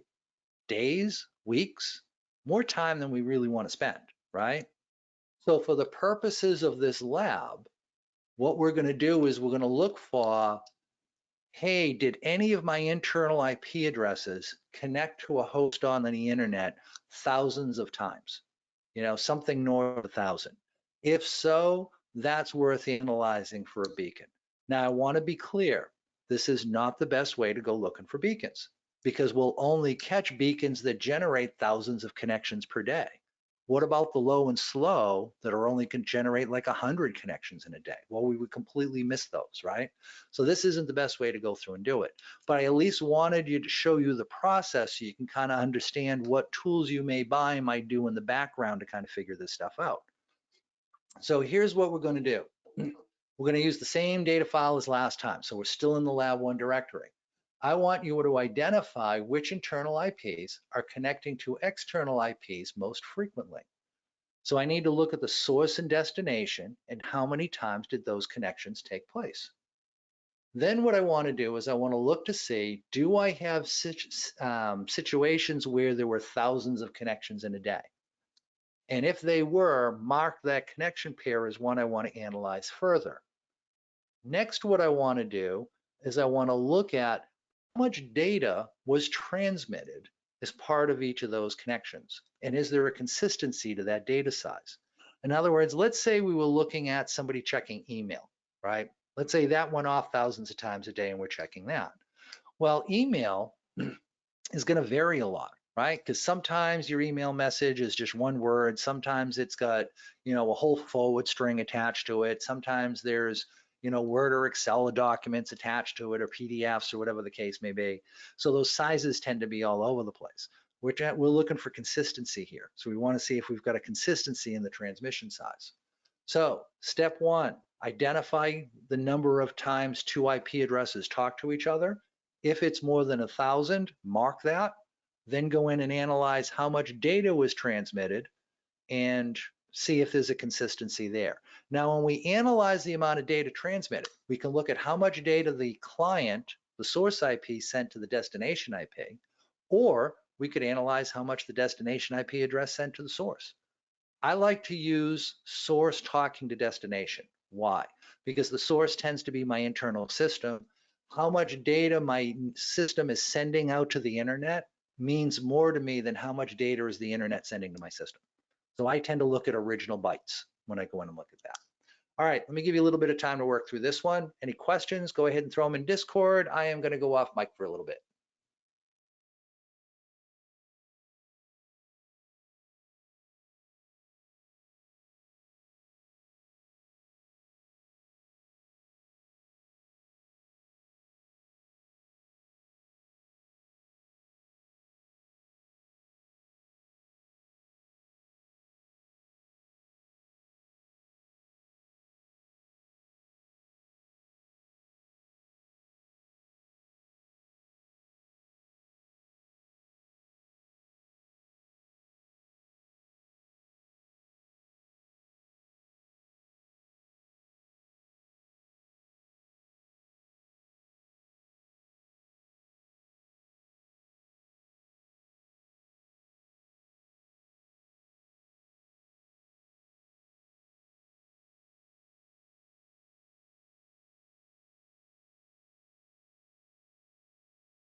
All right.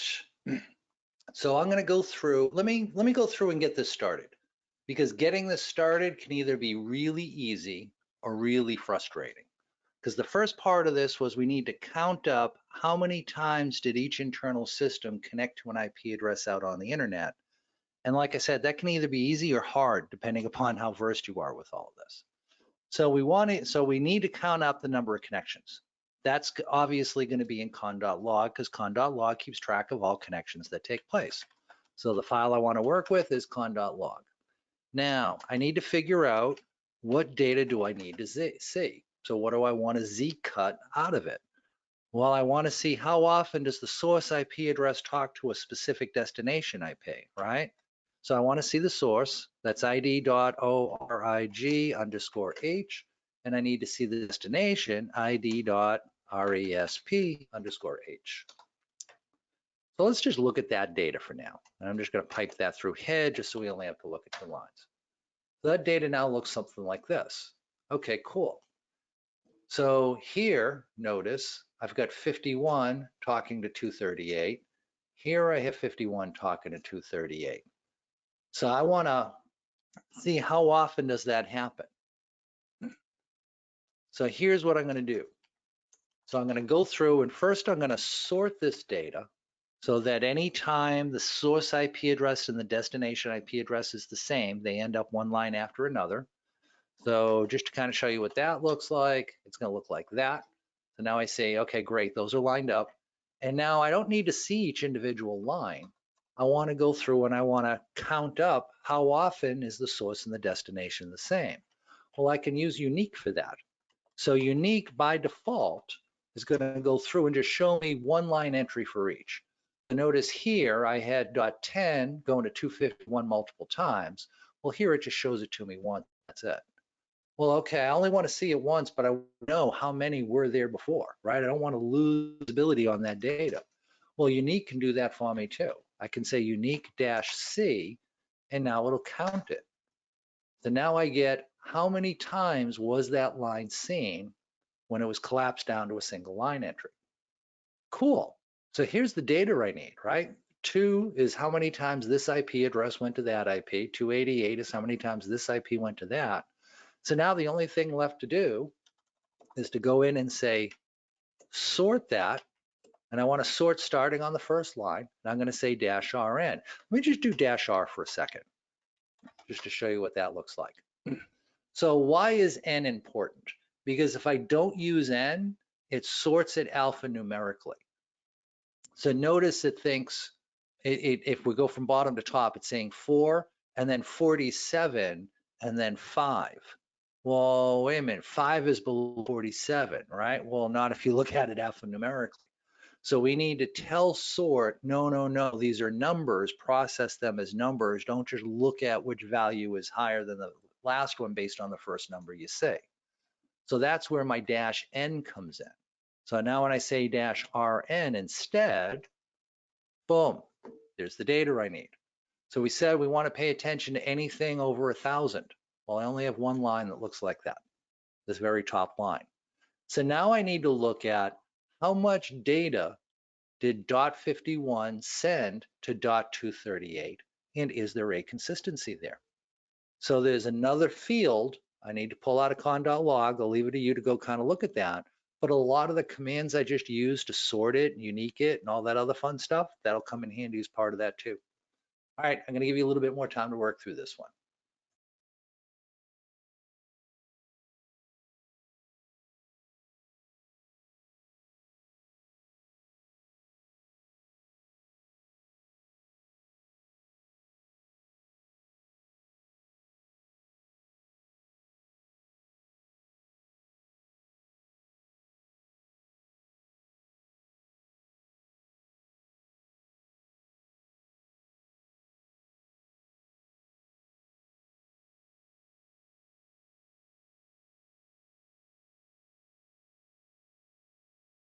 Hey, so Pepito had a couple questions, and usually when one person is brave enough to ask in Discord, there's at least a couple of dozen that have the same question and don't want to ask.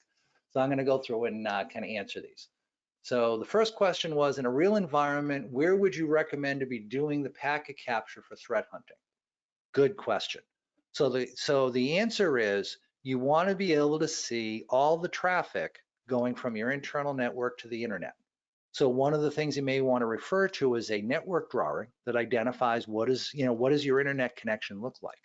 Now let's say we have an internal network with a core switch that connects to a firewall. The firewall connects to our router that leads out to the internet, and then there's our internet connection. Well, now that means that anywhere from the internal interface of the firewall to the external, or the external interface of the firewall, or the internal interface of the router, all three of those points will see all the traffic going in and out of the internet link, right? So which one should we use?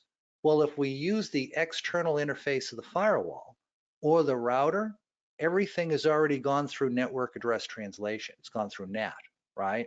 That means I won't be able to, let's say I see something beaconing to an IP address. Well, I won't be able to tell which internal system it is because everything's already been natted to a legal address. So I probably don't want to use either one of those two interfaces.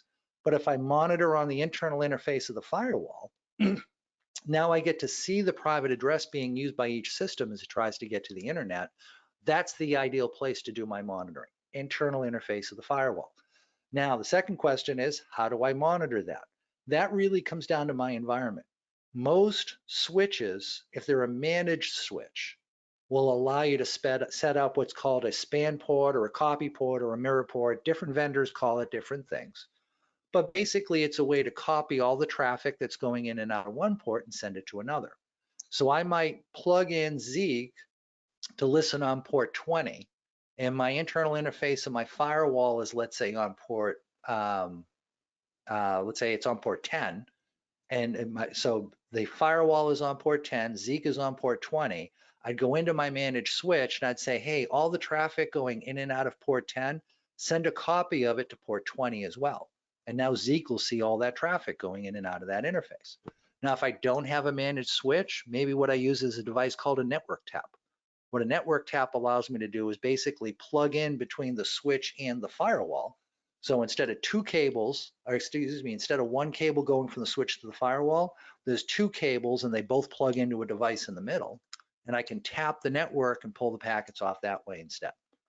So network tap, copy port, it really depends upon your environment. So that's how you would get to see this data.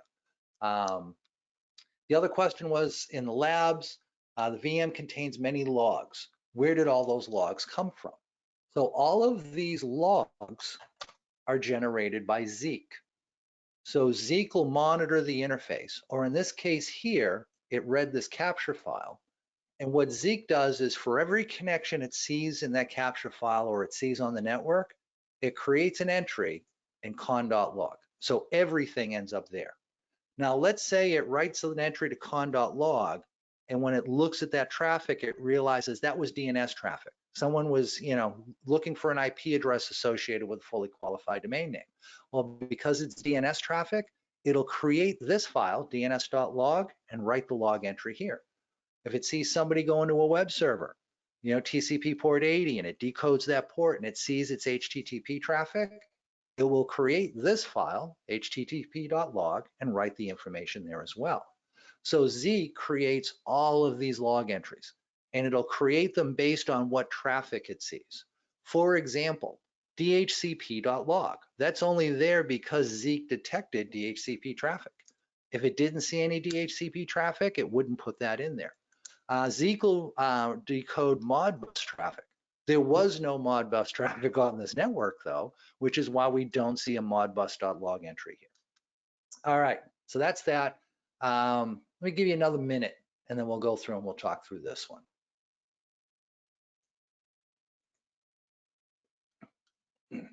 And Pepito, happy to. Dude, this is what I'm here for, is to answer these types of questions. More than happy to help out. All right, I'm gonna give you about 2 more minutes and then we'll cover this.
All right, we got a couple questions in here. Let's see. What's the main difference between Suricata IDS and Zeek? Can both be incorporated together? Absolutely, they can. And they're a good complement to each other. Zeek records everything. So every connection that goes by, it's going to give you some sort of a history. Suricata is a pattern matching tool. So Suricata is designed for, let's say, so earlier we saw a slide where someone was doing a GET request for a file within the administrator directory. And hopefully that gave you pause, right? Hopefully you looked at that and said, wait, someone out on the internet is trying to get to something in the administrator directory, that can't be good. And you'd probably be right. So let's say we wanted to get an indication anytime that happened. Well, that'd be kind of hard with Zeek, but with Suricata, that's what it's designed for. It's designed to pattern match. So I could go into Suricata and I could write a rule that says, hey, any traffic going to TCP port 80, I want you to analyze it and see, are they trying to get to the administrator directory? And if they are, generate an alert for me and send that out via syslog. So that shows up in my SOC and somebody there knows to go through and respond to it. So Suricata, designed for pattern matching. One of the things I like to do with Suricata is go in and look for IP packets that are bigger than 20 bytes in size. I like to look for non-last fragments that are less than 512 bytes in size. So I like to look for those types of indicators that are probably somebody's messing around on the internet. And they're much better at that than Zeek. But if something goes by that Suricata doesn't know to capture, it's missed it, it's gone, and you have no data. But Zeek collects everything. So I would absolutely recommend using them side by side. Let's see, somebody made a comment, wish they still taught for SANS. I'd sign up for a class in a minute. So two problems I had with SANS was being able to teach certain classes I thought were applicable. What made me leave SANS back in like 2008, 2010 was I wanted to do a class on security in public cloud. In 2010, I recognized that, hey, everybody's going to move into public cloud and we need to know how to lock these things down. What tools are available? What techniques are available? What can we do? Where does the shared responsibility lie on each side here? And I wanted to do a class around that. And SANS's response was, nah, you know, the answer to the way to secure public cloud is just don't do it. Well, clearly that didn't happen, right? So what I ended up doing was going to the Cloud Security Alliance and generating the content through them, and we actually gave it away for free over there. So SANS was just kind of too strict on what I could teach and what I couldn't, and the other problem I had was just the pricing. Not everybody can afford to spend $5,000, $6,000, $8,000 for a class. It just doesn't work. That's why these classes, you know, I tossed up some of the other classes I teach at the beginning of this class. The expensive one is $500. The other one was, hey, 25 bucks or whatever you can afford. I like that model better because it allows me to help more people than I was able to do through SANS. I've taught more people through Wild West Hack and Fest in the first 6 months than I did through my, geez, how long was I at SANS for? 15, 20 years, 15 years, I think, something like that. Yeah, about 15 years. No, I don't know. However long I was at SANS for. I get to help more people, which is cool. Let's see, what else we got here? Well, not everything. Okay. That clearly needs contest. Let's see. I agree wholeheartedly. Even his current insights share right now would make me want to sign up. Yeah. Well, so the other thing that's kind of nice about this format is I get to update this as soon as I want to. SANS had this arduous process where there were only certain things you can update and when that made it hard to actually keep content that was relevant. When I started at SANS, I submitted my slides a week before the class. So I could be, you know, cutting edge on what was going on.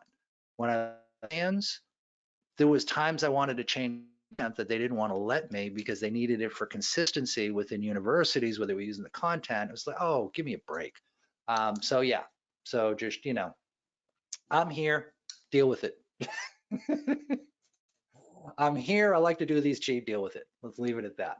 All right, so finding beacons. So we identified who generated more than 1,000 connections. Now we wanted to look at, do we find a heartbeat in that? And I mentioned we need to look at how many bytes of data are getting transferred.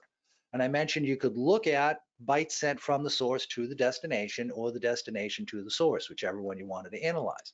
And I said, I prefer original bytes, data going from the source to the destination, because that number has more value to me.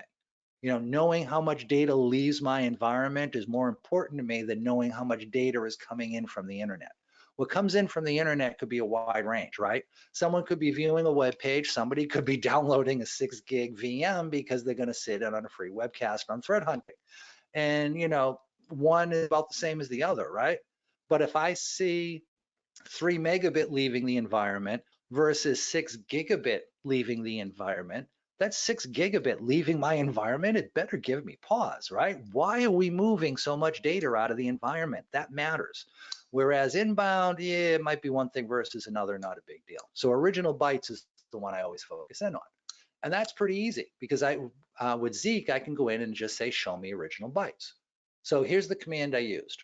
So I went in and said cat con.log, Zeek cut, source IP, destination IP, same as we did before, but I want to add in original bytes now. Now I don't want to clump together everything, right? We only wanted to see the one where there were thousands of connections. That was this IP address right here. So we're saying in all the data that comes through, I only care about this one IP, the one that was showing 3,000 plus connections taking place. This was the source IP, this was the destination IP. Now I know it's just that unique pair. And now, same as I did before, sort unique C, sort -RN. And when I do that, you know, here was my match, right? This is why we were using these two IPs. And now when I run through it, I get one line back that says 3,011 connections, the same number we got here. All of those connections were 477 bytes. So in every one of those connections, my client sent to the server 477 bytes. Number one, this tells me, yeah, this is probably a beacon. I need to do deeper analysis. Number two, if this is a beacon, they haven't activated it yet. No one's actually using this command and control channel, because if they did, I might have had, let's say, 3,000 connections that were 477 bytes, and then another 11 connections that were some number of bytes larger of that. And now I know, okay, over the previous 24 hours, they activated this channel 11 times. And here's how much data they transferred each time. Now let's look at how much data was transferred and match that up with what's on my system. How big is my database? How big is all my Excel spreadsheets? Does it look like any of those might have gotten transferred out? Let's see.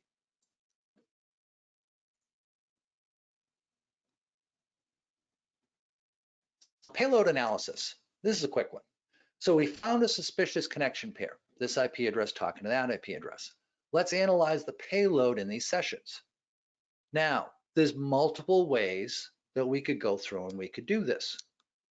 I could go into Zeek and I could see what kind of connections were they, and then go see if there's any data in the host log, or go see if there's any data in that log file that shows me what was in that payload. We're going to use ngrep instead. And the reason we're going to use ngrep is twofold. One, we have a PCAP available, so we have all the data to work with if we want to. And two, ngrep is going to dump out the entire payload, not just potentially just a couple of fields like it does sometimes when it's when you're logging through Zeek. So we're going to use ngrep to go in and do this. So here's what I want you to do. Using ngrep and knowing that this IP address talking to that IP address is where we were seeing this data, use ngrep. Remember, -Q for quiet, -I to read a PCAP, capital I to read a PCAP. Analyze that PCAP file to see if you can't see what's going on in the payloads. I'm going to go through and I'm going to, yeah, there will be a 10-minute break at the top of the hour. Tell you what, let's do this. I'm going to give you this lab. We'll run this lab till the top of the hour. At the top of the hour, we're going to take our break for 10 minutes.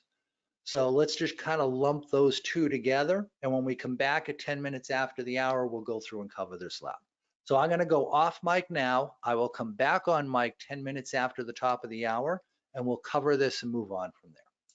Any questions? Just throw them into Discord.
All right, let's talk about this one a little.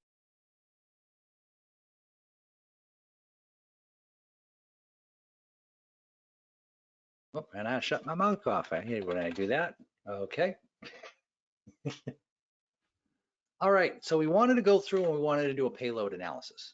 And we said we want to go through and we wanted to use ngrep for that. Here's the command I'm using, ngrep-q, don't print out those pesky pound signs, -I want to read in this capture file. And we said there were 2 IP addresses, the traffic going back and forth between them we wanted to analyze.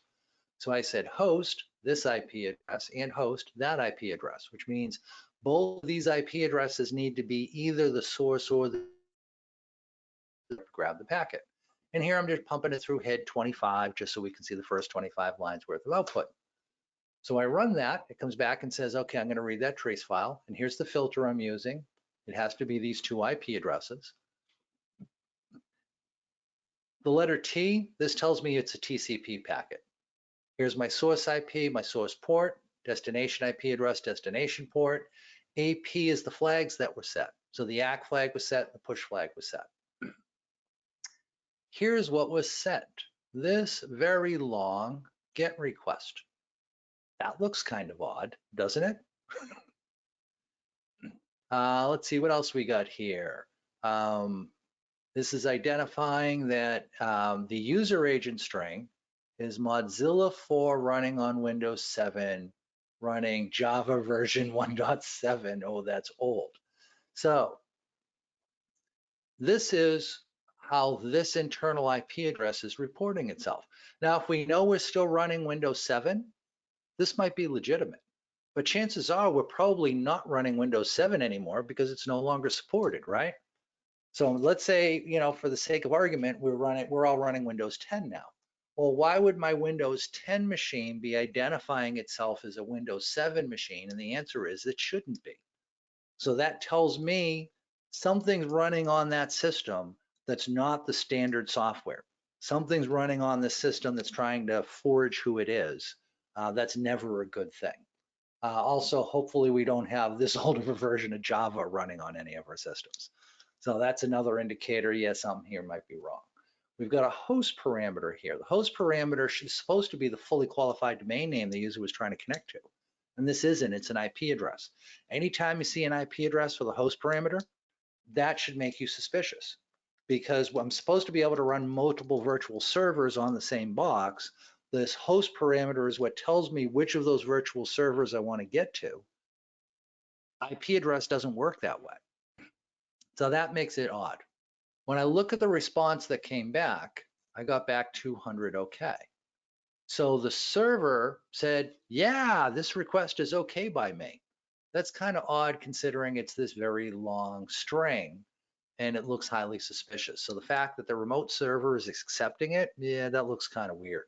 So this is the first 25 lines. Now, what if I want to see more of the data? Well, I can go through and I can pump that through less. And now I can sit here and I can kind of page through. And as I page through, it looks like we're making the same request over and over again. This request looks the same as this request. Now, is it? In other words, maybe this says BIG, but maybe this other one said BUF or something. In other words, there's a very long string of characters here for me to try and eyeball to figure out if they match or not. It might be kind of interesting to figure out, is it asking the same question every time, or is it changing up its answer? We have a clue, right? And the clue is that we already analyzed how many bytes were being sent, and the number of bytes is always the same. So they probably it's gonna be the same request each time. But it'd be nice to be able to go through and figure that out. So here was the hint slide for this.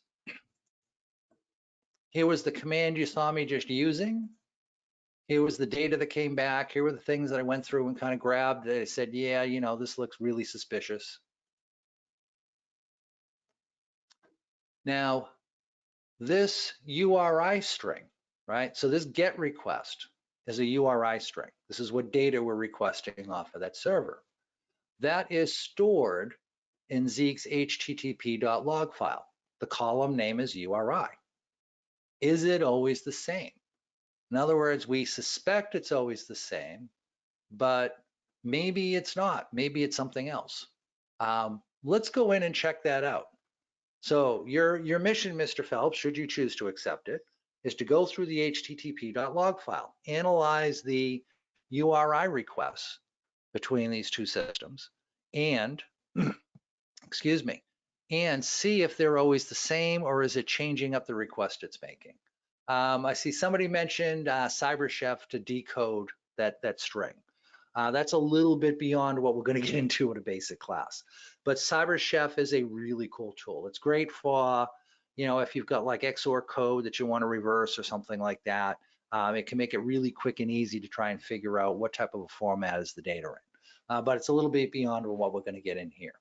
So jump into this, give this a shot. This should be a real quick lab. We'll come back and we'll talk about it.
Okay, let's talk through this one.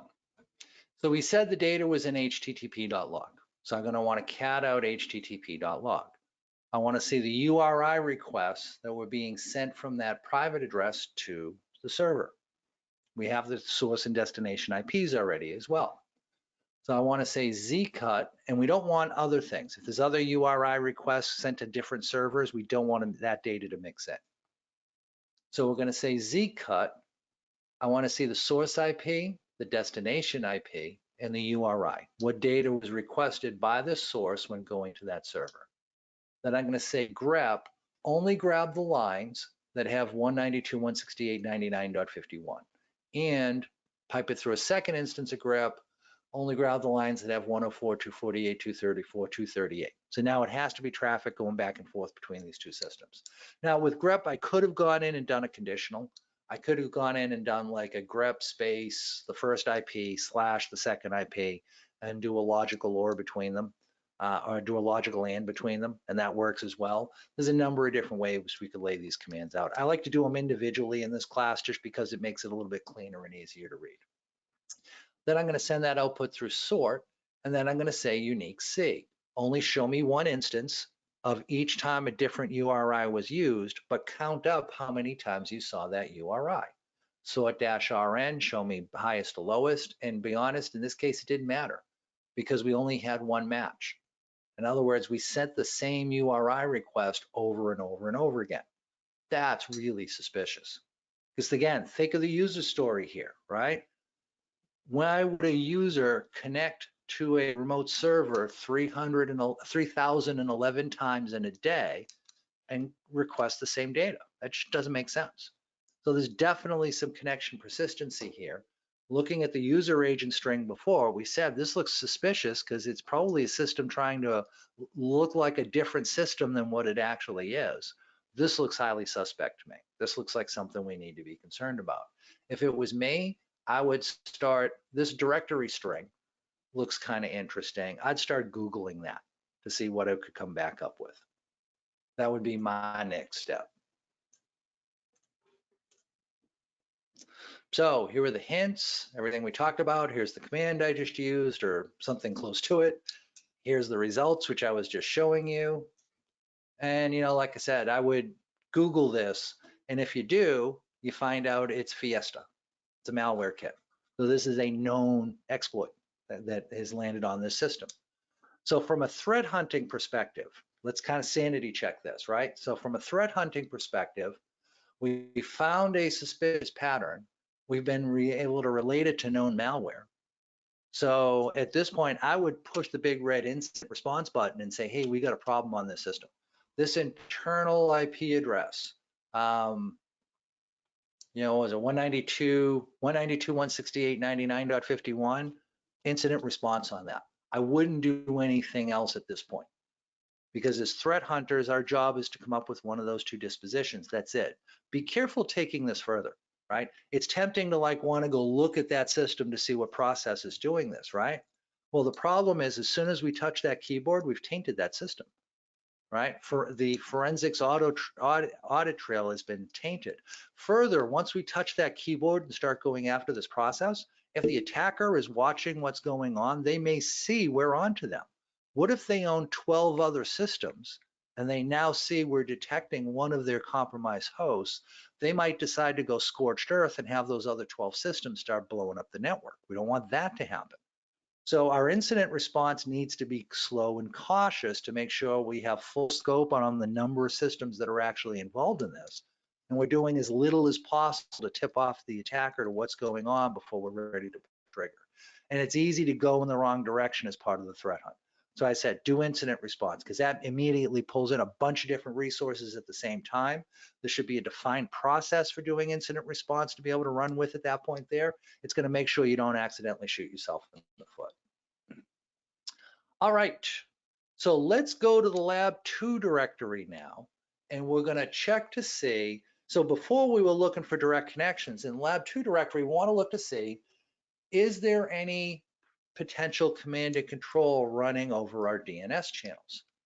So we want to look for C2 over DNS.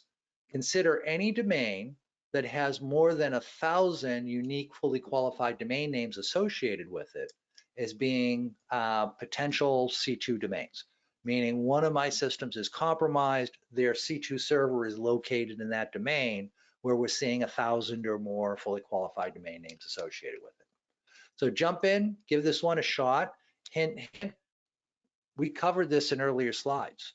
So you might be able to refer back to an earlier slide and get the exact command you need to be able to go through and give this one a run. All right, I'll give you a little bit and then we'll go through and talk about this one. Actually, let me check for questions first. Whoa, I see what's going on, but not sure why. Using source for match, the rest of my input. Yeah, okay, so you won't see responses coming back on stuff if you use source. That's why I just used host. This works. Okay, yeah, Bill helped out. So it's over 1,024 hours, correct? Yes. So over that 24 hours worth of data we have that's in the trace file and the PCAP file, as well as in con.log, if you see 1,000 different hosts resolved within the same domain, that's something that's worth going in and paying attention to. All right, I'll give you a little bit to work through this one.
Okay, let me kind of start walking you through this one.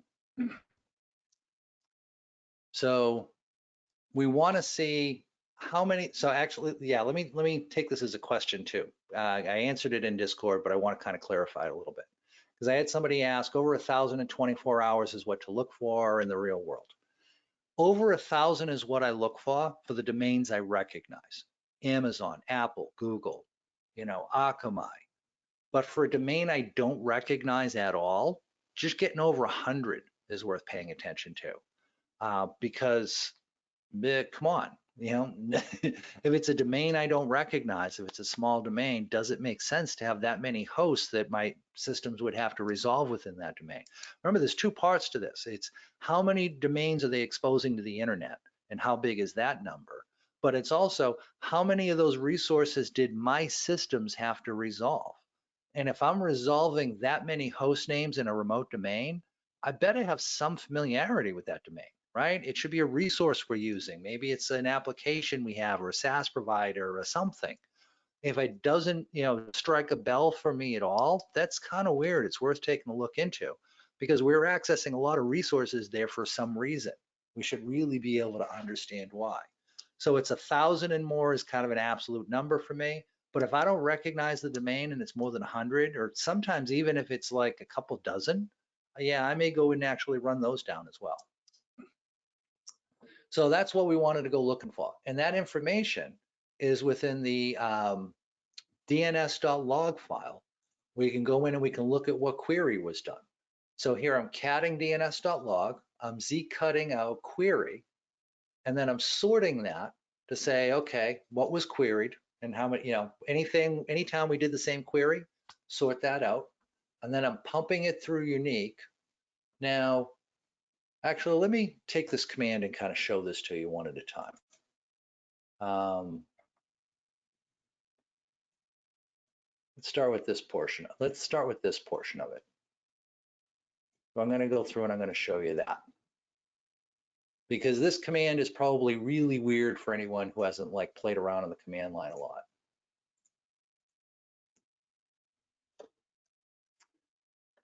So we're running, we're going to run it through z-cut. We're going to tell, look through DNS.log, and anytime you see the query field, grab it. Now I'm sorting it and pumping it through head. So here we're seeing a situation where because we sorted it, we had a couple of blank lines, so those came through. And then we have honest, I'm not evil, and we had a couple of matches against that. So now what I want to do is I want to say, okay, let's go in and let's look for unique queries. Because if the same query was done multiple times, I don't necessarily care about that, right? I'm not looking for the raw number of queries that were performed. I'm looking for the unique number of unique resources we went after. So I'm going to pump it through unique, and I'm not going to bother to dash C to count it. I'm just going to get it to unique. And then what I do is I run it through rev. What does rev do? This is the one where it can get confusing. So when I run it through rev, notice the difference between this data and this data. Everything is backwards. One of the things that we want to do is see how many unique queries were within the domain, right? So I want to see how many times was a resource queried within a specific domain. Well, sometimes it's the hostname dot domain. Sometimes it's the hostname dot subdomain dot domain. And I want to be able to distinguish between them. And I want those to both get conflated together. I don't want to count those two out separately. So how do I do that?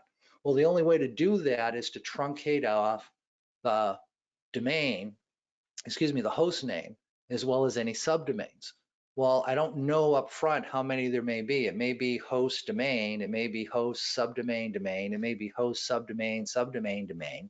So I can't look for a repetitive pattern there, but one pattern I can follow is it's always going to be top level domain, and it's always going to be the domain after that. So if I reverse the characters, well, column 1 is always now my top level domain, right? Column 2 is always my domain. So then what I did is I went in and I said, okay, so we're up to here now. Then I said I want to cut out these first two fields. In other words, I want to keep field 1 and 2. Field 1 is the root domain, the rootdomain.com written backwards. The second one is honest I'm not evil written backwards. I want to keep those, but I want to get rid of everything else. So when I run it through that, I end up with this. So notice I don't have any fully qualified, I don't have any subdomains listed anymore. I don't have any hosts within it. Now that I've done that, I can run it through reverse again, straighten out the letters so they're actually readable, and then I can run it through sort, and then unique C to count it. So I'm just simply truncating it, getting rid of everything after this top level domain, and then I'm reversing it all back, and then I'm just counting up how many instances did I have of each. So in this case here, we had 2,074 unique queries we did within honestimnotevil.com. Okay, that's something worth paying attention to. And then I had one for any.jp. Yeah, who cares? I had one reverse lookup, so they looked up the IP trying to find the host name, and I had one field query. Okay, don't care about that. So honest I'm not evil, yeah, that's looking like we might have DNS C2 taking place there. So that's something that's worth going in and paying attention to. Now, so here's our answers. Here's what we just talked about. Now, one of the things, and actually, you know what? I'm just going to walk you through this lab because this one's fairly straightforward. We're just kind of adding one thing in here. So one of the incorrect statements I see a lot is if C2 is running over DNS, they're using text records.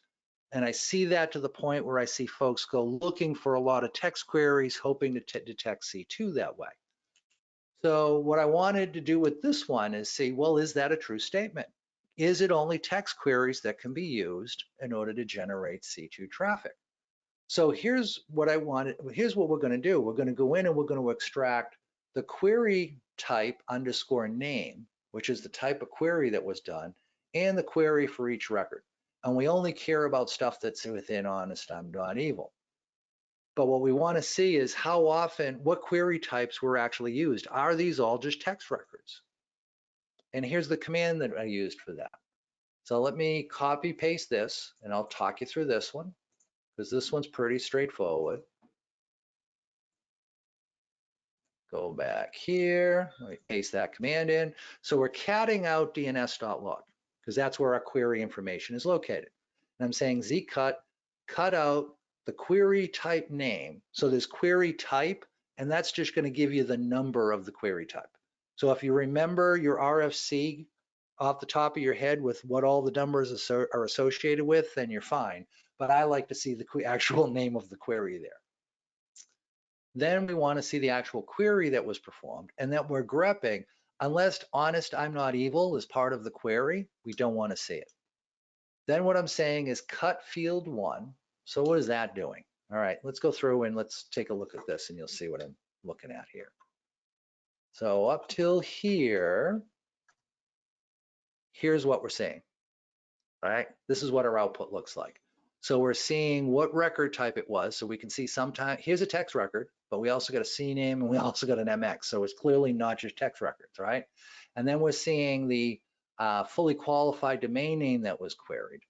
Well, we don't really care about that, right? We needed it to be able to make sure we only saw honest I'm not evil, but we don't really need that in our final data. So what I'm doing is I'm saying cut field 1, keep field 1 only, which is it an MX query? Is it a CNAME? Is it a text record? And then sort them. So MXs are all together, CNAMEs are all together. And then unique C, only print out one line and count out the number of matches. And then I want to go through and sort them. And when I run that, I see 707 times it was an MX record query, 692 times it was a text, 675 it was a CNAME. I'll be honest, I tried to get these numbers equal. I played around with this over and over again. I wanted 700 queries for each so that you'd have an even number on each of them. And I came close, but I gave up. But the point of this you should see is that here we know this is a C2 channel. It's not just using text record queries, it's using MX and C names. I could have chosen to only use MX. I could have chosen with this tool to only use C name. I actually decided to mix it up to make it harder to kind of track because there's multiple different query types being used here. So to go back to the original thing, hey, is all C2 over DNS using text record queries? The answer here is definitively no, because here's an example where it's, yes, there are some, but it's using MX or C name, and we could have used just MX or C name if we had so chosen. So that one was more like informational than anything. All right, so here's what I want you to do next. So we went through these labs manually using the Zeek data. And what I want you to do is I want you to use Rita. So let me show you a little bit about Rita before I cut you loose. So if I type in Rita by itself, this is my help page. So just by typing in RITA and hitting enter, I get this output. Here are all my commands that I can use. So for example, if I want to see what data has been previously imported into Rita, I can use the list command. So the way Rita would normally work is we would import in the Zeek log. So I would say Rita space import space wherever my Zeek logs are located, and then give that data set a descriptive name. You don't have to do that here because we've already imported the data. So there's a lab 1 and a lab 2 and a lab 3. So in lab 1, we look for beacons and long connections, but we skipped checking for C2 over DNS. Was there C2 over DNS in there? In lab 2, we looked for C2 over DNS, but we didn't check for beacons. We didn't check for long connections. Was there anything in there we needed to worry about? And hey, look how it's taken us just to get this far. So with Rita, Rita helps to expedite that whole process. So I'm just going to do one for you right now, and then I'll give you a couple of minutes to run through the rest on your own. So I'm going to say Rita space, and we're only doing lab 1 and lab 2 for now, by the way. Do not do lab 3 yet. We'll talk about that one in a little bit. So I'm going to say Rita show beacons. So I'm going to type in just enough to be unique, show -BE for beacons. And I'm going to hit tab, and that'll auto-complete it for me. And I want to analyze lab 1. And then I'm just going to pump that through head, so I only see the first 10 lines of output. Here's what we've got. So remember when we went in and we analyzed for beacons in the lab 1 directory, we found the first line, right? We found that because it was 3,000 connections. That was pretty easy to spot. Look at the second line. So remember I said anything 0.8 or higher is worth going in and taking a look at. We have a second line entry here. We missed it before because look, it only connected 72 times over that 24-hour period of time. That was way below our 1,000 threshold. So by trying to manually catch beacons, we wouldn't have caught everything that was worth taking a look at. But because Rita does the work for us, here's a second IP address we know now is worth a look. Now, looking at the IP address, that looks like a Microsoft address to me, off the top of my head. So I think that one would probably be a false positive. It's something we'd want to create an exception for later. But we at least want to know it's there, right? We at least want to be able to make a proper business judgment call on it. So there's the 2 beacons. Now, long connections. We found 2 that were interesting before. I can go in and I can say Rita show long connections, pipe that through, or excuse me, I don't want to pipe it. I want to say lab 1, and then I'm just going to say head. Here are all my long connections. So here is that big time one that we talked about before, right? Is that long connection that we saw before. So Rita can show me the long connections as well as showing me the beacons. Hey, what else can Rita do? Rita, let's see. Don't have long, so we don't have cumulative time built into the version yet. I know that's in the queue, but I can show open connections. I don't think we're going to get anything in this one, but let's take a look. Show open connections. So remember I said that one of the problems with Zeek and looking for long connections is that Zeek does not write its log file until the connection closes. Remember I mentioned that?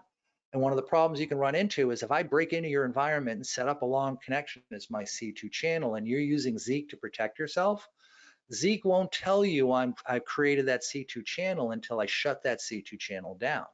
You'll get an entry that says, hey, so I just logged an entry where that long connection was running for, 5,789 seconds. And you look at that and say, whoa, wait a minute. I'm analyzing anything over 20,000 seconds. Why didn't I see 5 million earlier? And the answer is because it didn't write it until the connection was done. One of the things built into Rita is the ability to go in and dump Zeek's state table to look at, hey, are there any connections you haven't written to the log yet because they're not done? And if so, how long have they been open for? And now I can look at these and see if my threshold's 20,000 and that connection's going to be running for months, I'll see it exceed the 20,000 and I'll see it continue to keep going, even though the connection hasn't closed. So this is an easy way to get around that limitation of Zeek of only showing you what's going on once it actually writes out the log entry. So we can look for that. Now, the other thing we didn't look for was we didn't look for beacons. So I can go in and I can say to, excuse me, I can go into Rita and I can say show exploded DNS for lab 1. And I'll pipe that through head. Okay, our busiest domain, hey, there's not a surprise, right? Microsoft.com. We resolved 24 unique hosts within Microsoft. Okay, that's a real low number for Microsoft. So there's no DNS within, there's no C2 over DNS running within that lab 1 data set.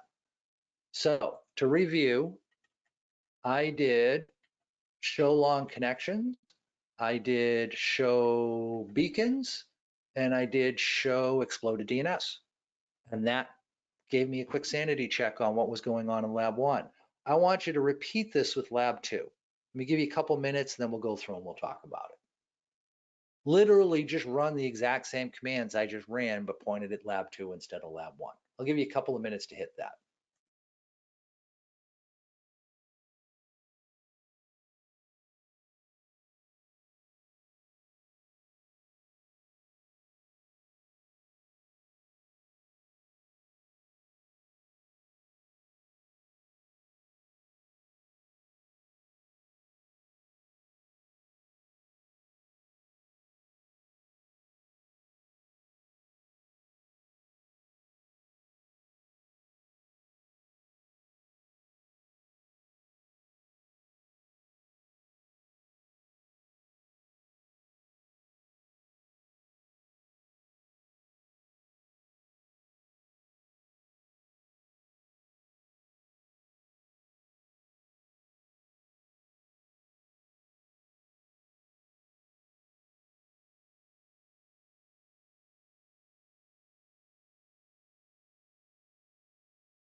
So 7 Jordan, if Read is not working for you, one of the things I would do is look at what platform are you on. You may have run the install script on Ubuntu 20, and that may be choking on you.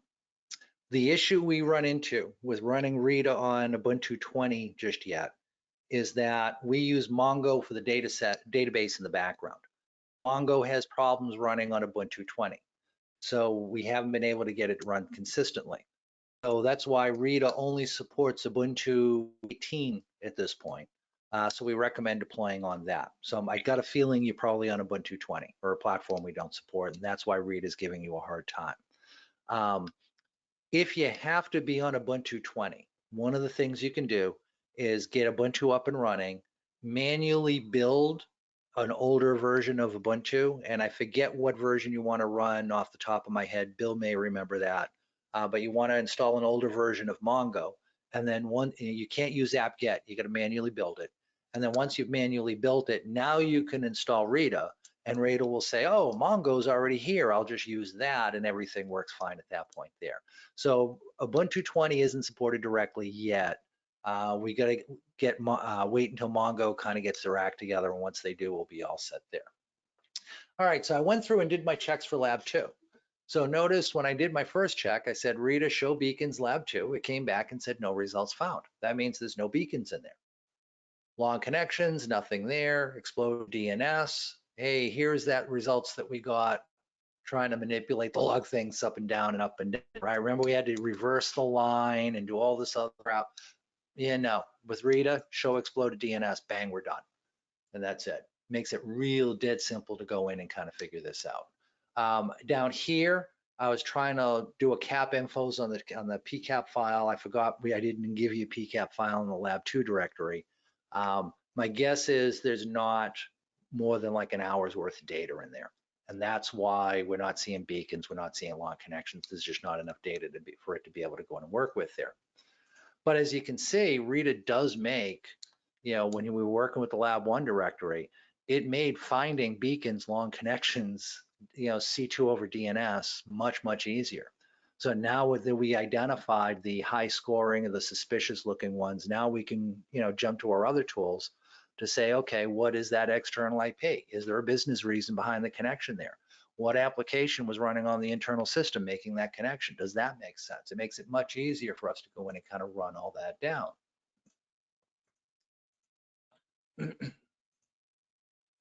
So, and I just gave you all the commands in here to go in and kind of play around with. We didn't do this, but here's where we can go in and we can look at cumulative communication time. I like to do this with Zeek versus Rita, just because when Rita lists out long connections, it ignores anything that's less than like 2 minutes. So if I have a bunch of connections that are less than 2 minutes that accumulate together to make for a longer connection, I might miss that looking at Rita instead of the Zeek data, because Rita's ignoring any long connection less than 2 minutes. Now with that said, if it's connecting that frequently, you're gonna pick it up as a beacon. So you won't miss it entirely, you'll just pick it up on a different screen instead. And you got all the answers in here too. Yay, we've got answers. So, so again, the first step is to look for persistency connection. That's the problem Rita solves. Which connections are persistent that require more research? After that, we go into research mode. We look at the external IP, the internal IP. Is this something we need to be concerned? So real quick, because I hate doing demos, but I did want to, for the folks that have to stay on the commercial side, if you can't use Rita, if you can't use our free tool, this is our commercial tool. The engine is the same as Rita, meaning it analyzes data the same way. We've got about 30 different patterns in the way we do beacon analysis and everything else, so we've got a very unique tool. What's kind of neat about this is, which IPs do you have to pay attention to? You were saying what Rita would have to do multiple runs to see, hey, which ones look like beacons, which ones look like long connections, and we'd need to go in and kind of manually figure that out for ourselves. With AC Hunter, you get that list right here. We go in and we score everything for you. Highest scoring system, those are the ones you want to go in and pay attention to. So it's always going to be at the top of the list. On the right, you're always going to get to see, this is where that score is coming from. So for example, we assigned 100 points to this internal IP because it looks like it's resolving too many fully qualified domain names per domain. In other words, it looks like C2 over DNS. Those screen caps we looked at earlier, that are directly out of this tool. So this is showing me very quickly 62,000 fully qualified domain names were resolved. Okay, we know that makes this thing look suspicious to us. And the one that I really love about this screen is we get to see who connected there, right? So we looked up 62,000 unique host names, but the system that was doing the DNS queries is the only thing that ever went there. In other words, we didn't have people talking to that domain like we would expect. Normally you resolve something in a domain and then the system connects to that IP. Well, in this first one, that's not happening. So one of the reasons why this thing got so many points for looking like C2 over DNS is because nobody goes there, even though we're looking up all these resources. We also, the beacon detection capability, I really think is some of the best that's out there. We're better at this than anybody. Sunburst, we were detecting it August of last year, no problem. We didn't know what it was, but we had customers pulling that out. We had one prospect do a proof of concept and found Sunburst on their network along with another C2 channel that was being used by the, and this was a network that was heavily monitored by ISP, and none of the other tools that we're using were able to go in and detect it. But again, being able to look at this stuff over a long period of time, like 24 hours, makes it easy. Those tools we were using to kind of research IPs, everything there is just an IP click away. So if I click an IP address, I get a screen that I can edit. So I can add things to this, I can delete things from this. One of the cool things that you can add, let's say you use Carbon Black Response. You can add a menu item here for it. So now if you want to see what does Carbon Black Response know about this internal IP, you can quickly jump into that system. If you've got a web-based SIM, like let's say Splunk, or you've got Kibana running or something, you can go in and you can add your SIM to this menu and feed it this IP address to go pull out all the log entries associated with that host, because again, that might help you run down if this is something you need to pay attention to or not. I mentioned knowing what was the user trying to get to when they went there can be really helpful in figuring this out. So we see this persistency of connection, and I see they're trying to get to baddns.r-1x.com. Okay, I've never heard of r-1x.com before. That makes this highly suspicious to me, right? So immediately I can start figuring out, is this something I need to be concerned about or not? We also go in, you can monitor for long connections as well. One of the things that's kind of cool is, remember I mentioned that Zeek won't log things until the connection closes. Well, we'll actually show you the connection state here. So, and we'll line up open and close connections together so you can kind of see it as a cumulative view. So I can go in and I can see, if it tells me it's closed, I know, okay, this connection's done, and then we will never be longer than 23 hours and 57 minutes. But if it says it's open, well, now I know it's been running for 23 hours and 57 minutes, and it's going to continue to run unless I go in and take a look at what is this connection? Who are they talking to? Is this an IP address I need to be worried about? Is this part of a business need? Now, let's say this is okay. Let's say I look at this and I say, oh no, I understand this. This is Microsoft traffic. This is my Windows system calling home, not a big deal. Here's what you do. Next to every IP address is a little filter icon. If I click on that filter icon, that lets me go in and create an IP address entry for that. So I can go in and I can say, hey, anytime you see a long connection going to this IP or this subnet, or it's going to this ASN or whatever I want to go in and define it as, don't bother showing me this data anymore. I know that this is okay. If I have something that has the fully qualified domain name associated with it, like this one here, when I go in and I say I want to create a whitelist entry for that, I'll get an additional option that lets me do it based on DNS. So I can go in and I can say, hey, anytime my system tries to get to anything within wns.windows.com, don't show me that data. I know that's okay. There's a business need for that. What's kind of cool is that as soon as you apply that, that'll go through, and any data that matches that gets pulled off the screen. So you saw the screen just refreshed. Any of those entries just went away. Anybody that had a long connection running, to something within wns.microsoft.com, it pulls it out of the data so I don't see it anymore. It also goes through and pulls it out of scoring, so it won't generate a score anymore. Now, let's say I do that, and let's say a week from now, I realize, oh shoot, I shouldn't have created that whitelist entry. I thought it was one thing, and it turns out it's not the thing I thought it was. I may have just accidentally whitelisted a real malicious connection. How do I fix that? Here's what you do. Go under whitelists, do a search on the criteria of your whitelist entry to find the whitelist entry that you just created. And then once you do, click the little X and remove it. Once you remove it, the data set will update and it will show you those results all over again. What's kind of cool is that AC Hunter goes through and keeps a daily log of all the traffic that it saw. So rolling is always the latest and greatest. This is always the current, from now to 24 hours ago, it's that 24 hours worth of data being analyzed. But each of these date stamped ones is midnight to midnight for that particular day. So I know if I created that whitelist entry 7 days ago and I shouldn't have, okay, let me go back 6 days in my data sets, start my analysis there and work forward to see what would the results have been had that whitelist entry not been improperly applied. So we don't delete data, we just move it out of the way. That helps to keep you from getting shot in the foot.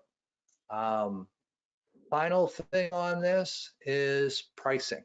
So we're a little different versus everybody else in that we're not trying to like drag people over the coals on pricing. We like to brag that our closest competitors are probably Vector AI and Darktrace, and we're cheaper than their sales tax if you want with their solution instead. That 9K is a site license, meaning that you can use as many copies of it as you want to protect as many connections to the internet as you want, to protect as many hosts as you want. That there's no limitation on that. The only limitations on that pricing is you have to use it to protect your own environment only. So you can't like give it away to your buddies, and you can't try, turn yourself into a threat hunting service that hunts third parties. We've got a completely different program and price model for that. It's 9K the first year, 4K a year after that. It's cheaper if you buy 3 years up front for all of them. So the pricing is very inexpensive. We're trying to keep this so that as many people as possible can have a tool like this to protect themselves. Again, to the best of my knowledge, we're the only tool that was catching sunburst last year. We all really need to be running tools like that. And we have an open source option. You can download that and use that for free. Or if you want a commercial one, you can run that. The other thing the commercial version supports is alerting. So you can go in and you can say, hey, send this alert to my Elk Stack or Splunk or whatever I'm using for centralized alerting anytime you see a score change.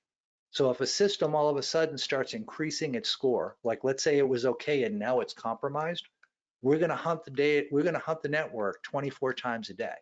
Every time we hunt it, we'll see more and more indicators that system was just compromised, which means its score will continue to go up over that first 24 hours. You can have those alerts sent to your SOCs, and now you know that's a system worth paying attention to. So in other words, once you've verified all my systems are clean, you don't even have to go into this interface anymore. Just look at the alerts that come in. And if an alert comes in and says, see, the score on this system is going up, now you know, okay, now I need to log in and pay attention to that system. That's something worth paying attention to. So that's the commercial spiel that helps to kind of pay for these. Hopefully it wasn't too painful. And I've got slide caps in here if you want to check those out. We have a CTF if you want to give this tool a try on your own. If somebody could post that into, let's say, the content channel as well as the chat channel, I'll link the CTF. That would be appreciated. The CTF is basically, hey, here are some problems to solve that kind of walks it through the threat hunting process, and you get to use the AC Hunter interface as part of doing that, which is kind of cool. So if you want to give this tool a spin for yourself, go for it. If you get through that, or if you just, from what you've seen, you've decided, yeah, I want to learn more, not in Discord, because it's easy for them to get lost, but within the GoToWebinar question screen that you have, type in the word demo. Just DEMO, hit enter, and somebody will reach back out to you. We'll set up a time. We can walk you through the whole product if you're interested. If you type it into Discord, like I said, they just tend to get lost with all the other text that's taking place.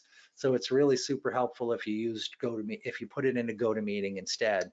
You don't have a way to chat in GoToMeeting, but you can't ask questions. So the question to ask is demo, and we'll figure out who you are and take it from there. Now, with that said, we are done. But I do have one more lab for you, but I don't want you to do it now.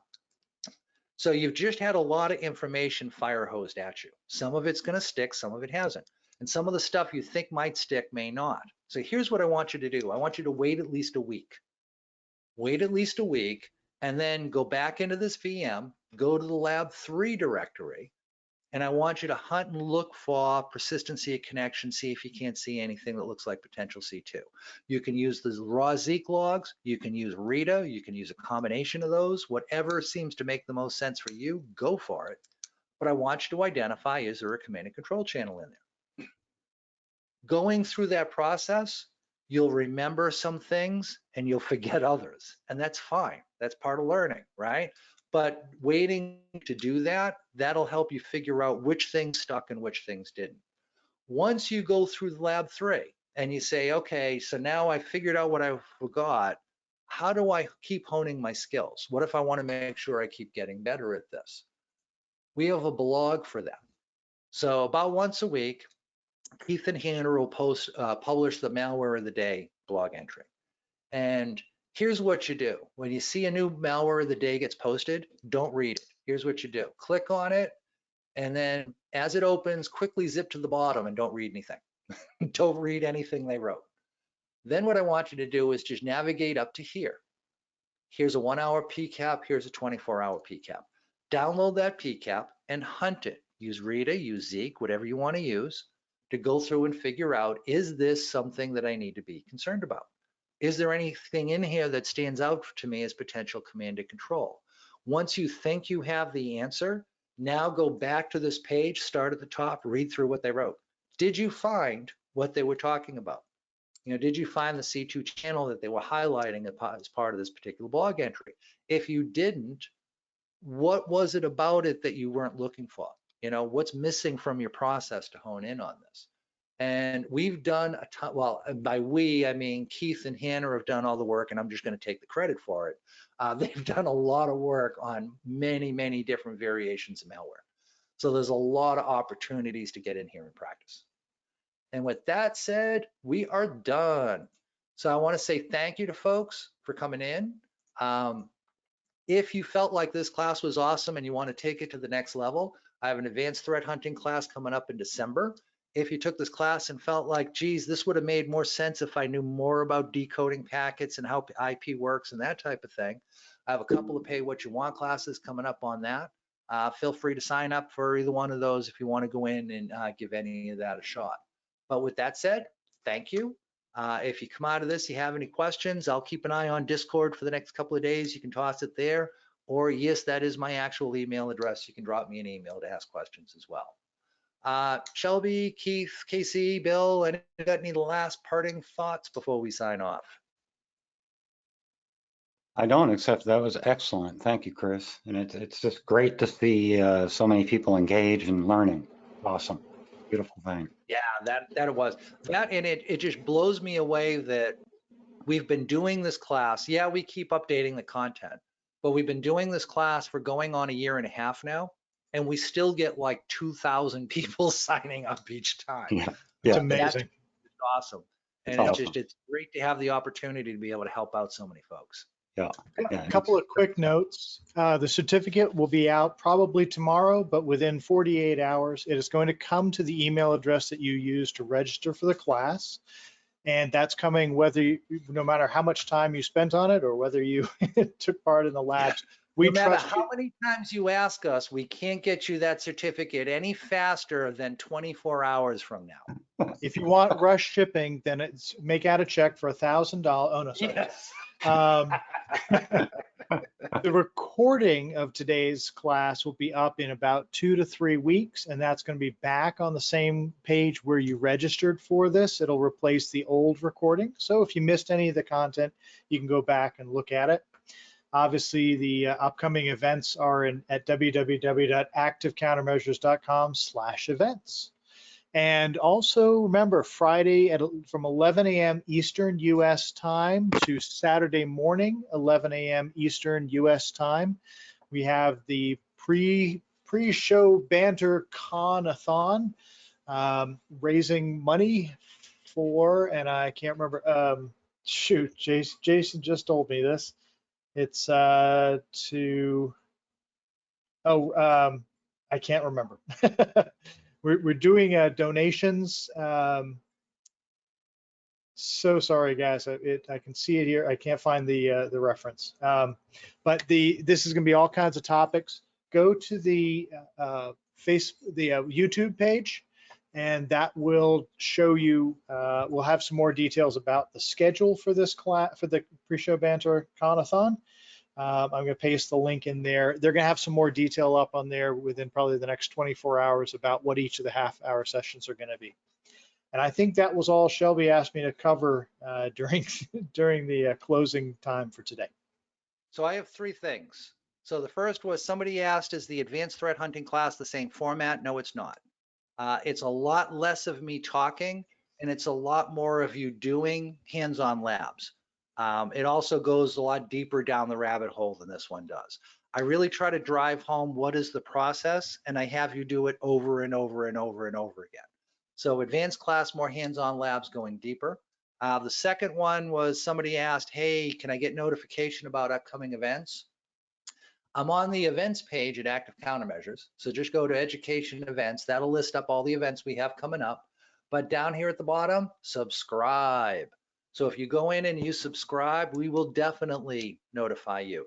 Just because you signed up for this webcast, I don't know for sure if we start nagging you off of that. We try really hard not to spam people ever and make sure that we're not sending them things. And once you subscribe, you can even go in and specify what you want to sign up for.